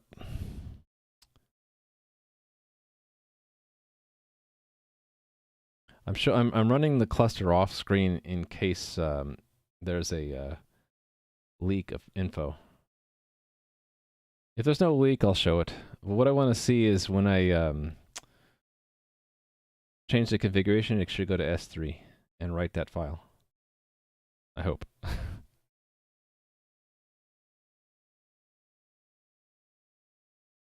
Booting up the admin console.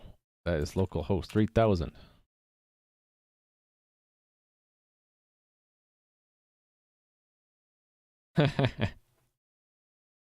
Yeah, I mean, maybe I'm doing something wrong with my React app. It takes a while to boot up.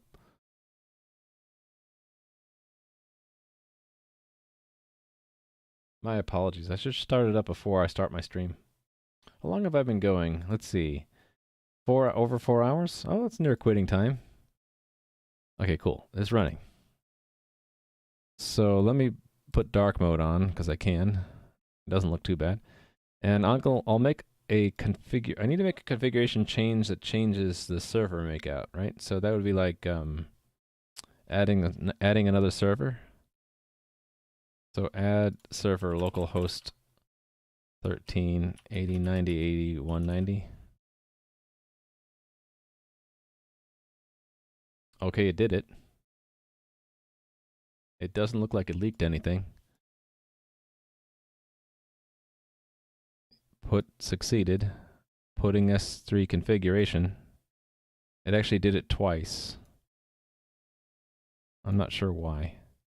But we should see it now. It should be on the web. And what do I call it? I call it like client config.json or something like that. Oh, look at that. There you go. There's the current client configuration. So if I were to like remove server 13, it should go away.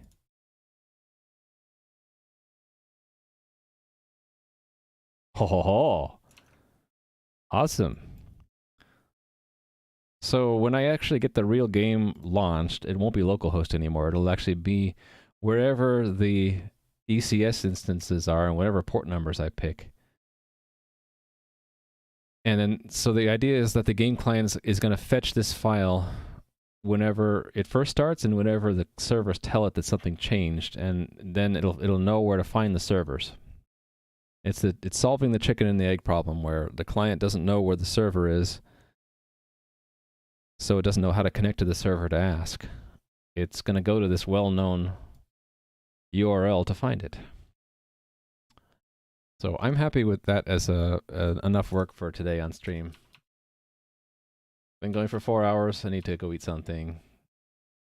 So what did I get done today? I got this much done. And I have this yet to do. So I guess that's tomorrow. So the client has to fetch that file from the official site when it first starts, and then we'll add a message from the server to client whenever something changes live. And then when we receive it, the client will reload it. So that'll be tomorrow. How long did I save up money to be able to sustain yourself? Well, I worked for a long, long time. I worked for however many years it says, 24 years. So I was at a company for 24 years. So I was saving the whole time.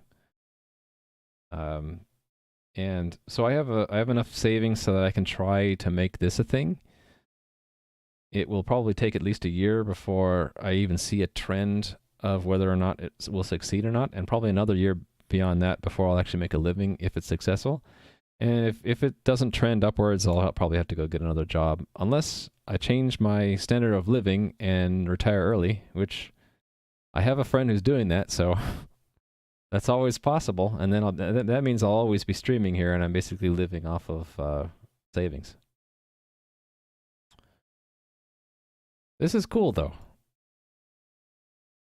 That actually worked the first time in production. How often can you say that?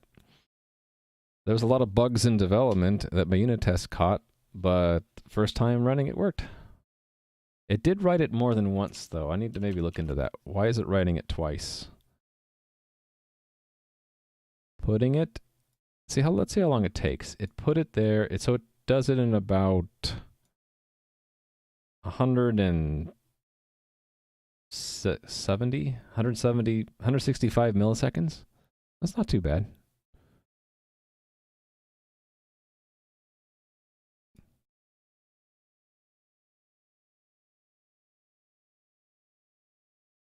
So it wrote it twice when we were changing configurations. Why? Why did it put it twice? Oh, I know. The first time it didn't match. It's always going to do it the first time on any configuration change. This is before it even changed.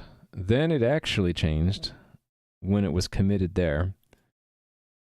So the first time it'll write it twice, but then from then on it shouldn't write it anymore. That's fine. I don't care if it writes it one extra time.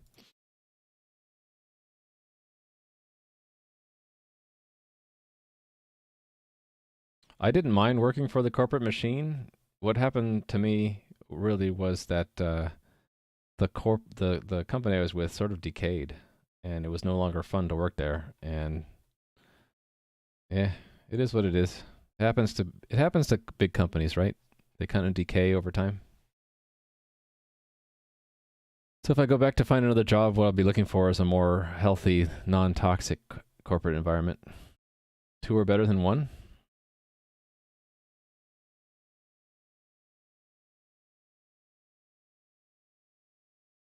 All right. I'm happy there. Let me make sure I've checked everything in.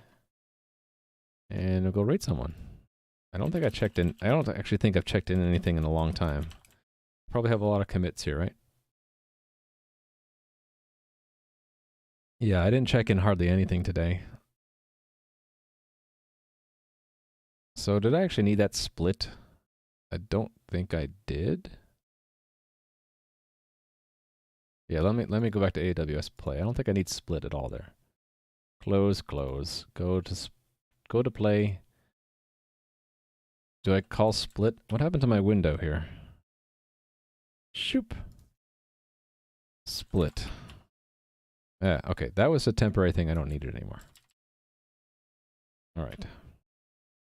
And do I need read? I think I still needed read file though. Yeah. Okay. So I don't need split. There's the read file. There's the put S3 object, and there's the put. So that's updating play. AWS play. Add put command. So that's just my playground for testing AWS stuff. And this is the change. Let's change this. Check this in incrementally. Let's do the WebGate first. I don't need execute order 66 anymore. We can delete that. All right. So unfortunately, I needed to make that a lot grosser, but that's okay. I'll just sweep that under the rug. So here's the thing. S3, the WebGate now supports making S3 puts. And it has a worker thread to clean them up when it's done. There's the worker thread. It's basically cleaning up the futures, printing out the results, and here is the configuration of the S3. And there's the put, so that's part of that. And there's the interface. And that is, we'll check that in next. You're starting a job for the 2nd of May, which is basically working for a startup that has skyrocketed. Oh, that's great. You actually want to do is make an app you've had an idea about for a year, but you can't afford to do it. Cost of living is high. Yeah. So, yeah, I have no experience in Norway, obviously. But my experience is that if you save as much as you can and you live frugally, that you can work for a while and save up, and then that gives you a lot more freedom. You can go try out your own thing on your savings for a while and then go back to work once you're done or you run out of money. Why did I choose to use S3? I chose to use it because literally I watch Adam13531's channel and he uses AWS for everything. So let me give a shout out to him. I found a lot of useful insight and advice from him and his channel, and he has everything exclusively on AWS. And so I picked up a lot from that. But I'm trying to keep my stuff so it's not so dependent on S3. This is the first time I'm actually coupling it with S3. But I kind of unintentionally left it a little generic in that all I will need to change to move it from S3 to something else is the implementation of WebGate. Everything else just says, well, there's some object, I have some contents, put it out there, right? The only WebGate would need to change. It's not very cost effective. Well, I'd probably move it to something that's more cost effective, and then yeah, I would change this code, right? Instead of going to AWS. So instead of configuring it that way and doing the put that way, I would go do something else. So I kind of compartmentalize this so that the rest of the code is not dependent on AWS directly. It goes through this abstraction here. I could have just called this storage put, and wherever I choose to put the storage, it would just not need to change the interface at all. So WebGate add S3 put mechanism, method, and underlying mechanisms.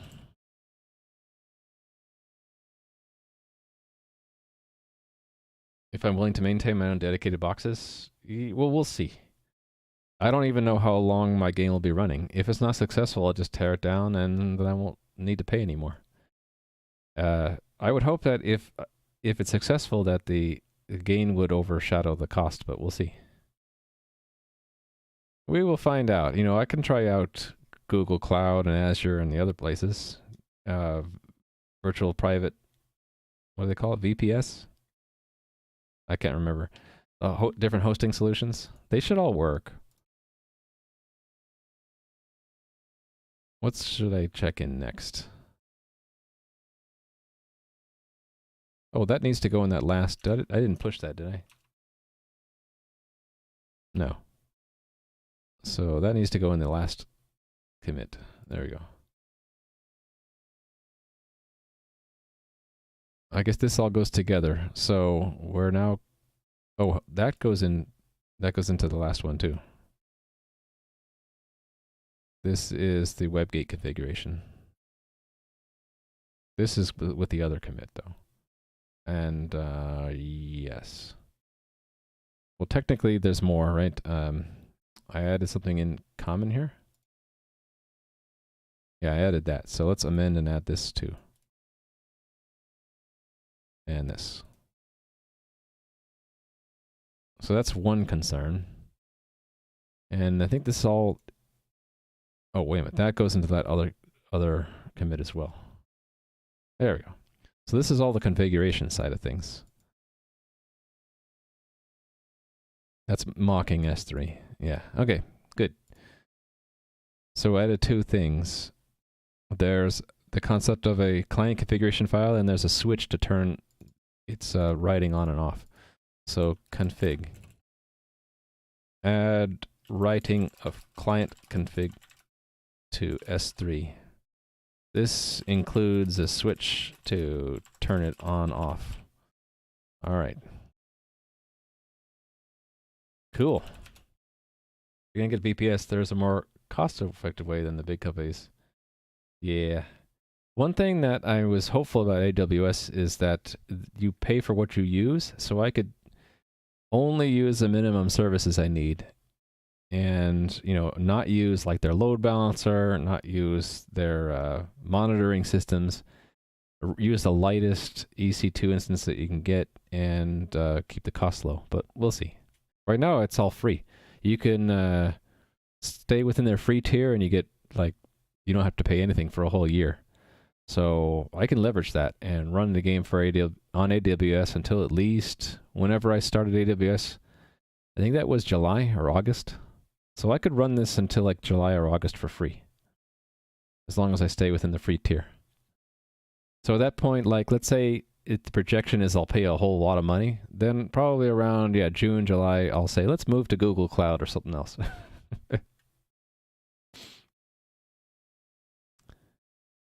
Well, the whole idea is that if I have a lot of data in game, that means it's making money, so that would offset the cost. It all goes into that equation, though, right? Is it what's worth it, right? And maybe I'll have it on two platforms and then compare the costs over time. Yeah, it's nice to get started because if you decide at the end you don't want it, then you didn't invest much other than the knowledge, which I can put on my resume later, right? I can say I know how to use AWS. That's one thing also that's nice about taking the time to do these projects is if I have to go back and find another job, I'll have a lot of extra stuff to put on my resume. All the stuff I figured out on my own, that I did on my own, all the Twitch stuff goes on my resume. So it's not like I'm sitting around watching TV. I'm actually trying to build something and learning stuff, so I put that on my resume. All right.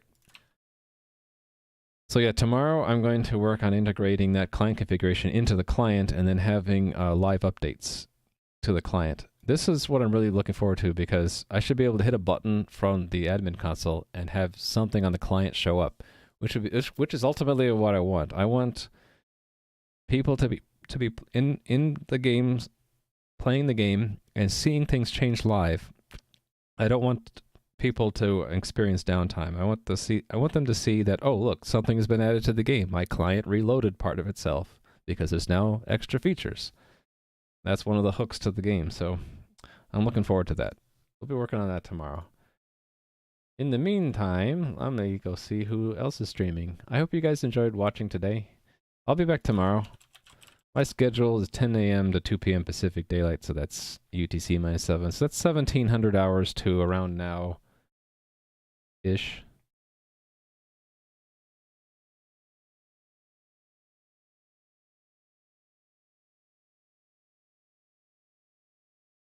Adam's still streaming. Tim's streaming. Rated Adam yesterday. I'm gonna rate him again. Either Adam or Tim, I'm thinking.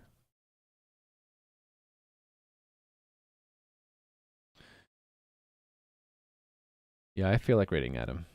Since we were talking about AWS and he inspired me to use it. We're gonna rate Adam again. He's still working on his graphics bugs. If you haven't seen Adam's channel, he's working on a game called Botland. It's an automated strategy game with a focus on automation. And it's all in JavaScript. So server and client, all in JavaScript. Server sides on AWS. Hi, Adam, looking at this VOD. Oh, does he look at people who raid him? Hi, Adam, looking at this VOD. We're going to go say hi to him. He's a great guy. Everyone probably already knows him, but if you don't, you should follow him, and we're going to go raid him now. Let me type in the thing. I'm hitting the button. There we go. That's weird. It put the notification at the bottom for me today. Oh, they added something on my... Oh well, anyway. I'll see you guys later. Have a good one. What's this? Your Adam, you banned develop it already? Anyway, see you guys. Bye. Bye-bye. I'm hitting the bye button. Bye.